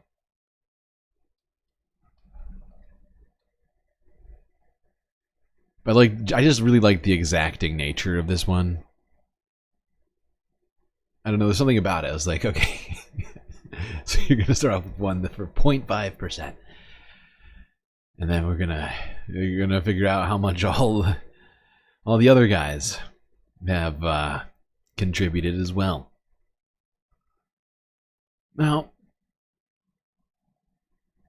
you know what also contributes to climate change? Cutting down forests. Something you probably shouldn't do if your goal is to help undo the current changes going on in the climate. But this story exists.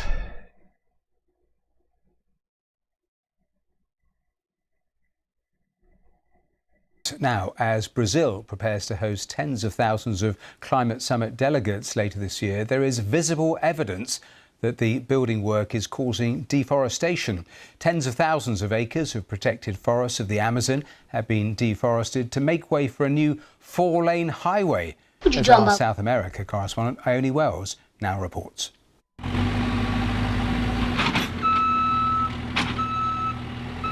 This is going to be a highway, and this is where it's being built. Slicing through the Amazon rainforest. Protected land, until now. This is so wildly unnecessary. Claudio Verrececci made his living from harvesting acai berries here. Those trees were cut down. We no longer have the income to support our family.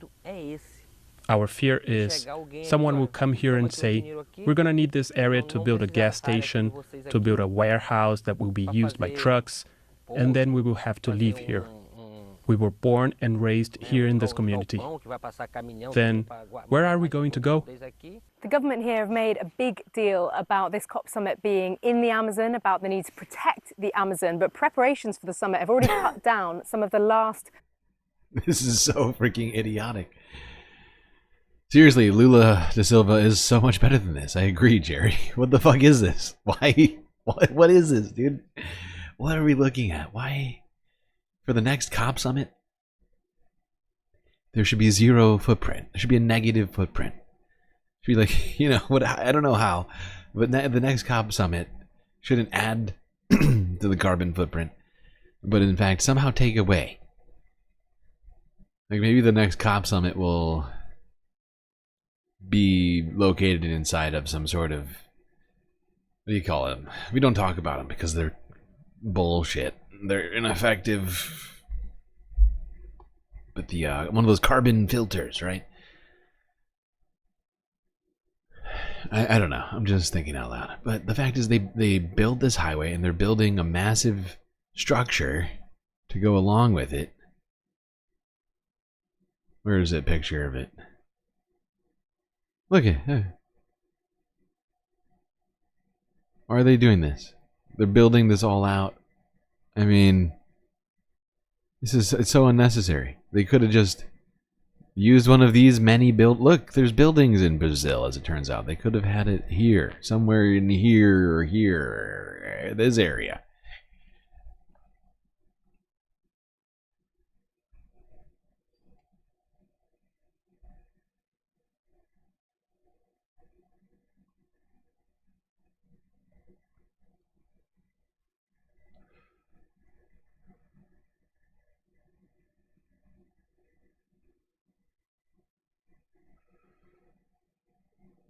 The COP summits need to stop. I mean, the summits don't need to stop. I mean, there's already existing places for meetings, and the meetings are important to come to agreements on how we're going to move forward on dealing with climate change in a sort of intergovernmental sort of way.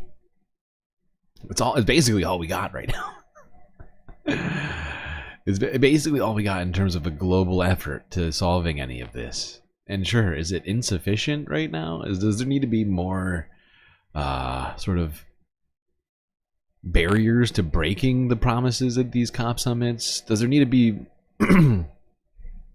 maybe every country involved rather than just a select group of countries? Yeah, all of those things. All of those things. How about this? They haven't finished this. They just need to stop while they're ahead. Right? I mean, this is so stupid. I don't understand why they've done this.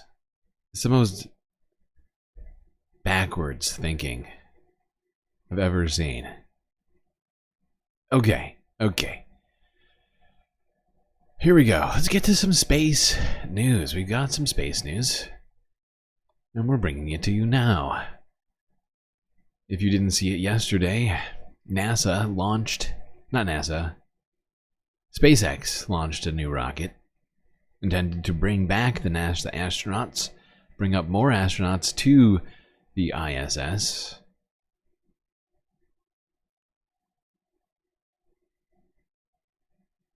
A SpaceX rocket has blasted off carrying a replacement crew to the International Space Station, which paves the way for NASA astronauts Butch Wilmore and Sonny Williams to come home. The pair have been on the space station since June, when their original 8-day trip was extended to more than 9 months after problems with their spacecraft. Our science editor Rebecca Morrell has the story.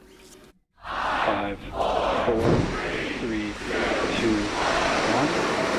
Ignition and liftoff. Go. Heading to the International Space Station, on board 4 astronauts at the start of their journey. But their departure also marks the beginning of the end for another mission that's grabbed the world's attention. NASA astronauts Suni Williams and Butch Wilmore have now been on the space station for more than 9 months. They were only supposed to be there for a few days. Now the arrival of the replacement crew means that they can finally head home. We came up prepared to stay long, even though we planned to stay short. That's what we do in human spaceflight. That's what your nation's human spaceflight program is all about, planning for unknown, unexpected contingencies. This might be my last flight. That's a little sad. I'm trying not to think about it too much. You know, being in space is just pretty spectacular. Butch and Suni's mission began in June on a test flight of a new Boeing spacecraft. But after technical problems, NASA decided the capsule was too risky to bring them home, so it came back without them. Touchdown. Starliner is back on Earth. NASA opted for the next planned SpaceX flight to bring them home instead, but its return journey was always set for now. The NASA pair have taken their extended stay in their stride, but a fellow astronaut and friend says it's the simplest of things that they'll be looking forward to. You miss the basic things about life here on Earth.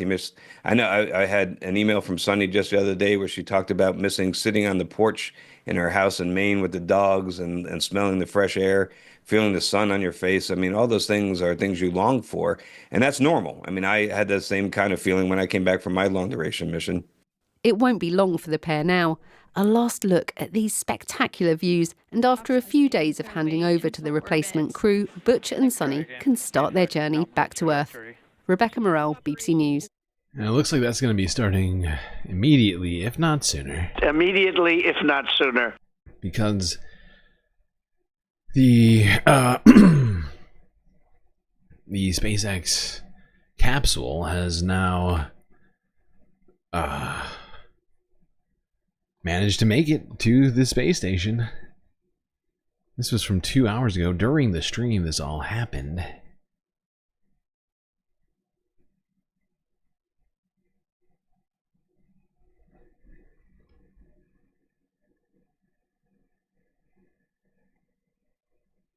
Good centerline camera. Station looks beautiful. 1 towards waypoint 2. Waypoint 2 being just 20 meters. Of the Dragon Endurance spacecraft as it makes its final space, or not the International Space Station, the SpaceX mission control teams behind a capture ring extension has been being imparted on the station. Getting close considering now we're really illuminating that forward docking port ring.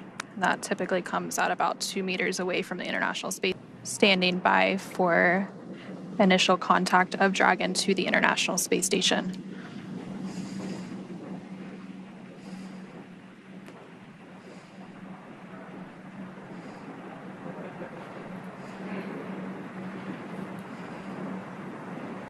Dragon contact and soft capture complete. We'll have a brief welcoming ceremony and then they will go into a safety briefing and get...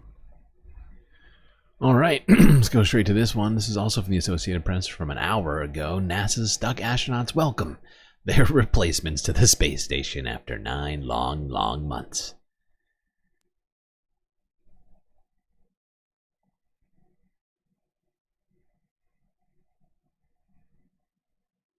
Comes in with a diving hug. Onishi, the first Crew 10 this dude knows astronaut how to enter a capsule. My God.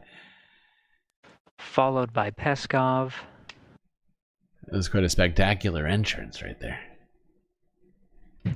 Nicole Ayers, the first of the Fly's newest class of astronauts to enter, and last commander of Crew 10, Anne McLean.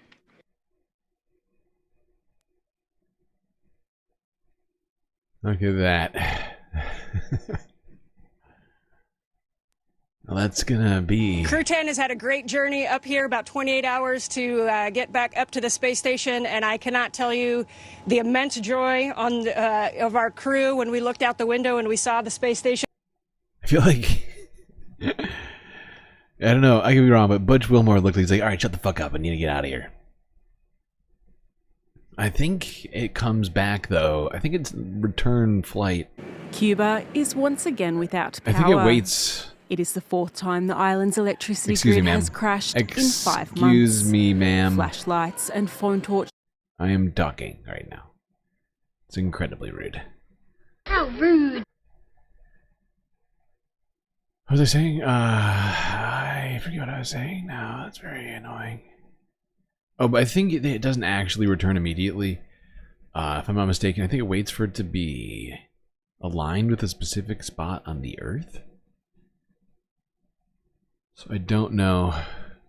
I think it might be Wednesday. Anyway.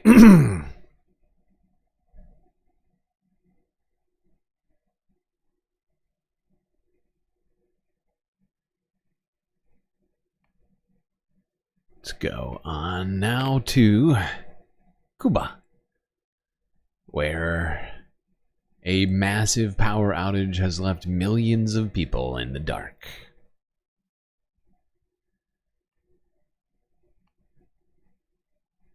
Cuba is once again without power. It is the fourth time the island's electricity grid has crashed in 5 months. Flashlights and phone torches are now a routine part of navigating city streets, as Havana locals have grown all too familiar to darkness. There was a blackout that lasted 3 days. It was long, very long. Food spoils and there's many challenges.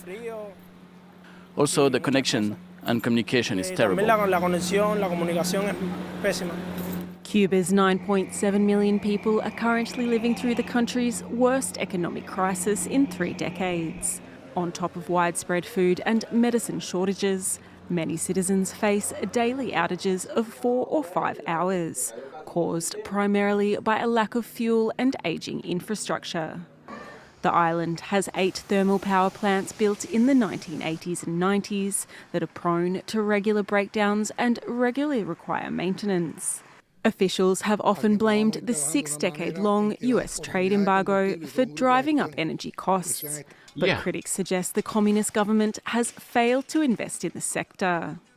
I don't know what the situation in the country is right now, the situation with oil.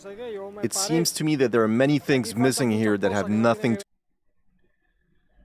to... I think a lot of it is due to the US's embargo and sanctions on Cuba, because it means that they can't get access to all of the best technology, right?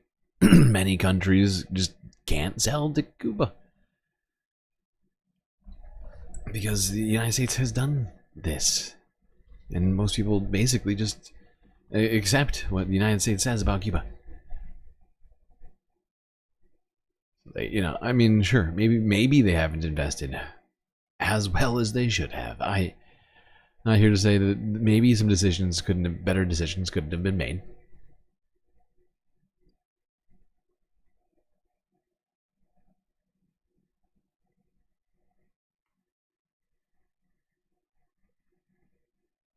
The fact is, I mean, you look around in Cuba, everything is like 50 years old.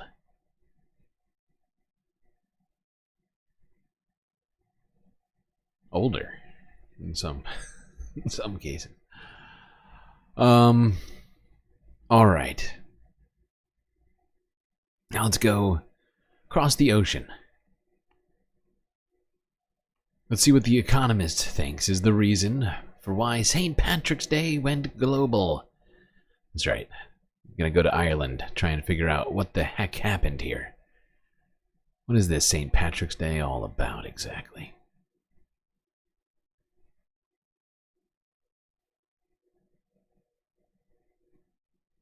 I don't know why I put this in here, but I did it.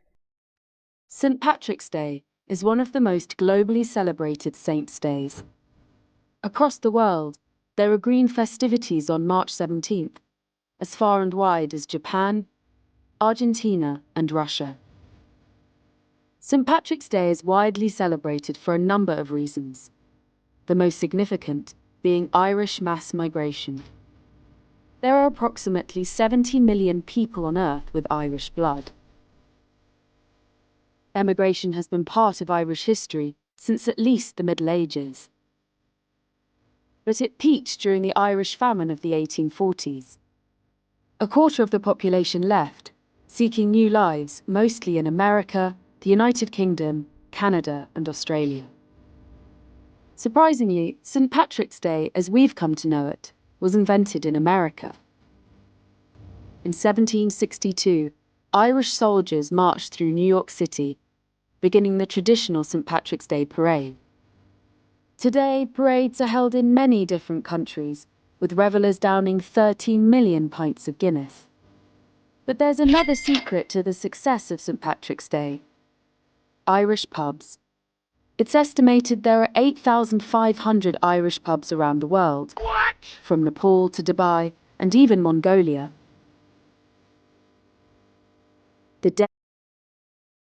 Wow, St. Paddy's Day. An Irish tradition that didn't even start in Ireland.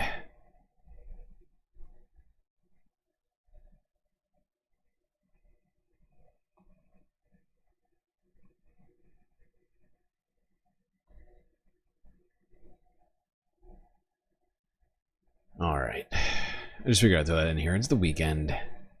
And it's, Saturday is when everybody does all the St. Paddy's Day parades. Figured I had to throw something like that in here. Break up the halves a little bit. Alright, now let's go on and talk about this. Because the leader of NATO met with Donald Trump at the White House earlier this week. I think it was Thursday. We didn't cover it at all, so I figured we'd cover it here today. Here's France 24 English from 2 days ago. Many European leaders desperately hoping US remains committed to NATO.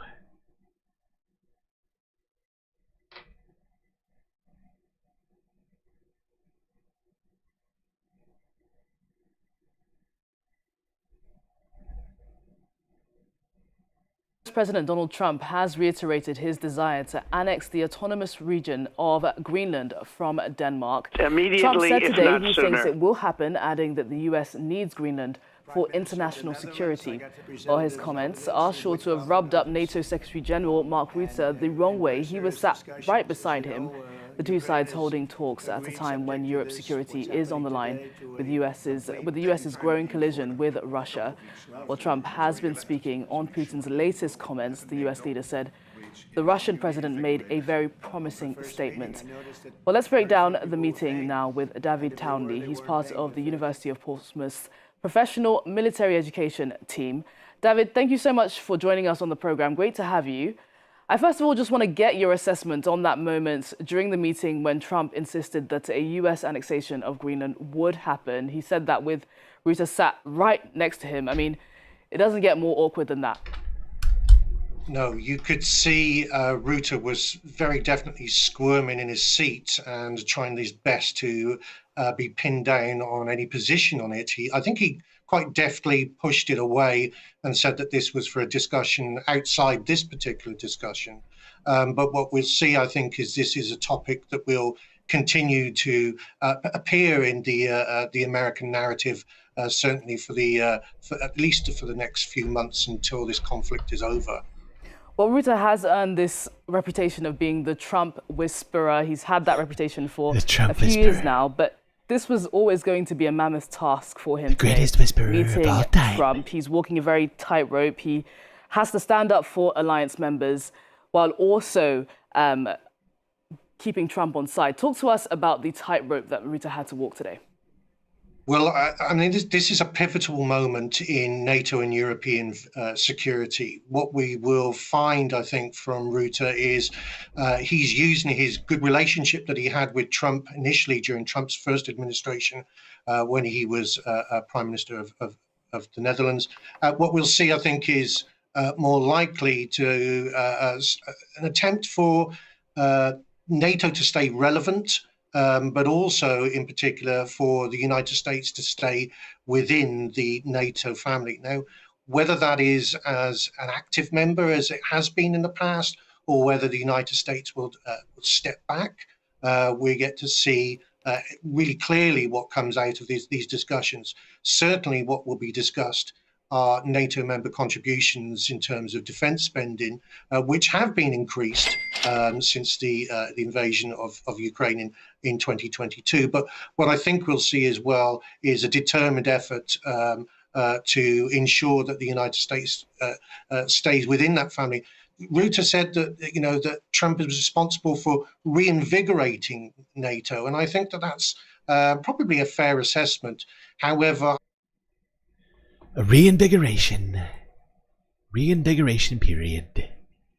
It's going to be the best reinvigoration ever seen.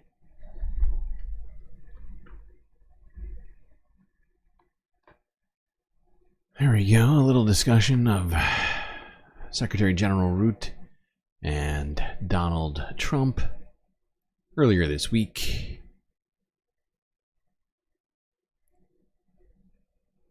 Donald Trump saying the usual crazy stuff.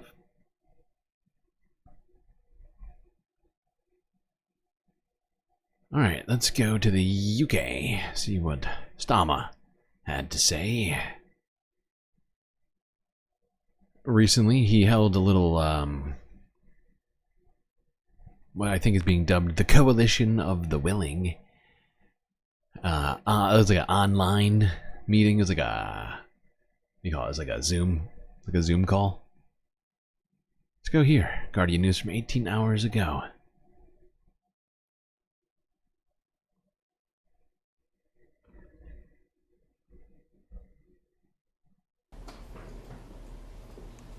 I think what this week has shown, particularly the developments and progress on Tuesday, is that President Zelensky, who's with us this morning, has shown once again that Ukraine is the party of peace, because he has agreed to and committed to a 30-day unconditional ceasefire. Now what we see, and this is centrepiece for our discussions today, is that Putin is the one trying to delay. If Putin is serious about peace, it's very simple. He has to stop his barbaric attacks on Ukraine and agree to a ceasefire. And the world is watching. Immediately, if not sooner. And my feeling is that sooner or later he's going to have to come to the table and engage in serious discussion. Being prepared to defend any deal ourselves through a coalition of the willing. We've begun that process, and this morning we can take it forward. And then thirdly, and really importantly, given the developments of the last few days, to keep the pressure on Putin to come to the table. And I think collectively we've got a number of ways that we can do that. And so it's those three heads really that we're going to focus on in this meeting: strengthening Ukraine, being prepared to defend any deal ourselves through a coalition of the willing, and keeping that pressure on Russia at this crucial time. There we go. Keir Starmer laying out his goals for the coalition of the willing, defending Ukraine, bolstering allies, and what was the last one? I can't remember all of it. Something about Russia. But yeah, also saying that Russia needs to stop its barbaric attacks on Ukraine, especially in the midst of these ceasefire talks that are ongoing. Seems like a reasonable request.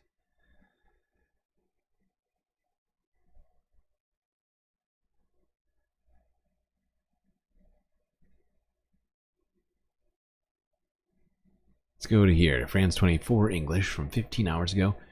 Talk about that coalition of the willing.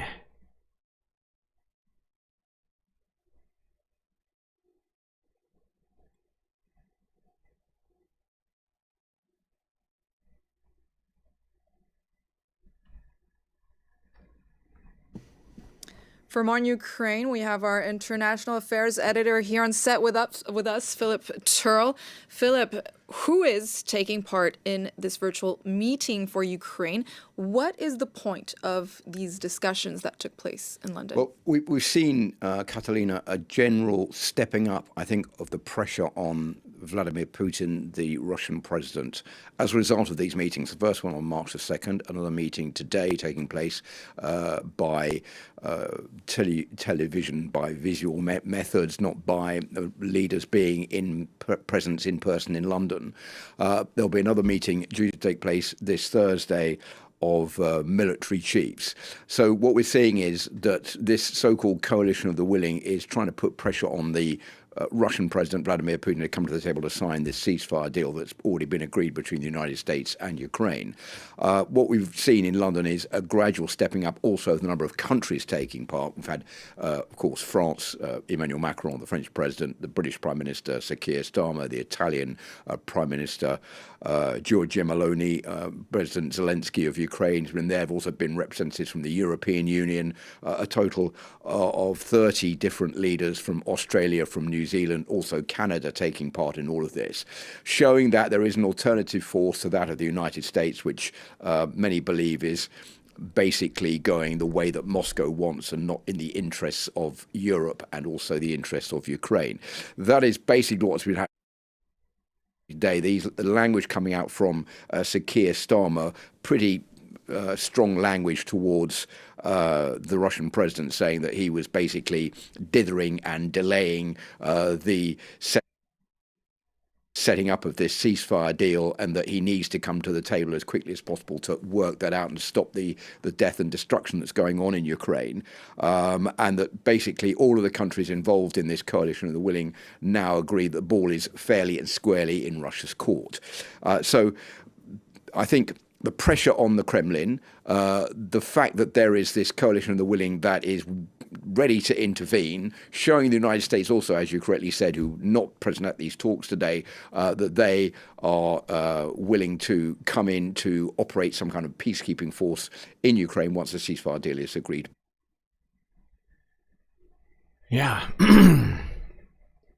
All this stuff is, in a way, definitely putting pressure on the Kremlin, on Vladimir Putin to end this, but he, as we've seen already up to this point, not all that interested in peace. He already came out, we saw yesterday him talking about how, you know, that he was going to, what was it again? I'm trying to remember how he said it. He was going to keep doing whatever he's been doing in the Kursk region, stuff like that. He said some stuff about how the ceasefire deal was in theory good, but was all wrong at the same time. It's been very clear, aside from the fact that he doesn't seem to really want this ceasefire to happen yet. He basically, he has goals still. You know, he wants to get back Russian territory that's been taken in the war before he agrees to a ceasefire. If there's a ceasefire, then, you know, they could resupply troops in the Kursk region. Some of that European aid comes through, right? And Putin can't have that. Now, we're going to go back to talking about this stuff, but first I'm going to go to a few other European countries where things have been developing, I guess you might say. Poland, we recently saw the president of Poland come out and ask for the United States to station nuclear missiles in the east of Poland.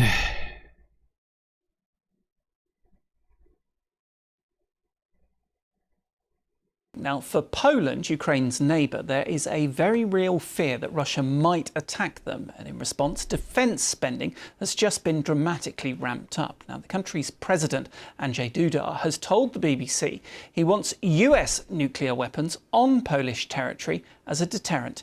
He sat down with our international editor, Jeremy Bowen, in the presidential palace in Warsaw. Poland is a country where memories of the past, wars, invasion, occupation, shape the way they see the present. Poland's president, Andrzej Duda, greeting the Mongolian president in Warsaw, is also commander-in-chief of their rapidly expanding armed forces. Mr. President. He sees Putin's Russia as every bit as dangerous as the former Soviet Union, Poland's overlord for 40 years after the Second World War. Can we talk a bit about Poland's security? You've said that you would like the United States to move nuclear weapons, to keep them, to station them here in Poland. How does that make you more secure? We have been talking about this for a very long time. This is not new information. And it has been the subject of talks with successive US administrations. This is nothing new. They've always said no. Of course, there was a question from a journalist asking whether we are interested in the French nuclear umbrella, in line with President Emmanuel Macron's statements. I said that, of course, because any nuclear protection would be valuable to us, just like American nuclear sharing. We have been advocating for nuclear sharing for many years. Yep, and they did it last year too. We talked about it when that happened. And in the north, there has been a bunch of NATO drills happening along the border with Russia and in what do you call it, like some of the Nordic countries. Let's go here. TRT World first on all of that. And yes, I have more than one video on what's been going on with NATO drills in the Arctic as well happening here. Let's go here.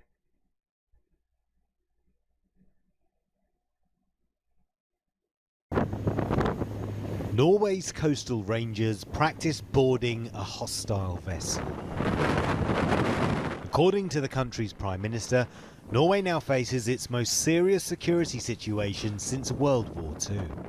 Got with me one patrol today. This is part of Joint Viking, a Norwegian-led NATO military exercise involving 9 countries, including the US. Here at the Cold Weather Operations Centre of Excellence, NATO is keen to show us journalists and the world how allies are working together. ESPN. Norwegians in white, teaching Americans in green how to fight and survive in the snow. What practical things have you learned? Anything from even what we're going to go through today, the breaking through the ice. I know that's a huge risk. They've had a lot of accidents with that in the past because it's pretty deadly. The water is really cold, so even just learning how to get yourself out of a situation like that could turn badly very quickly. We were keen to talk to the soldiers about the Trump effect. One Norwegian told me without the numbers and the tech that Americans bring, some drills wouldn't be possible. And then there's Article 5, which says an attack on one member state will be treated as an attack on them all. Or would it? Are you going to make that policy, U.S. policy, that the U.S. wouldn't defend NATO countries that don't pay? I think it's common sense, right? Also, why stay in NATO at all? I view NATO as potentially good, but you gotta get some good thinking in NATO. The relationship that we built to the military over years, operating together, that is a very strong bond, and it won't easily break. Also, the American forces and also the president understand that he needs capabilities to operate in this environment. So I don't think that we will see any clear breakout and that we will stop working with Americans. Yeah. What I see is quite the opposite. Okay. I see an increase in their interest of understanding this environment.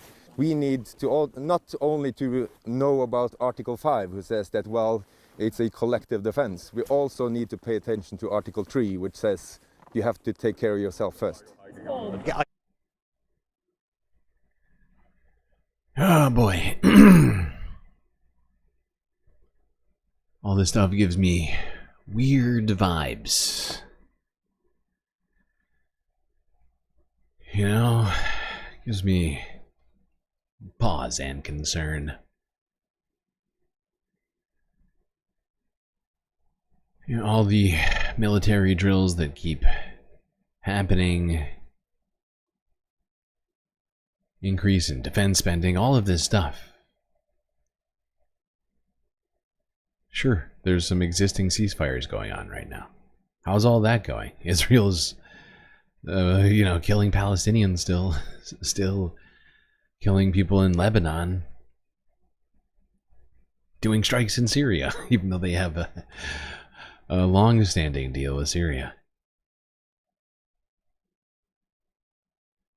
Russia doing the same thing in ceasefire talks.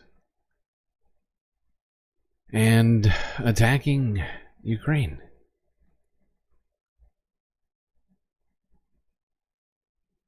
It's all bad. It's all bad. Oh, I put these in the wrong order. I should have put this before all this.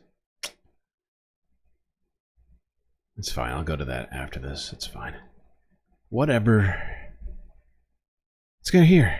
Joint Viking in Norway, NATO's largest Arctic military armada exercise. of military ships off the coast of Norway is a show of force from NATO. Soldiers weather suboptimal temperatures to carry out training and prove they can counter threats. Charlie, move! In one exercise, members from the British Royal Air Force come under sniper fire. Any injuries? The drill simulates an attack on a Norwegian base in the Narvik region. A quick response is vital. Don't want to be hanging around if there's rounds coming down. Yeah, we train this. This is our bread and butter. This is what we do. NATO's Joint Viking is the biggest operation of the year in Northern Europe. 10,000 soldiers are deployed from 9 countries, including France, Finland and the United Kingdom. Building our capabilities from the UK and then putting them into this. No enemy is defined, but Russia is on everyone's mind. The border is a short flight away, and in recent days a Russian aircraft was identified nearby. The exercises prepare for the worst-case scenarios. Here, wounded soldiers are played by young Norwegian conscripts, so that if necessary, the country can count on its own population. It's important to train this together with the civilian life of everything they have to be ready for in case of war. Notably, US allies have also joined the operation, and the sentiment on the ground is that their disengagement is unlikely. We have a lot of common interests. We're very close to. Yeah, we do. I mean, historically have a lot of common interests. Right now, though, it feels all of that's being put into question in the balance.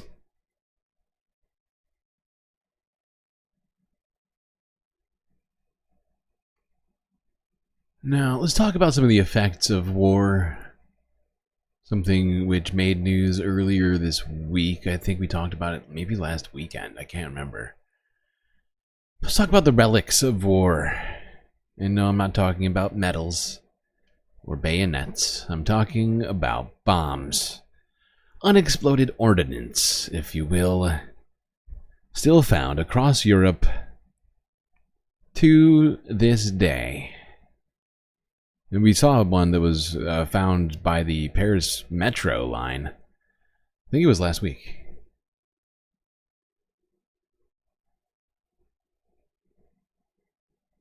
A shocking discovery in Paris on March the 7th brought the city to a standstill. An unexploded bomb from the Second World War forced authorities to suspend high-speed train services to London and Brussels and shut down roads in the area. Since then, the French police have successfully defused the nearly 1,000-pound artifact, but it still serves as a reminder of the lasting impacts of war. Now, for more on this often forgotten about history, we're joined now by Alex Sushin, a professor with the University of Guelph's Department of History. Good to have you with us today, Professor. Thank you for having me. All right, so can you give us some historical context on how the widespread bombing campaigns during World War II led to so many unexploded bombs still being found present day? Well, there's a lot of reasons why. The Allies bombed the European continent in order to disrupt the German economy and to prevent the movement of troops around the continent, especially during the lead up to the Operation Overlord and D-Day. And so there's a desire in that sense to bomb rail yards and highways and anything that could help the Germans move troops to the coastline faster. And that's why it's not really that surprising to find a lot of unexploded ordnance around rail lines and things like that.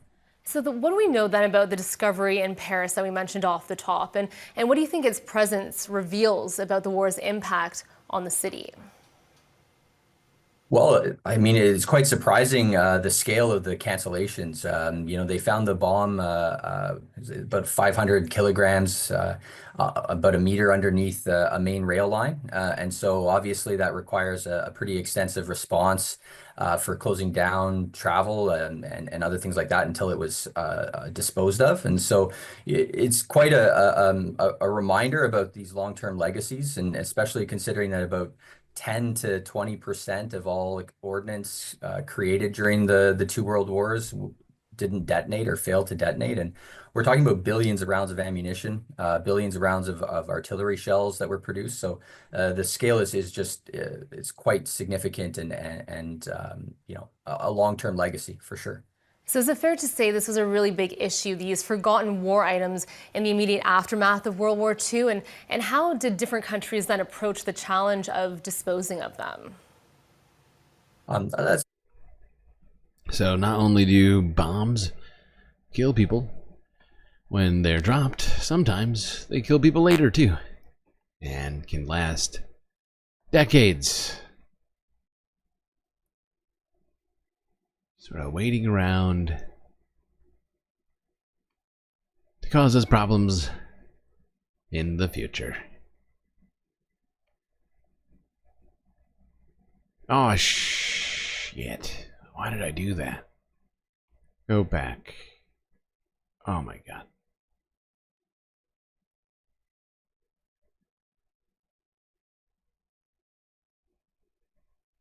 By the way, we didn't achieve our goal tonight. But I'm going to give us all the content anyway. I think it's only fair. And the fact is we don't have a ton of content tonight. Only 93 videos. I mean, not like that's a lot of stuff to talk about. Okay, let's go back to talking about the ceasefire proposal, which was announced earlier in the week. What was it? Wednesday?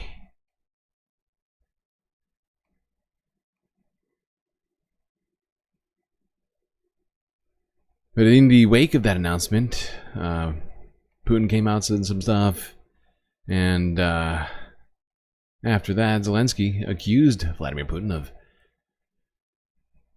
planning to reject the U.S. ceasefire. Shocking. We've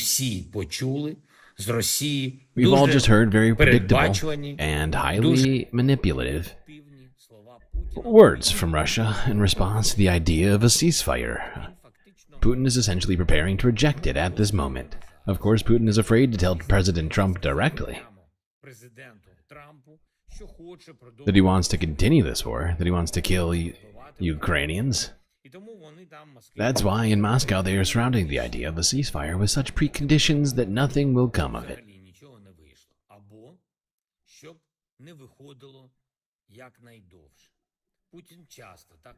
It'll be delayed as long as possible. Putin often acts this way. He does not say outright, but ensures that everything drags on and that normal solutions become impossible. Exactly. I mean, that's what I'm saying, right? And especially when it comes to the Kursk region, right? He still has a military objective that he hasn't succeeded with yet. And the whole point of a ceasefire would be to end military objectives for at least a period of 30 days. This is according to not last, but the ceasefire agreement that Ukraine and the U.S. came to terms on. I never withhold the content. I'm too soft on them. Come on. It's fine. It's fine. It's fine. We were really close. We had 4 or 5. 2 of them were super stickers. 2 of them are super chats. So I'm fine with it. But yeah, here was Vladimir Putin. He said this the next day, sort of reiterating and stepping up the rhetoric around the Kursk region. I need subtitles for this too. Before we begin our work, I would like to say that we have read today's appeal by US President Mr. Trump to spare the lives of Ukrainian army servicemen, parts of which are blocked by Russian troops in the zone of the Ukrainian armed forces. Invasion of the Kursk region. In this regard, we draw attention to the fact that Ukrainian militants have committed numerous crimes against the civilian population in the invasion zone. These acts, as I've already said, are classified as terrorism by the Prosecutor General's office. At the same time, we understand President Trump's call to be guided by humanitarian considerations.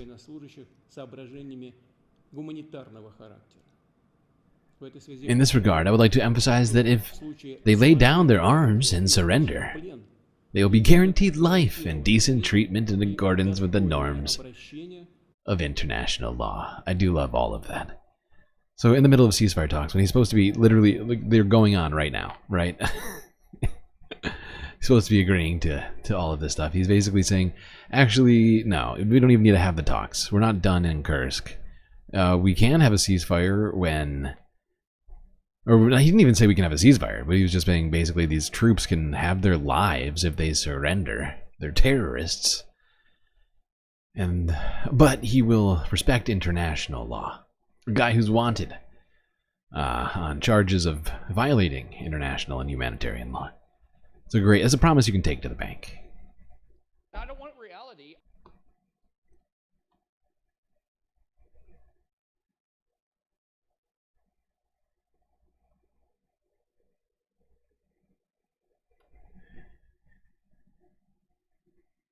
Everybody, don't worry. I see you all talking about donating money right now. It's fine. And actually, before the stream, yesterday, we had some super chats. Not super chat. We had some donations, and I'm just gonna count those. We're just gonna count those towards it. Okay? I'm just, we gotta keep all the Galactic content coming.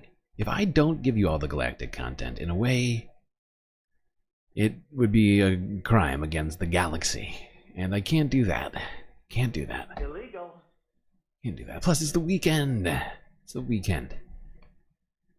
We gotta get all this content out of the way. Otherwise, tomorrow, Sunday Fun Day, is going to be ruined by all this terrible news,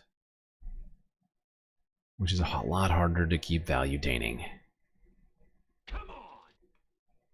That's all I've got to say to you.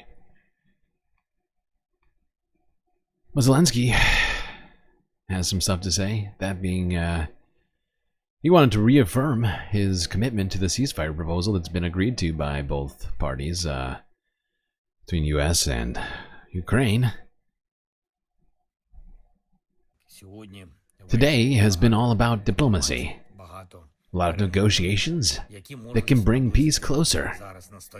Now on the table is the American proposal for an unconditional ceasefire in the sky, at sea, and on the front. Ukraine accepts this offer, and from here, we can start a rapid process towards guaranteed security. Towards the end of this war, and towards a lasting peace. Our teams, Ukraine and the US, worked very well at the meeting in Saudi Arabia, and we are in contact with the American side. We, the Ukrainians, are very constructive. And it is important to push Russia to be constructive as well, to end all of these Russian manipulations that can only prolong the war. Yeah.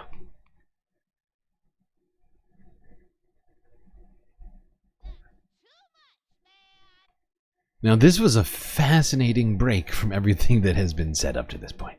Donald Trump saying Ukraine has been very difficult to work with about all this ceasefire stuff. And saying Russia's actually much nicer. They've been much easier to deal with. That's why we're only working with them.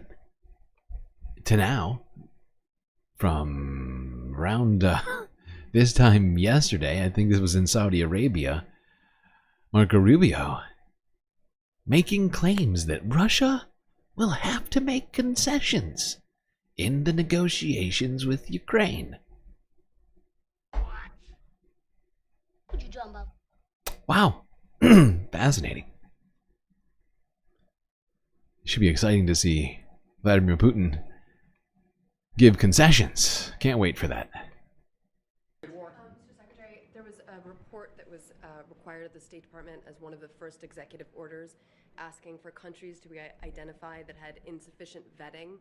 Has that report gone over to the White House yet? I'm sure if it, you mean we had a deadline to meet that. I'm sure we had a thing. We can get you an Do we answer have? for that specifically. We'll get back to you. All right. For the trade war, Mr. Secretary. Territorial integrity. About what? Territorial integrity Yeah, for you already Ukraine. asked that, yeah. So you said that Ukraine would have to... Yeah, you already asked So that. will Russia, right? What is your description of territorial integrity when it comes to Ukraine? Is it pre- Guys, again, that's what we're going to have. Let's. Let me just put it to you this way. There's two.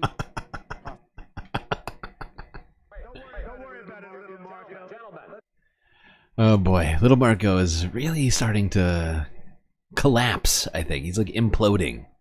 Right? It's like a... I feel like there's some sort of a rift happening inside of Marco's little brain. Oh shit.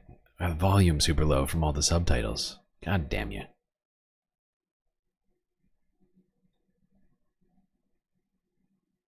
I'm sorry, everyone. Over to the White House yet? I'm sure if it, you mean we had a deadline to meet that. I'm sure we've met the deadline, but I have to take that back and we can get you an answer for that specifically. Is there an off-ramp for the trade war, Mr. Secretary? About territorial integrity. About what? Territorial integrity for Yeah, you already Ukraine. asked that, yeah. Yeah, so you said that Ukraine would have to make concessions both sides. So will Russia, right? What is your description of territorial integrity when it comes to Ukraine? Is it pre- Guys, again, that's what we're going to have. Let's please. I get it, but let me just put it to you this way. There's two processes here. Process number one is how can we get shooting to stop? Because we think it's very difficult to negotiate peace while there's still shooting going on and attacks. What can we do to get that to stop to the extent possible? How can we get as much hostility as possible to stop so we can get to phase two of this process, which is negotiating these things that you're asking me about? I'm just stating the obvious. When people sit down and negotiate an end to wars, there's usually a give and take. What? That's exactly what he looks like. I don't know why this works so well, but this genuinely does seem like the vibe.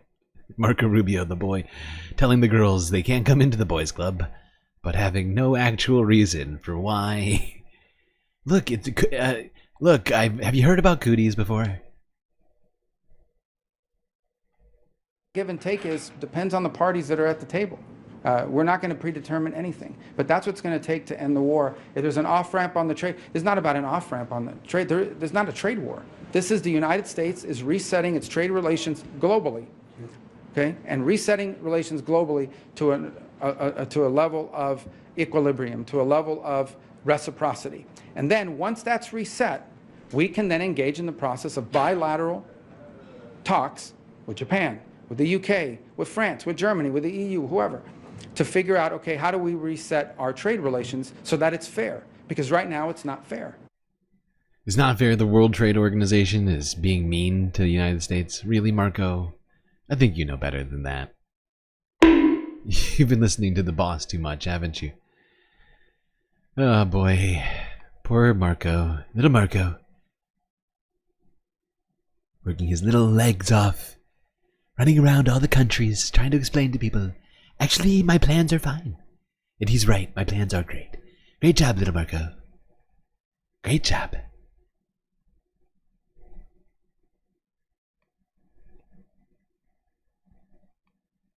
Now we've been talking about how Russia doesn't want peace. Well, while a ceasefire proposal is on the table, they're doing this. In Kherson, a new region being attacked. Not new, they've already attacked it, but they've decided to attack it again, I guess. You know, just remind everybody that they don't want peace, I guess. Just let us all know, hey, I know we said we want peace, but that was a lie.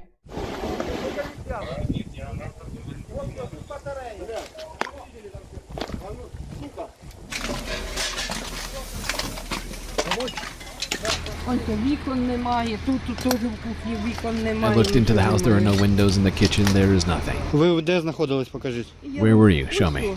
Here is this window. The first one. I covered it with my blankets.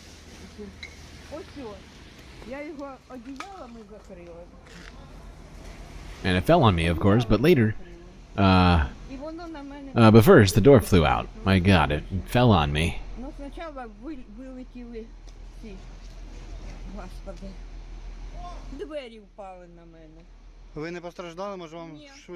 Are you okay? Maybe you need an ambulance. No, I'm okay. It turns out that half of my room was covered with rubble. Do you have a place to sleep now? Let's move you. No, it's okay. I have a place there. No, I don't need it for now. Why is she carrying the spoon?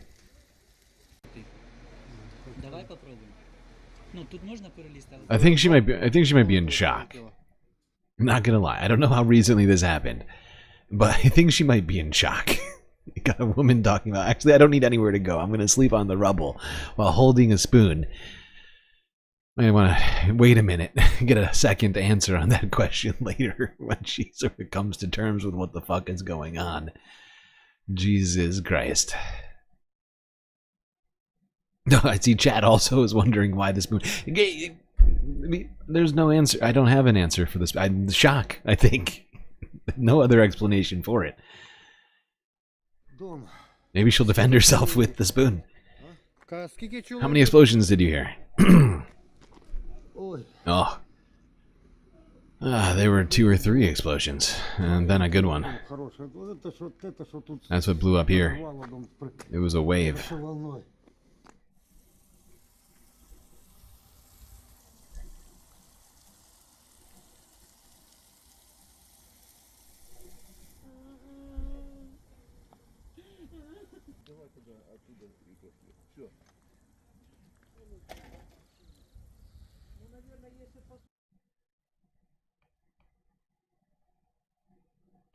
Yeesh. Yep, and while all this is going on, they are, in fact, amping up their efforts in the Kursk region. Donald Trump says his administration has had productive talks with Russia about a ceasefire. The very best talks. Perfect phone call.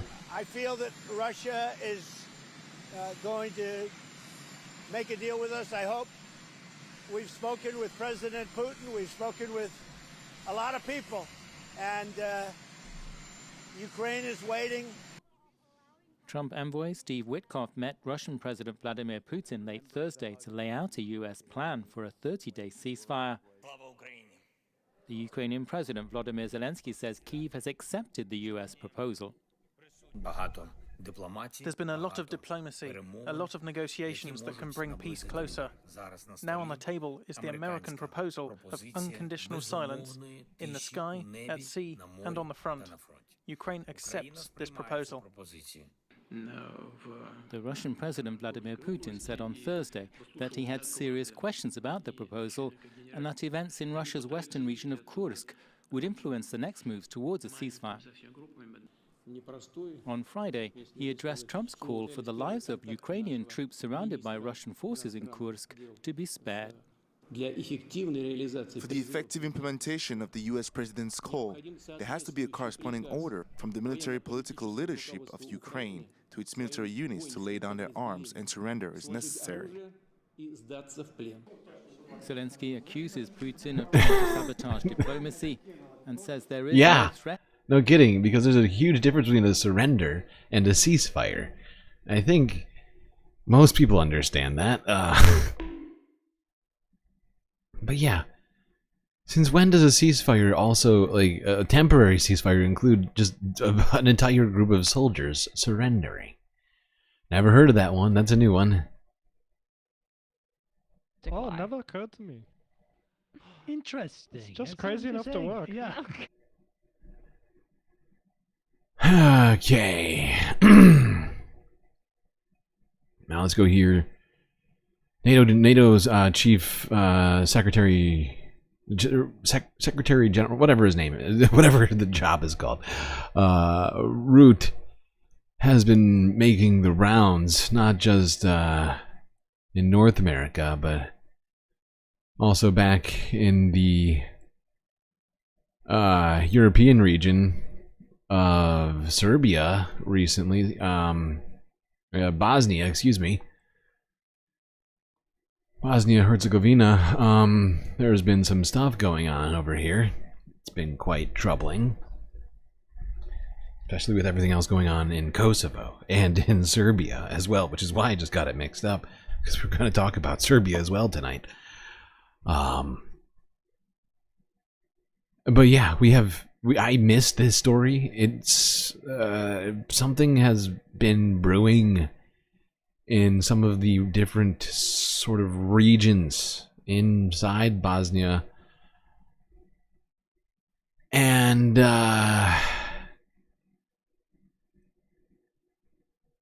NATO Chief Root came out and called on Bosnia's leaders to tackle some of their inflammatory rhetoric, which he believes is posing genuine risks to Bosnia's security and basically the rest of the Baltic, former Yugoslavic states, potentially, if things get out of hand here. Although he didn't really, I don't think he necessarily, I can't remember if he alluded to that or not, but I mean, I picked up on that in here. Let's go here now. AP Archive got posted 19 hours ago, but this meeting actually happened or press conference happened on Tuesday, if I have my numbers correct on that.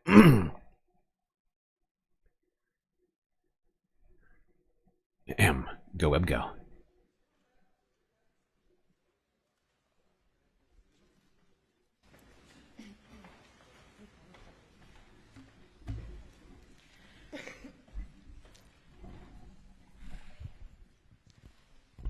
Any actions that undermine Dayton, the constitutional order, or national institutions are unacceptable. Inflammatory rhetoric and actions are dangerous. They pose a direct threat to Bosnia and Herzegovina's stability and security. But here comes my real main message. It will be up to the political leaders of Bosnia and Herzegovina to take their responsibility here. And that is you three, the three of you. There is no other show in town. You have got to do this. And I said it also in the meeting. You asked me to repeat what I said in the meeting. And this was my main message. This country is looking at the three of you. This is about personal leadership. Make this country proud of its presidency. He seems upset. I don't know. Maybe I'm reading into things too much, but he seems worked up right now. And this was pre the Trump meeting, and all that. But like in this moment, yeah, I can understand actually maybe why he's concerned about things getting out of hand over here. Of course, I hear concerns about the security situation. But let's be clear, this is not 1992. And we will not allow a security vacuum to emerge. The international community is here and committed to continuing our strong support, including through EUFOR and NATO. I know that EUFOR is fully prepared to uphold a safe and secure environment in Bosnia and Herzegovina. And I look forward to visiting Camp Boutmir later today. Okay. There you go. Chief NATO Secretary General, I always forget his first name. Mark Root? I cannot remember. But yeah, in Bosnia-Herzegovina, doing what seemed to be some pretty fierce diplomacy. Trying to bolster people's confidence while also seemingly perhaps reminding the leaders of this region of the necessity of togetherness and respect for the Constitution rather than dismantling it and sectarianism, which, well, let's talk about that a little bit. DW News from 5 days ago. Somehow I missed this story. I'm sorry for that. Made a huge tiny mistake. I made a huge tiny mistake. Rising tensions in Bosnia and Herzegovina. How dangerous is the situation as separatists move within the country? NATO Secretary General Mark Rutte has vowed that he will not let a security vacuum develop amid rising tensions in Bosnia and Herzegovina. Speaking in Sarajevo, Rutte called on the country's political leaders to take responsibility and work together to maintain peace. Bosnia has been divided into two autonomous regions since the end of the 1990s ethnic conflict. One is Republika Srpska, dominated by Serbs, and the other is a federation shared by Croats and the mainly Muslim Bosniaks. Rutte's visit comes in the wake of separatist moves from Bosnian Serb leaders rejecting the authority of the federal police and judiciary. Rutte, alongside the chair of Bosnia and Herzegovina's presidency, reiterated NATO's commitment to the country's territorial integrity. 3 decades after the Dayton peace agreement, I can tell... Please hold. That's something we should all be taking note of right now. Sorry, let me play that again. Mainly Muslim Bosniaks. Rutte's visit comes in the wake of separatist moves from Bosnian Serb leaders rejecting the authority of the federal police and judiciary. Right, you hear that? So, I mean, there are some parallels right now running throughout so much of the geopolitical environment, right? Hey, can anybody think of an example of an executive branch trying to, what's it called? Ignore federal, other branches of government like the judiciary? Anybody got any recent examples of stuff like this happening? I mean, this is very troubling. It feels like people are getting ideas all at the same time around the world. Fascist takeover. Alongside the chair of Bosnia and Herzegovina's presidency, reiterated NATO's commitment to the country's territorial integrity. 3 decades after the Dayton peace agreement, I can tell you, NATO remains firmly committed to the stability of this region and to the security of Bosnia and Herzegovina. I have 3 main messages to deliver today, but one is really the main message. First, our commitment to Bosnia and Herzegovina is steadfast. NATO fully supports the sovereignty and territorial integrity of Bosnia and Herzegovina. Well, for more on this, let's bring in Vedran Djihic. He's a senior researcher at the Austrian Institute of International Affairs. He's an expert on Bosnia and Herzegovina and the other countries of the former Yugoslavia. Good to have you with us. Vedran, how dangerous is the situation in Bosnia and Herzegovina now? Look, I think the situation is pretty dangerous this time, even though DOGE has been on this kind of a secessionist trip ever since he took office like 10, 15 years ago. But this time he escalated and he went directly against the state institutions by opposing and banning actually the state institutions judiciary from the Territorial Republic of Srpska, which is a major escalation. There is no way back for DOGE this time. So I think it's pretty dangerous. But at the same time, I don't think that there is a danger of a big violent conflict. It might be that we get some incidents. It might be that we get some provocations. But in the long run, I think there is a NATO and the United States and Europe standing behind the Bosnian territorial integrity and sovereignty, and I think they will protect the situation from exploding. It should be interesting to see if the United States is actually involved in any of that. NATO, perhaps, but Europe, yeah. But You know, Donald Trump seems to be trying to pull us out of all of our previous alignments. You know, friends are now becoming competitors. People for him to yell at. And even though the United States had a pivotal role in peace in this region in the 90s, I wouldn't be shocked if Donald Trump wanted to undo this. I mean, he undid Obama's stuff out of pity, out of pure, not pity, pure, what's it called? I can't think of the word now. God damn it. Not pity. It's not even a synonym for what I'm looking for. Oh my God. Out of pettiness. It just sounded pity. Out of pure pettiness. Right, and now he's talking about trying to get back into nuclear talks with Iran in this term. I mean, I would not be shocked to hear he pulls out of helping here. I mean, he already has. He already has, right? Remember this, okay? Because Donald Trump ended the USAID funds which were going to fund NGOs in places like Bosnia and Herzegovina, in places like Kosovo, Serbia, to help ameliorate and ethnic tensions in this region, right? And or like really, remember he was like talking about why do we need DEI in Serbia? Well, actually, for this reason, as it turns out, for to try and why should we be promoting ethnic diversity? Because otherwise we might have. I don't know, we may have some problems.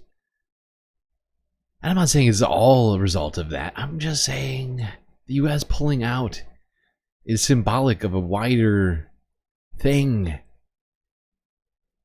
A power vacuum, as was described.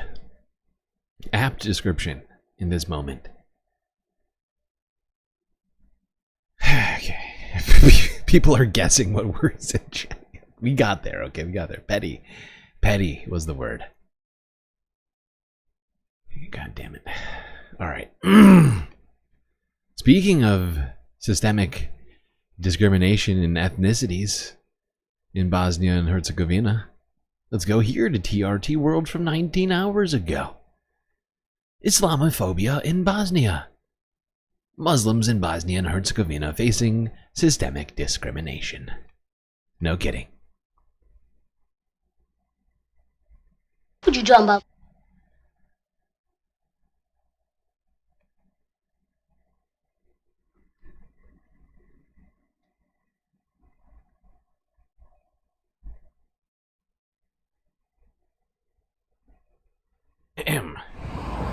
Bosnia-Herzegovina is often called Europe's melting pot due to its culture and religious diversity. According to the country's last count in 2013, Muslims make up 52% of the population. Even so, many face discrimination. When I was hired, I notified my directors that I am a practicing Muslim and devout religious person requesting to perform Friday prayers which last 30 minutes once a week. At the beginning, this wasn't an issue, but recently I was notified that I was prohibited from leaving during work hours regardless of prayers, which goes against my constitutional rights. Women are also often targeted based on their appearance. Women in Bosnia and Herzegovina face discrimination just for wearing a hijab or headscarf. They are, can, or have been randomly physically and verbally assaulted in the streets. Women also face systematic discrimination, such as being refused government IDs, passports, or driver's licenses because they wear a hijab. Then there is lawful discrimination of women wearing a hijab, who cannot be employed in the armed forces or judiciary system due to their dress code. Many have filed lawsuits and won, but despite that, practices of Islamophobia remain without any serious systematic change. Although Islam has been present in Bosnia and Herzegovina for over 500 years, the government does not officially recognize it. Jesus nor is Christ. in agreement with the Islamic community. In contrast, Christianity and Judaism are officially recognized, leaving Fake religion, not recognized. Even though all three are Abrahamic religions, Just gonna leave Muslims out. Wild. Just wild.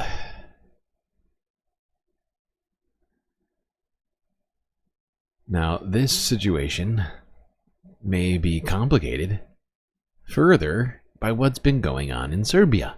Something which we've been talking about now for months in the wake of the train collapse, which left 15 people dead. Allegations of corruption led to resignations from the prime minister and from the mayor of the town and of the country where this happened. Well, not, but sorry, the prime minister is just a, but the mayor. You know what I said in the reverse order. That's my bad. I made a huge, tiny mistake. It's my bad.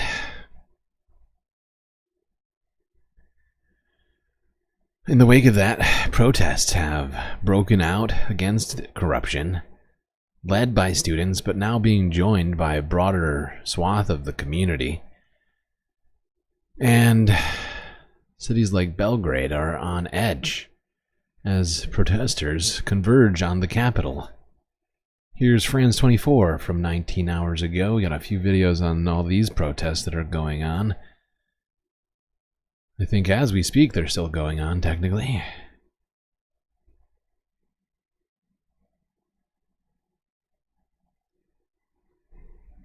Well, about midday, people, students and protesters started to gather in the center, in the Republican Square, the University Square. And from all the big avenues and alley that I'm here, I can see columns of protesters chanting slogans against the corruption and against the regime of Aleksandar Vučić. They wave Serbian flags. They wave slogans. They are making a lot of noise because they want to be heard.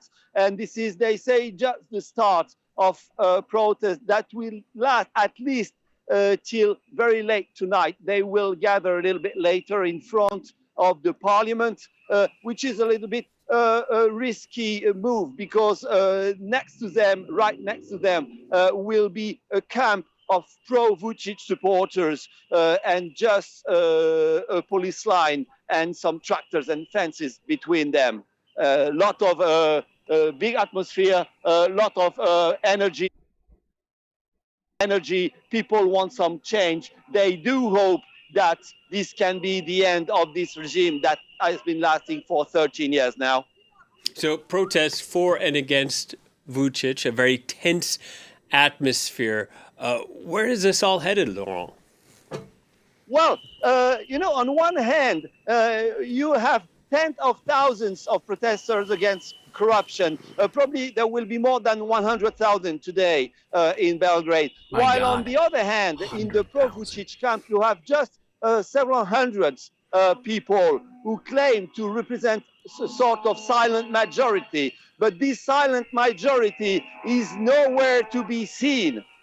Also, the president has made accusation on television. He says that this is a state coup that want to overthrow his regime. Also, the president of the parliament said that this is an attempt to kill the president. So, I mean, the two sides are very much at risk.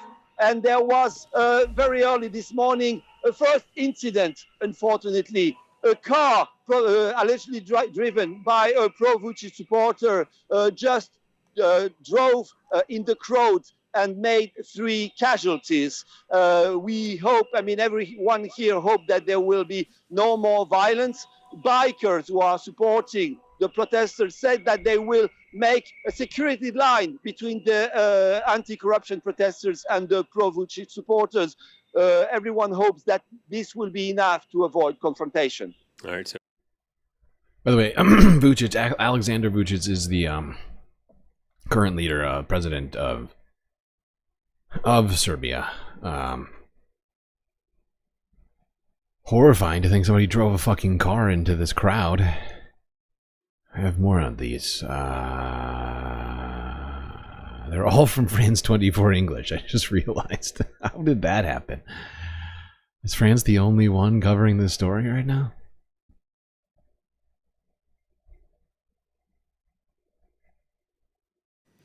For more on this story, we have Andy Hoaxhatch with us from King's College London.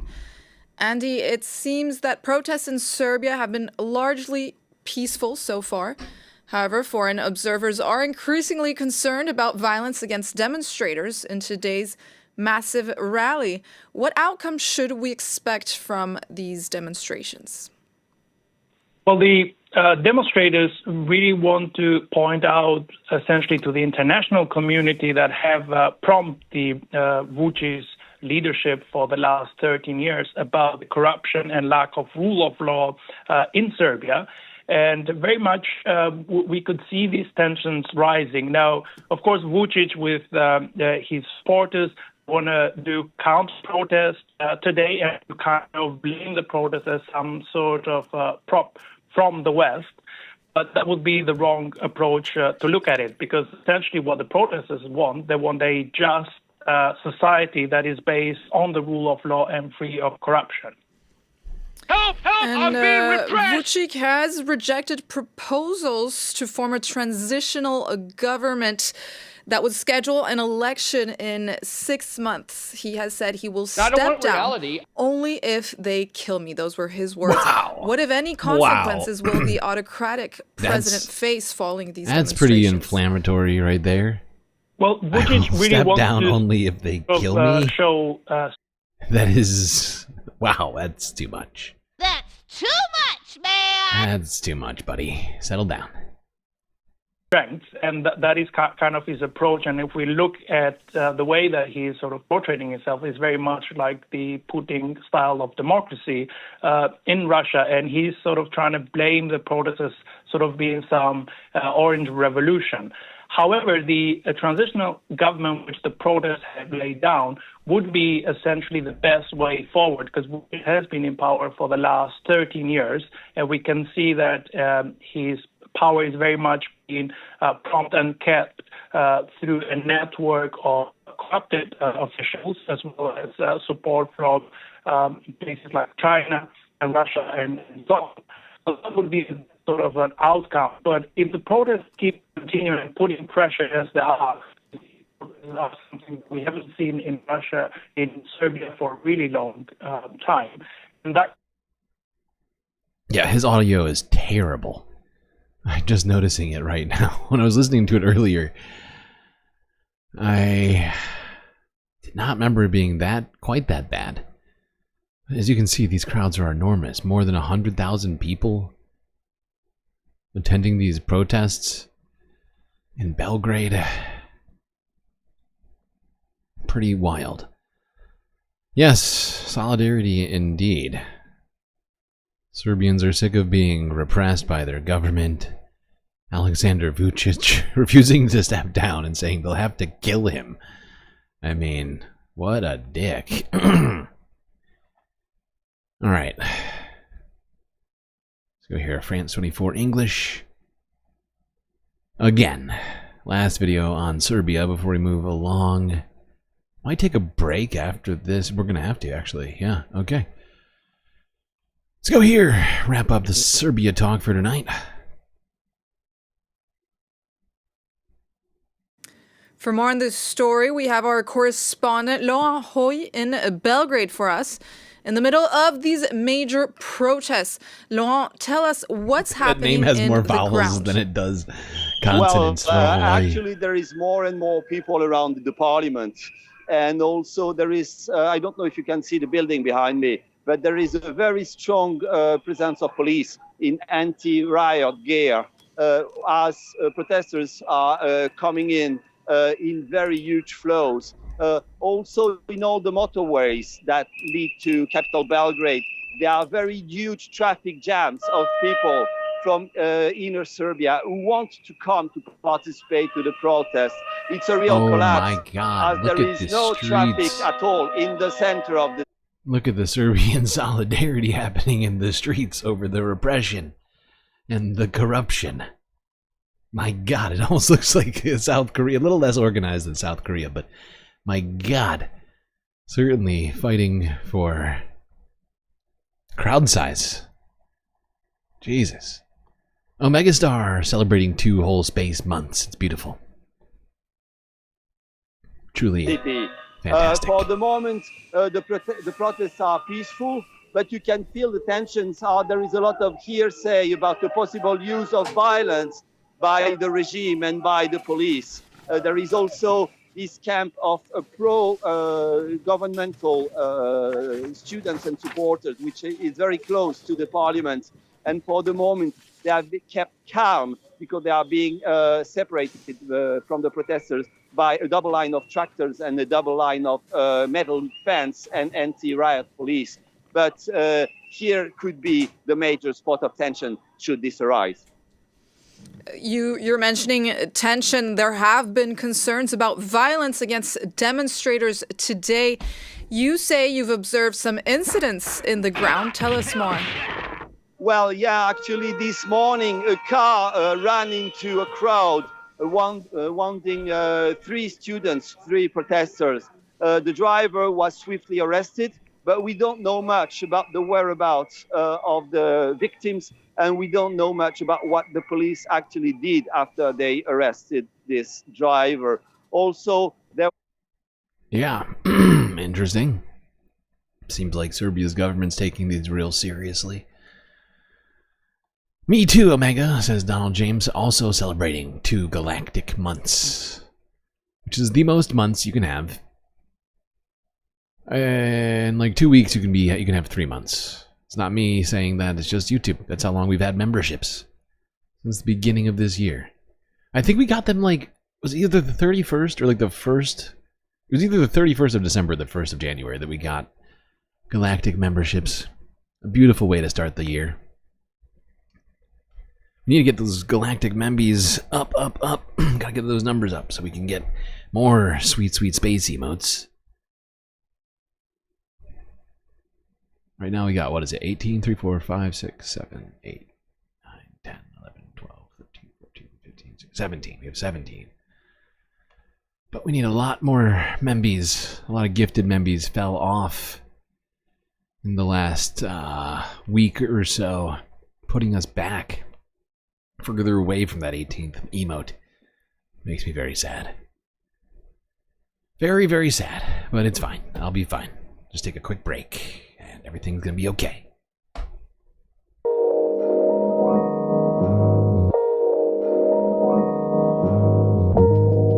Well, chat, we've made it through 3 whole halves already. Hope you've been enjoying the show so far. If you haven't yet, hit the like button, and don't forget to subscribe. Maybe even hit that little bell icon as well so you can get the latest in the Galactic content.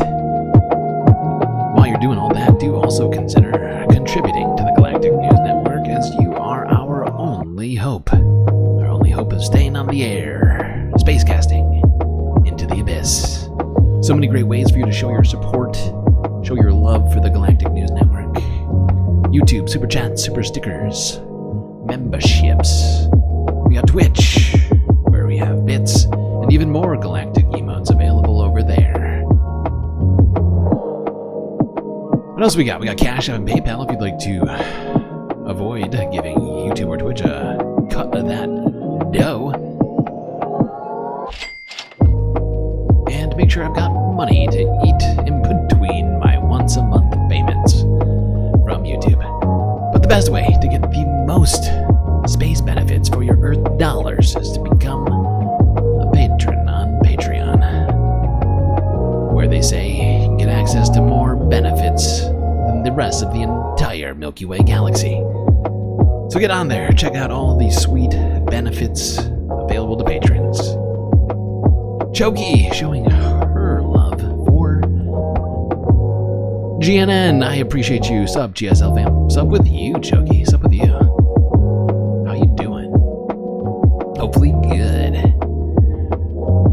All the way over there across the pond. The £5 super chat.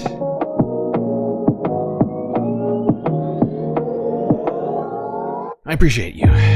Alright, chat, that's enough galactic messaging. You know all the ways you can show support for the stream. But hey, if you don't have the money, show your support. Stick around, watch the stream. Participate in the chat. Like it, subscribe it. Those are all free ways that you can show your love. Anyway, chat, enjoy this short space break. Grab yourselves a drink, maybe a snack. And I will be right back.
Well, Space Fams, I think you know what that sound means. It's time for us to get back, once again, to the show. In the fourth half, which is about to get started. Immediately, if not sooner.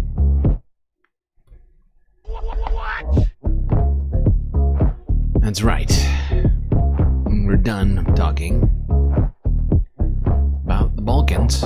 We're gonna go south. Skip over the Middle East. We'll get to that in a second. We're gonna go to Africa. Catch up on some of the things that have been going on there. Let's start in Sudan, where both RSF and Sudanese army forces are continuing to fight one another for control of different regions, including the capital city of Khartoum. Here's BBC News from 15 hours ago. One thing I will say about this is it's about time BBC started talking about Sudan. We have been talking about the need for media to at the very least, cover this conflict because people are starving. It's the largest humanitarian crisis on the planet. You know, I know we talk about Gaza a lot, and Ukraine a lot, but in Sudan, there's been a real lack of discussion of this. I mean, not here, we try and talk about it as much as we can, but there's like, what was the number? Like 20 million people facing impending starvation. And media, NGOs have not been doing everything they need to be doing around here. Mish, the Galactic Membies being gifted right at the beginning of the fourth half. What generosity. Hold on, I gotta pause this and I gotta mention who got these frickin' Membies just now. Thank you, Mish. Also going to, for no reason, mention this before I even mention who you give to these members to. Actually, I'll get to it after. I gotta get to this. This is important. Blue Tomato, Lab Goats, Jules T, Crotchy, and Lane Hewitt, all being gifted Galactic memberships from Mish. I appreciate you, Mish. I also want to point out to anybody who's become a patron recently to check your patron messages. Helps if you have the app to check these things. I know I tell you people not to sign up on the apps, but do use the app, because I do sometimes send messages to patrons, including, but not limited to, the messages relating to your sign up for being a patron, where I give you a little questionnaire on how you want your shout out, or like what name you want to use for your shout out, as well as your avatar choice. And I noticed a couple of people recently become patrons who haven't responded to their patron messages. Just going to take this moment to respond to that while I'm talking about memberships. Sort of sparked my brain just now on all of that. Alright, now let's go to Sudan. Talk about what's been going on in Khartoum. I think I said everything I was going to say about this. Go web go. Oh god, I just muted it. No. Why do you hate me? Sudan's war started here in the capital. Nearly 2 years of fighting has wrecked the city, brutalized its people. Now the final battle for Khartoum has begun. The armies encircled RSF fighters in the heart of the city. After steadily advancing through its outlying neighborhoods. Troops are mobilizing, preparing to push for full control. It would be a tremendous victory for the army and could be a major turning point in the war. This district on the city's outskirts has just changed hands. But even in areas that look untouched, the terror is fresh. We were given the first raw accounts of what happened as the army advanced. Asma says one of her friends was dragged into an empty house by RSF soldiers who raped her. He told her to come with us at gunpoint, and he was beating her with his weapon. And then we heard shooting and the man ordering her to take it off. Do this, do that. Then the fighting around us intensified, and we couldn't hear anymore. Bullets were falling in the area, so we hid inside the house. What's the best thing about the situation for you now? Security. Security. The best thing is security. They tortured us. They tortured us so terribly. Illegal. And this is, you know, this is why I get mad. This is why I get mad at the Western media for not having been covering this more extensively this whole fucking time. Oh, my low volume. It shouldn't be. It's pretty loud on my end. I hope it's not low.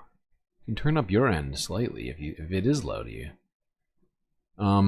It is in different channels. I noticed the running audio from one microphone and then the voiceover through another rather than merging the two audios. That might be what's messing with you. I can turn it up a tiny bit though. What was I saying just now?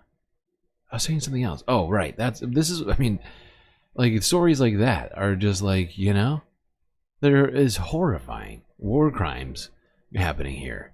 A multitude of examples of ethnic cleansing. Millions and millions of people starving. And yet we get such sparse coverage from the Western media. And it's just so frustrating to me.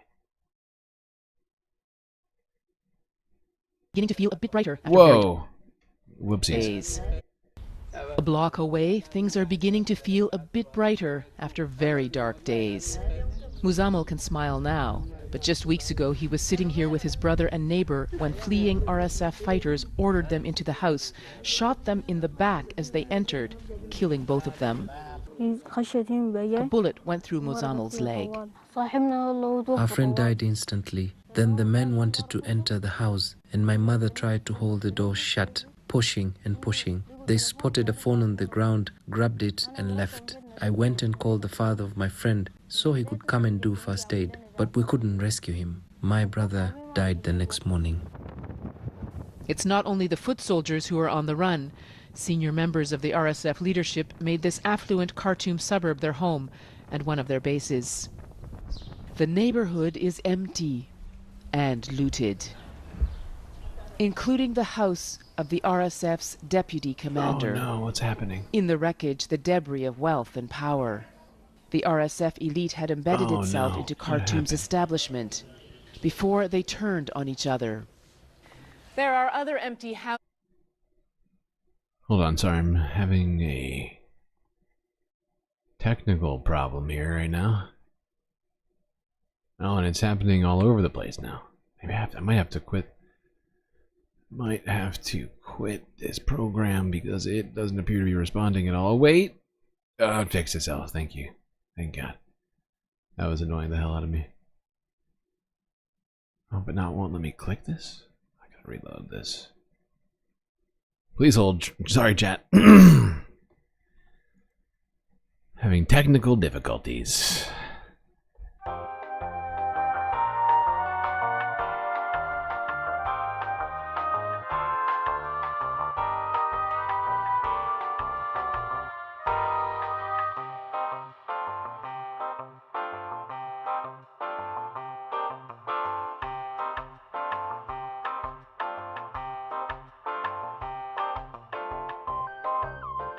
Okay, perfect. I think I fixed it. All right, let's do this. Before they turned on each other. There are other empty houses that were used by RSF commanders, although none as grand as this mansion. But it is evidence that the top officials have moved on. It's impossible to know for sure, but the army says it believes most of the senior leadership has left the city entirely, and that those still fighting for the heart of Khartoum are the junior commanders, the lower-ranking soldiers, and possibly foreign fighters. Behind them, the RSF forces left a trail of ashes. They stole everything in Zainab's house and then burned it down, she says. This was not a war, she tells me. This was chaos. There was theft, there was robbery. That's it. The RSF denies committing atrocities and points to similar allegations against the army. Survivors are slowly returning to their homes. The army has the upper hand now, but there is much suffering still to come. Barbara Platt-Usher, BBC News, Khartoum.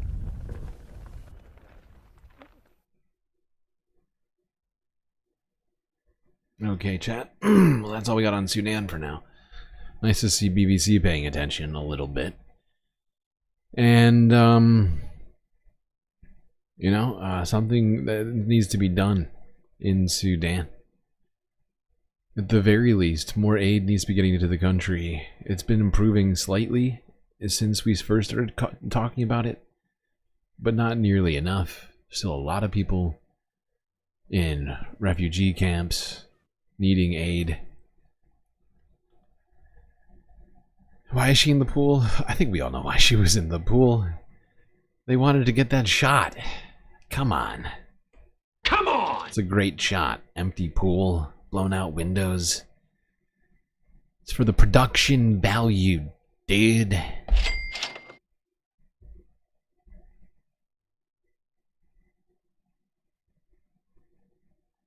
Speaking of people who need aid and are now going without aid, what's funny is I just talked to somebody who just got back from here. Here's the Associated Press from a day ago. See what's going on in Ethiopia.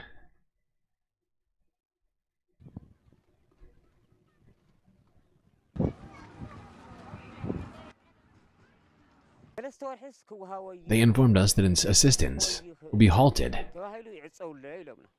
for the next 3 months. We have come to the grim realization that we are facing death. The people of Tigray, particularly those of us who are displaced, are extremely worried.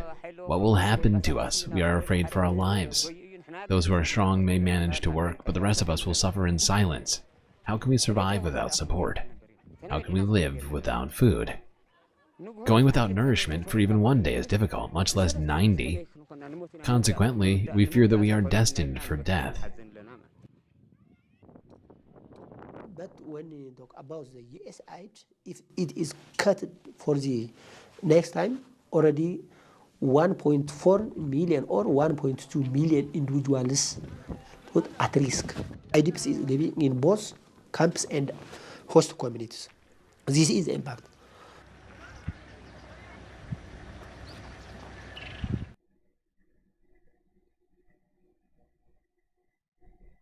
So yeah, Ethiopia was on the list of USAID programs that were cut by Donald Trump unilaterally.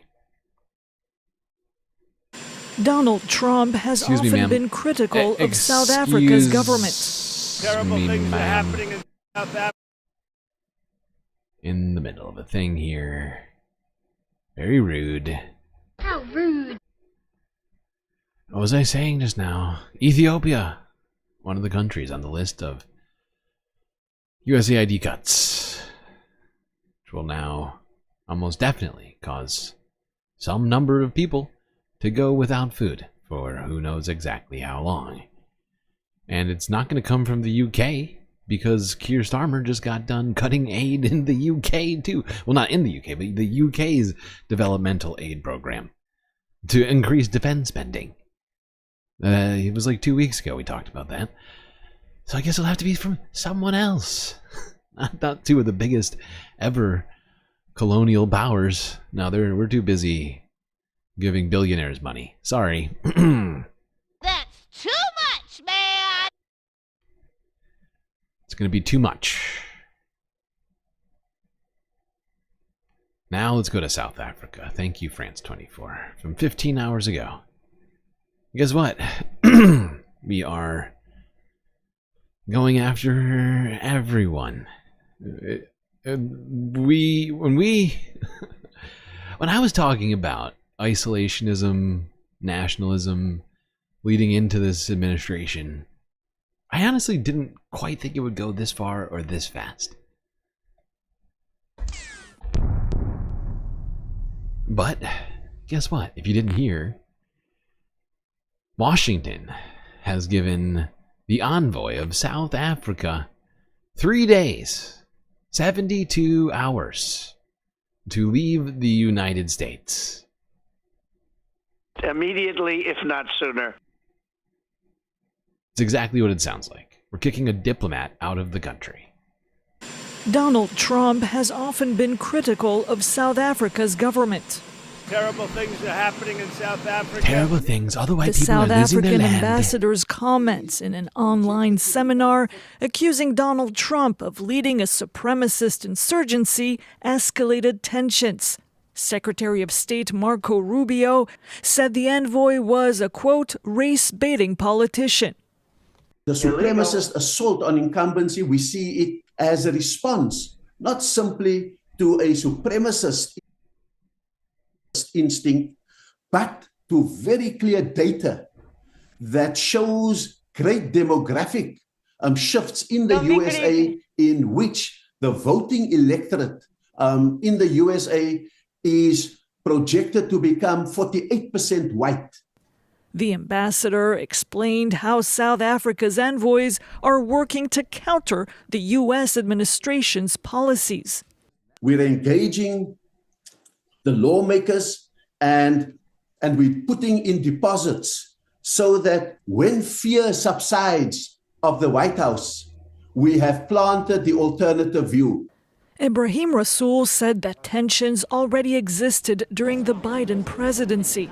Donald Trump has criticized a South African bill on land expropriations, sometimes without compensation, signed in January, saying it targeted white South Africans, which Pretoria denies. The law ain't... Yeah, very few of these have actually happened, even though, yes, a lot legislation has passed. And it's called expropriation because this is about white settlers who came to South Africa and took a bunch of land and still own it to this day, or their predecessors own it at least, and still sitting in the hands of colonialists, essentially. But this law has been used pretty sparingly, and was always to essentially like do farms, right, or like to literally build houses on like empty land for people. Right? I mean, it's all pretty reasonable, but Donald Trump has been getting real upset about all that. The fact that he kicked out the ambassador of South Africa over it, though, from the country, to me, just is beyond the pale. Just incredibly stupid. No idea. What the hell? Yes, I mean, I think I do, actually. I do know what he's listening to. He's listening to all the worst fucking people. All of the most psychotic people. Elon Musk, for instance. Apartheidist.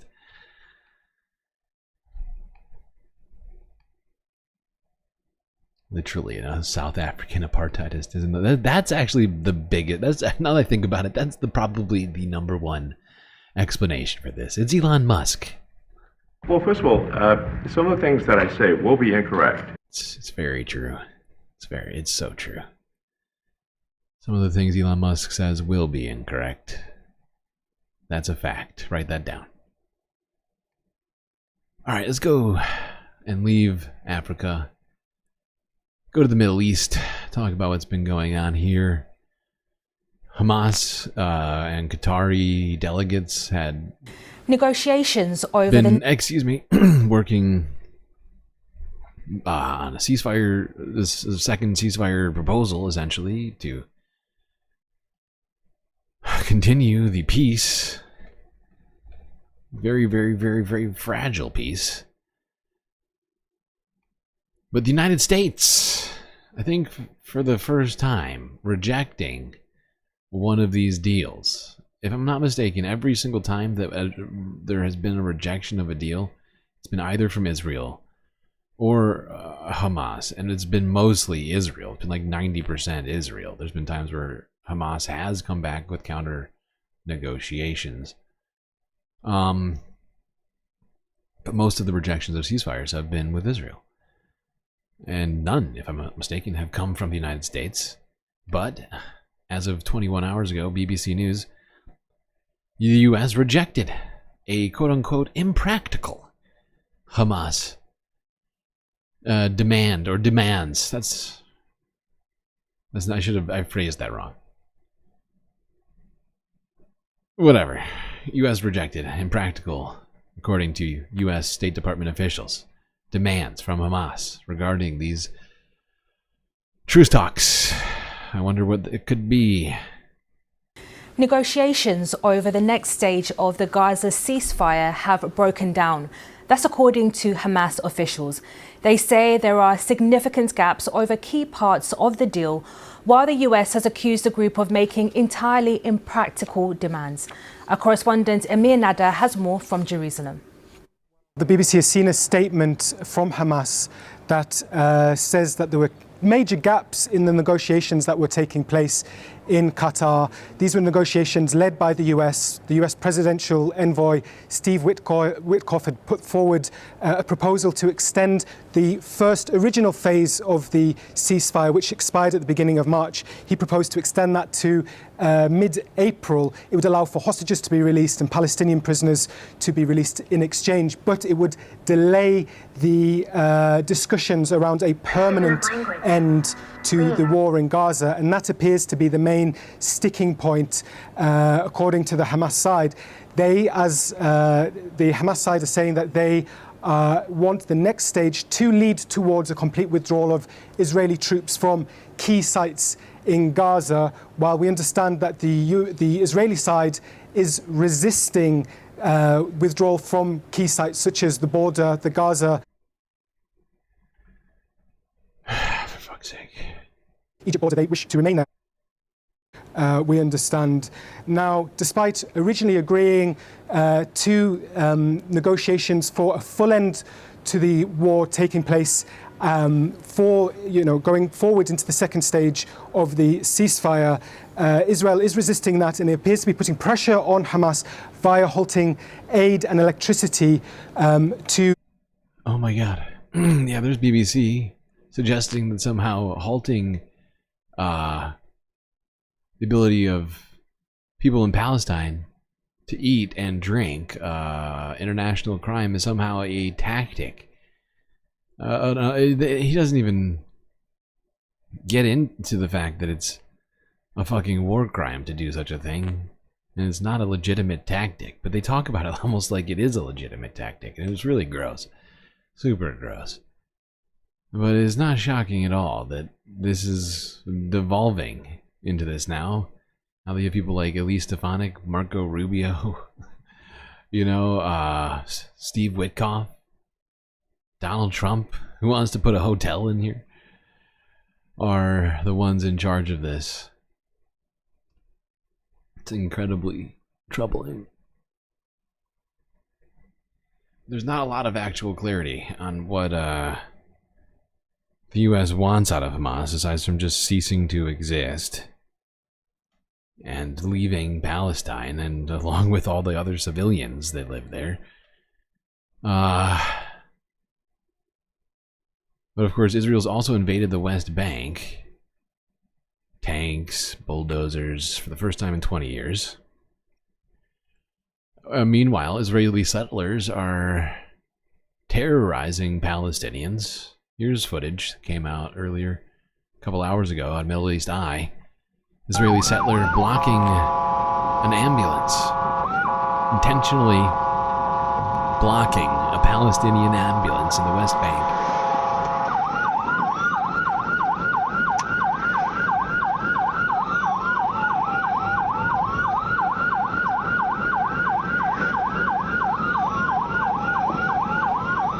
She was out of fucking hand, dude.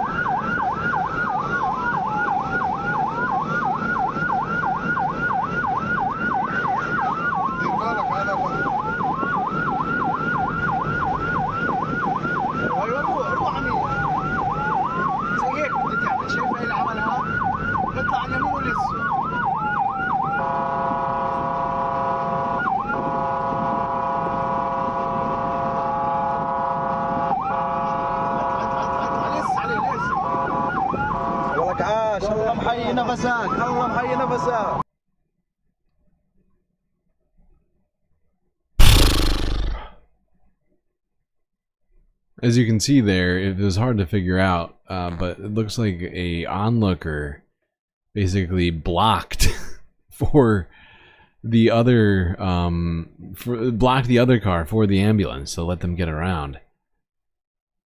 But Jesus fucking Christ. The situation is truly getting so out of control right now. Things are just getting so much worse.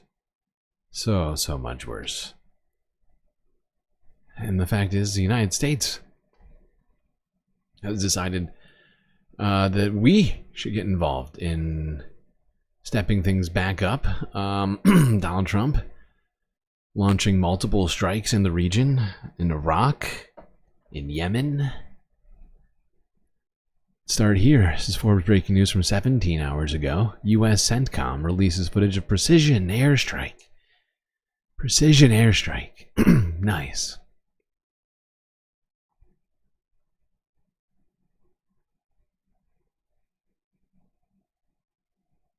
Apparently, this was supposedly an ISIS leader here, who we are shooting missiles at right now in a vehicle of some sort. The footage is hard to... there's a bunch of shit blocked out. You can see that it fires we fire on it twice. Once right there, and then again right there.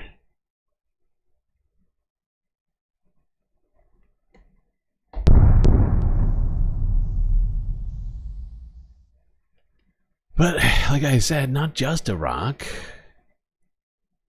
Had to strike Yemen, too. Trump announced the launch of U.S. strikes on Yemen about, I think it was like 15 hours ago or something like that. This is Al Jazeera from 12 hours ago.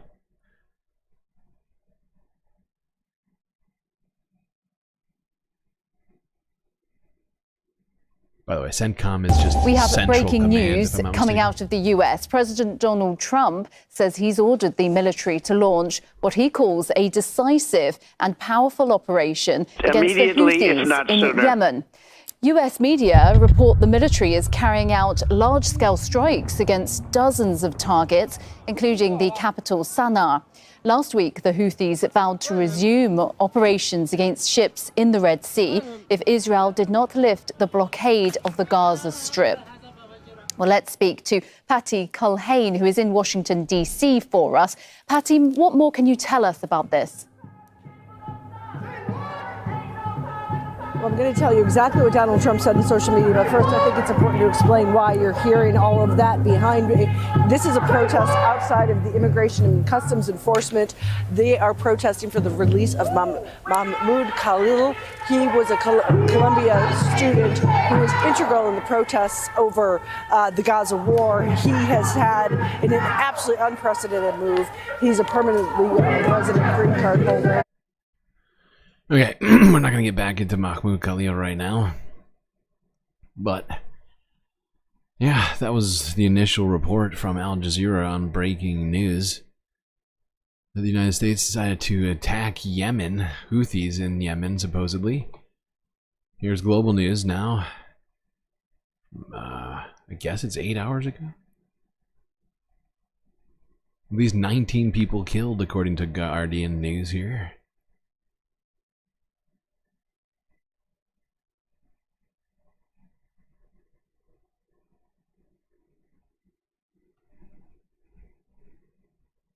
At least 9 people were killed and another 9 injured in Yemen's capital following a series of airstrikes. What is this music? Smoke was seen rising from the area around an airport, which also they includes playing- a major military base. U.S. President Donald Trump took to social media claiming he ordered the airstrikes to protect American assets. What is this This shit? follows Houthi threats to... Oh my god. Why are they playing, like, knockoff AI Top Gun themed music? Like, am I wrong? I felt like 80s, like, it's definitely a Tom Cruise movie right there. He's walking across the tarmac with his helmet in his hand. Dun dun, bum, bum. At least 9 people were killed and another 9 injured in Yemen's capital following a series of airstrikes. Smoke was seen rising from the area around an airport, which also includes a major military base. U.S. President Donald Trump took to social media claiming he ordered the airstrikes to protect America. Hold on. I want to read this. U.S. President Donald Trump. Today, I have ordered the United States Capital M military to launch decisive and powerful Capital M military action against the Houthi terrorists in Yemen. They have waged an unrelenting campaign of piracy, violence, and terrorism against American and other ships, aircrafts, and drones. Joe Biden's response was pathetically weak. Awful, awful, awful. Weak, weak, weak. So the unrestrained Houthis just kept going. Even though, of course, Joe Biden struck the Yemen, multiple Yemeni and Houthi targets. Very weak, incredibly weak Joe Biden, always striking the Houthis. It has been over a year since the U.S. flagged commercial ship since a U.S. flagged commercial ship safely sailed through the Suez Canal, the Red Sea of the Gulf of Aden. The last American capital W warship to go through the Red Sea 4 months ago was attacked by the Houthis over a dozen times, funded by Iran.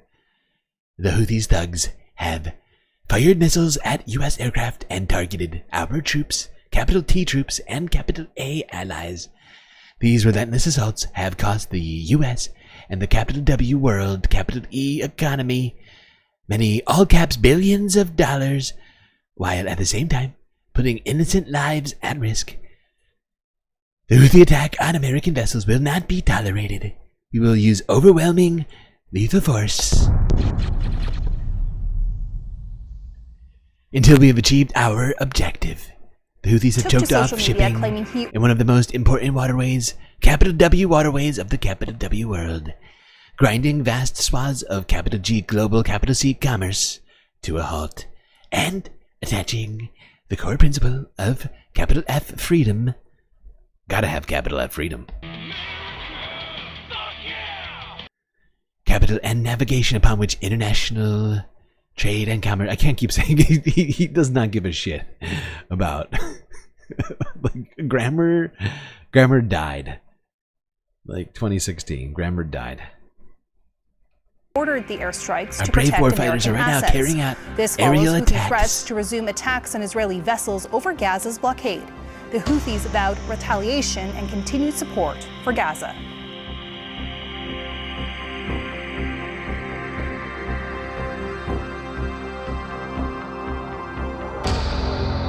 I really am blown away by this choice of music. Like, is it me, or is this like America? America! Fuck yeah! Like, like it's incredibly just it feels wrong. It feels wrong that they're using this music right now. Oh my god, Global News, what are you doing over there?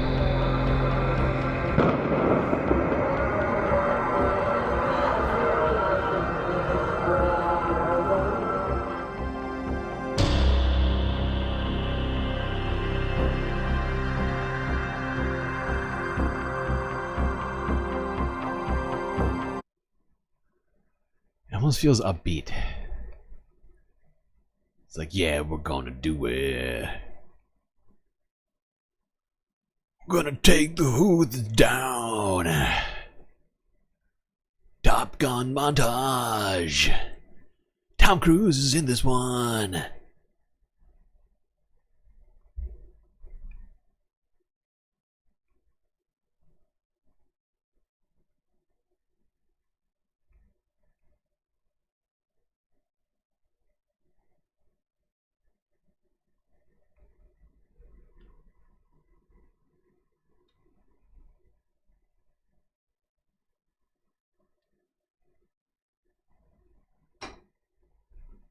Alright, last one on this strike.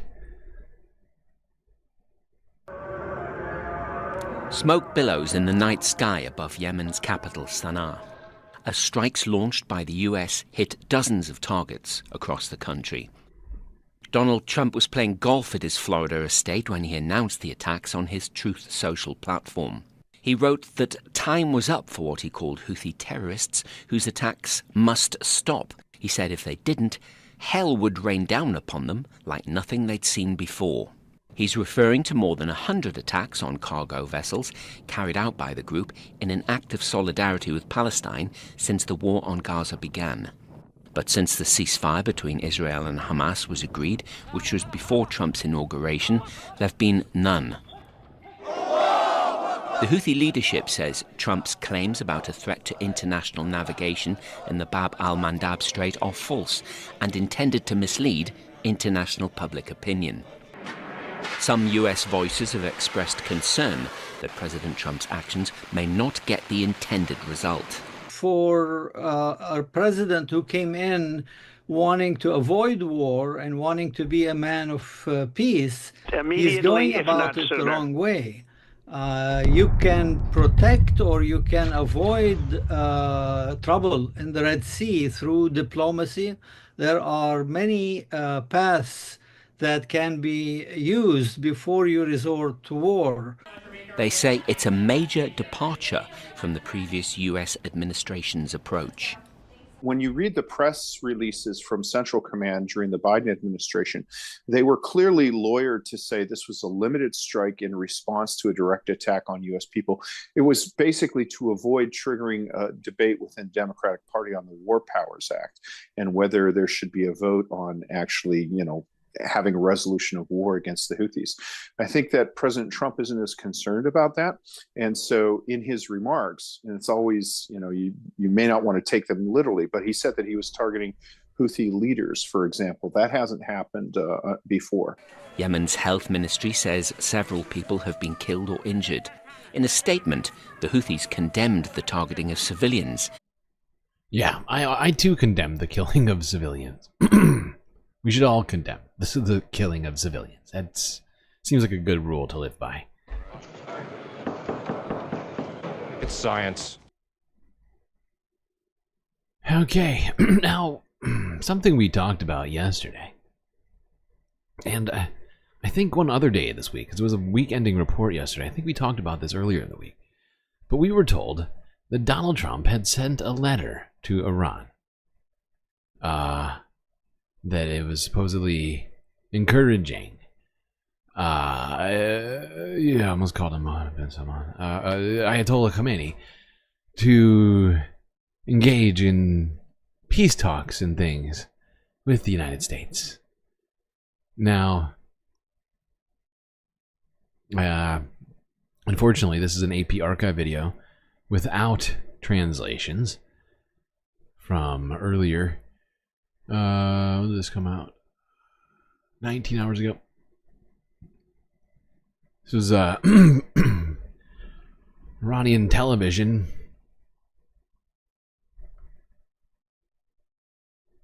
Where I cannot think right now. An Iranian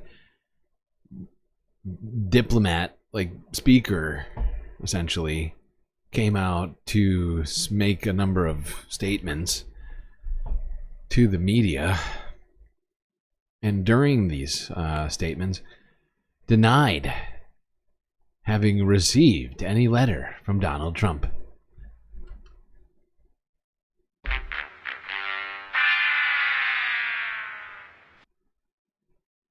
I guess Louis DeJoy must have lost it. See what I did there?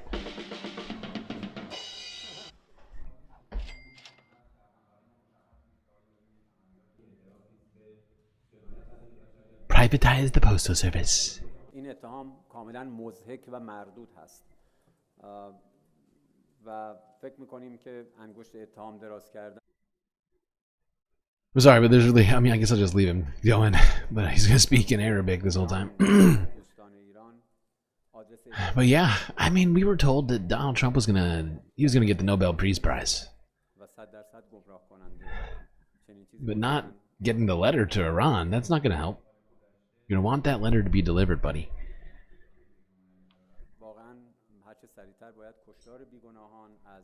No letter, no peace. I guess you could act like it's the 21st century and just call. Maybe you could tweet. Or you could truth. Something. The letters, you know, it's a nice gesture. It's old school. It's vintage. But, you know, who's to say what happened here? We were told earlier this week Donald Trump sent a letter to Iran, but Iran is saying they didn't get that letter. So what's going on?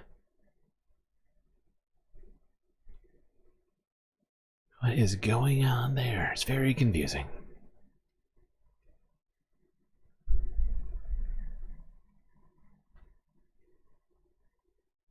Alrighty then.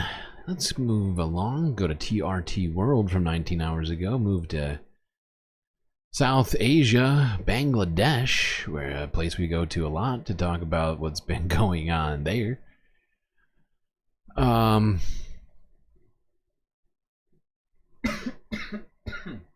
course, there's a lot of refugees in Bangladesh from Myanmar after the military coup.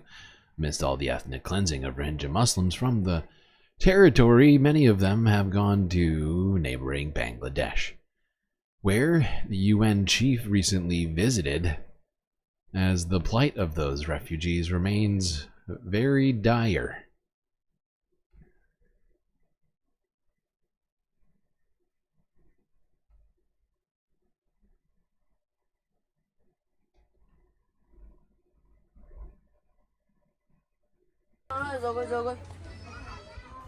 Diljahar Begum, an old Rohingya refugee, lives at a congested camp in Bangladesh since 2017. Her family of 12 include 2 breastfeeding grandchildren. We are surviving with this food aid. They have been serving us with this food for years. If they suddenly cut the budget, it will cause huge problems. We have to starve. The World Food Programme has decided to cut monthly food aid for Rohingya refugees in Bangladesh from $12.5 to just $6 per person from April this year. By the way, such a critical situation. By the way, TRT didn't make it quite clear what that meant. It's $12.50 a day? A week? No. It's actually $12.50 a month, which is now being reduced to $6 a month. Imagine trying to feed yourself for $6 a month. Now, they're not being given the money, they're being given the food, right? It's an approximate portion, $6 of food aid per month. But of course, UN aid agencies are all under serious pressure since the United States is pulling out so much of its aid the Secretary General Antonio Guterres visited the Rohingya in Bangladesh on Friday. I can promise that we will do everything to avoid it, and I will be talking to all countries in the world that can support us. Bangladesh's interim government head Muhammad Yunus and the visiting UN chief attended an exceptional Ramadan iftar program with 100,000 Rohingya in Cox's Bazar. Yunus also promised the Rohingya of wholehearted efforts for peaceful and dignified repatriation and continuation of food supplies as per basic needs. The persecuted Rohingya people say that they're happy for uninterrupted support of the United Nations for them in these remote refugee settlements. Currently, 1.3 million Rohingya live in 34 congested camps. Since August last year, nearly 100,000 new... Jesus Christ. Yeah, this situation just continues to get worse and worse. Now, Myanmar's military said that they were going to have a election maybe next year. I guess we'll look to see if that election brings back refugees from the country, or will solve any of the problems going on right now in either Myanmar or Bangladesh. Should be interesting to see. Oh boy, we're getting close to the end of this list already, people. Saturnday drawing to a close. Let's go to India now. And for a moment, immerse ourselves in the celebration of spring. The Holi Festival. In full swing. I got rhymes.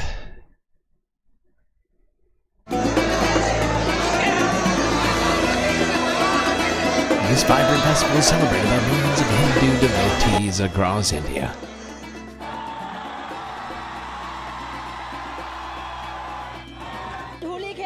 We are here to celebrate Holi, and Vrindavan's Holi is very fun. Vrindavan's Holi is the biggest, and everyone here celebrates the festival. It is a big event.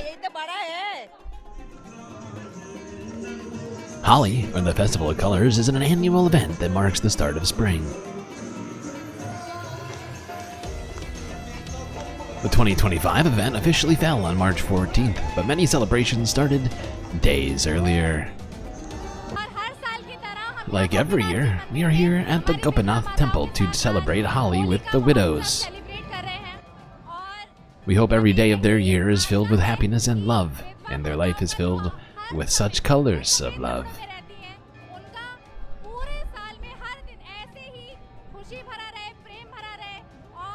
We hope, oh, that's the same thing. Some revelers celebrated the festival while guarding the country's borderline. I assume Pakistan? We applied colors to all the female soldiers and our seniors official present here. We sang, danced, ate sweets, and threw colorful powder in the air. We enjoyed it a lot, sir.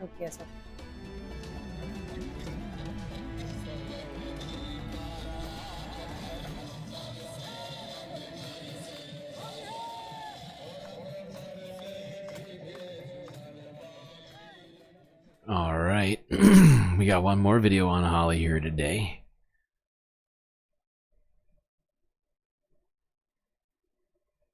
Let's talk about a strange Holi tradition, which dates back to a much older time, but is still practiced by some women. Let's go here, Reuters from 15 hours ago.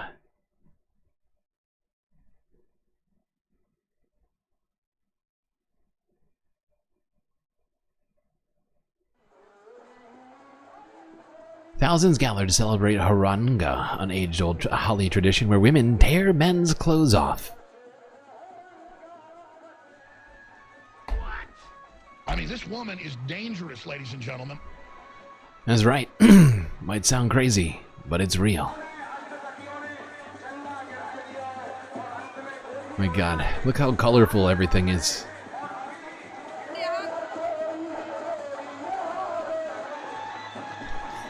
It looks like a tomato.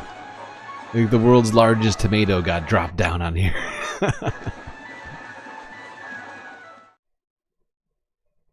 This guy's face is like, ow, that hurts. That one actually hurts.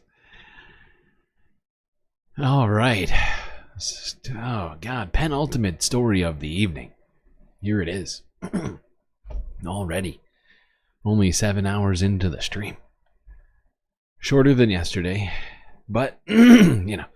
Thousands of supporters and I need critics sleep sometimes. of the South Korean You know, people. president Yoon Suk-yeol took to the streets in Seoul Sunday in Please the next hold. chapter of an Ma'am. impeachment trial that has polarized Lady. the nation. Miss. President Yoon was impeached and Woman. arrested after declaring You martial gonna law listen last to me December. at all? His attempt at Why are overruling you the being parliament's so authority rude? was deemed anti-democratic. You're just going right over me, aren't you? How rude. Okay, what was I saying? Penultimate story. You probably heard some of that. We're going to Korea. That's right, South Korea to be exact. Where even bigger crowds than we saw last time we checked in South Korea seem to be popping up, both in support and against Yoon Suk-yeol's impeachment. Here's France 24 from 17 hours ago. Thousands of supporters and critics of the South Korean president Yoon Suk-yeol took to the streets in Seoul Sunday in the next chapter of an impeachment trial that has polarized the nation. President Yoon was impeached and arrested after declaring martial law last December. His attempt at overruling the parliament's authority was deemed anti-democratic, a view shared by this anti-Yoon protester. The reason he has been ousted is because if he is reinstated, so many dangerous things can happen. Also, based on what he has done, it is clear he is incompetent.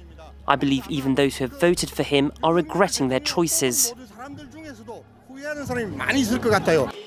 But many Koreans are coming to Yoon's defense. The president's supporters say his impeachment was an abuse of power by opposition parties. I believe the impeachment will be dismissed as invalid, and it should be. Because there was no reason for the impeachment to begin with. It was a result of a large group of parliament members forcing with their power. Now, South Korea's constitutional court must decide whether to uphold the impeachment or overturn it and reinstate. It's a coup. It's a deep state coup. I swear to God. That might be speaking a different language. But God, oh God. Do these Yoon supporters sound a hell of a lot like, you know, QAnon almost, you know, J6ers. Stop the Steelers. Don't romanticize India. I don't think I do romanticize India. I think we have plenty of criticisms for India. But we're still going to celebrate Holi as much as we try to celebrate any of the other big festivals and holidays around the world. Globally speaking, not just gonna leave out Holi. That would be crazy. That's too much, man! Alright, let's go to Australia. Where one rural I can barely talk. Where one rural cafe is imposing a tax on the US. That's right. You're not hearing things wrong, even though I'm saying them wrong. But one rural Australian cafe is imposing a tax of its own on US goods being sold. Even though Prime Minister Albanese, right? That's his name, right? Of Australia has chosen not to tariff the United States. This one guy is doing it all on his own.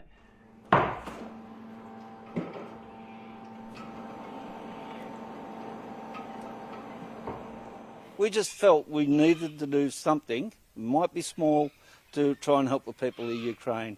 especially after what they've been through and the way Trump and Vance treated Zelensky. The reaction's been fantastic. Over the weekend we had a jar there for donations. People were putting in $20, $50. It's got our total donation to up over $2,000 for the appeal. And, you know, sensational effort for a small town. Damn, $2 extra for a Jim Beam. That's too much, man!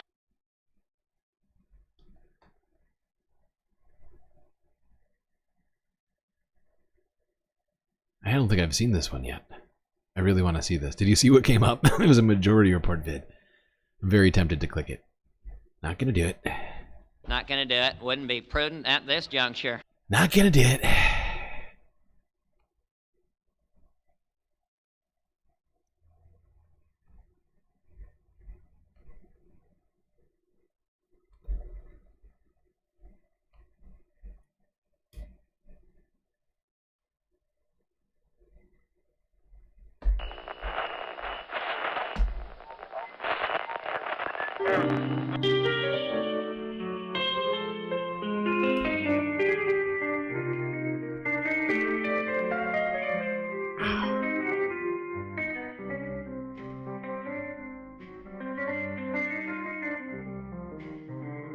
Well, it would appear that we've gone through another stream.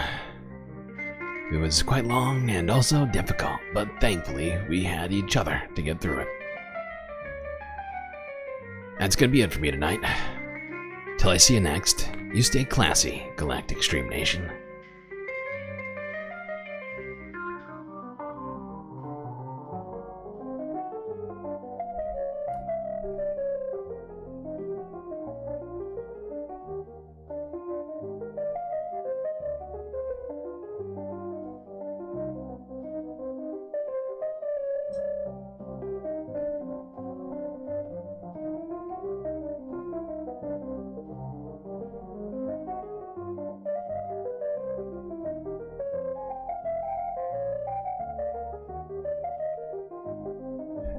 Can't forget this, of course.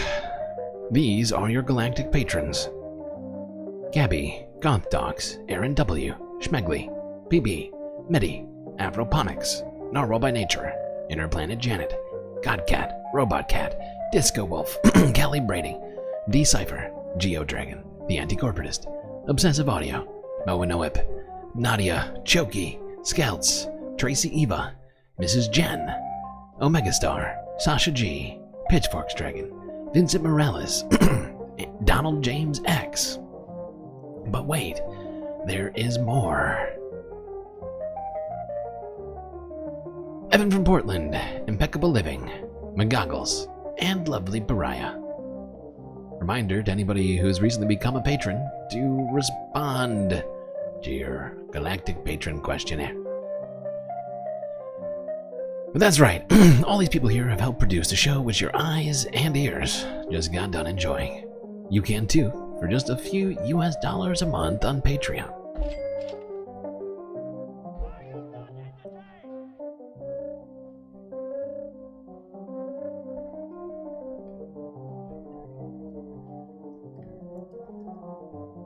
Whoa, press 2.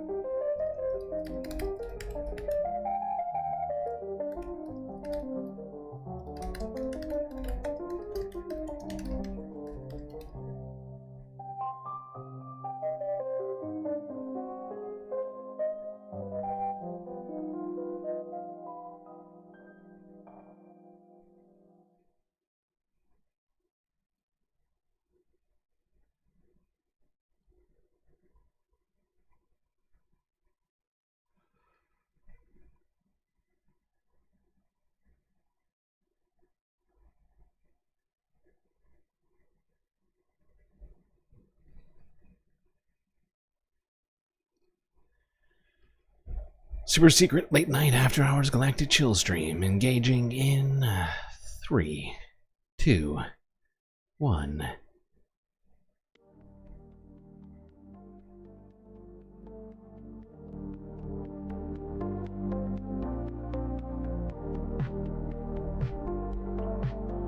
Alright, chat.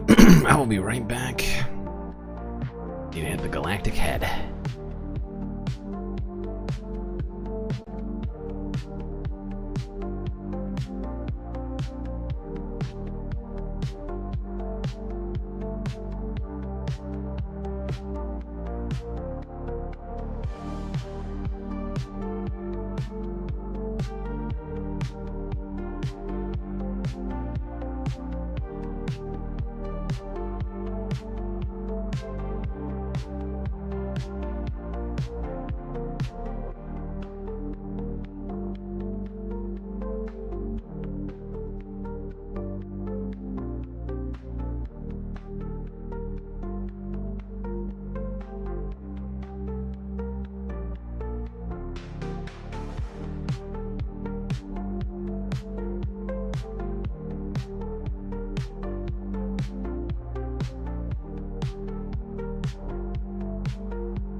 Hey, Notchkit. Welcome to Galactic Individual. Re-upping your Galactic membership, I see. Much appreciated. Looks like this is month 2.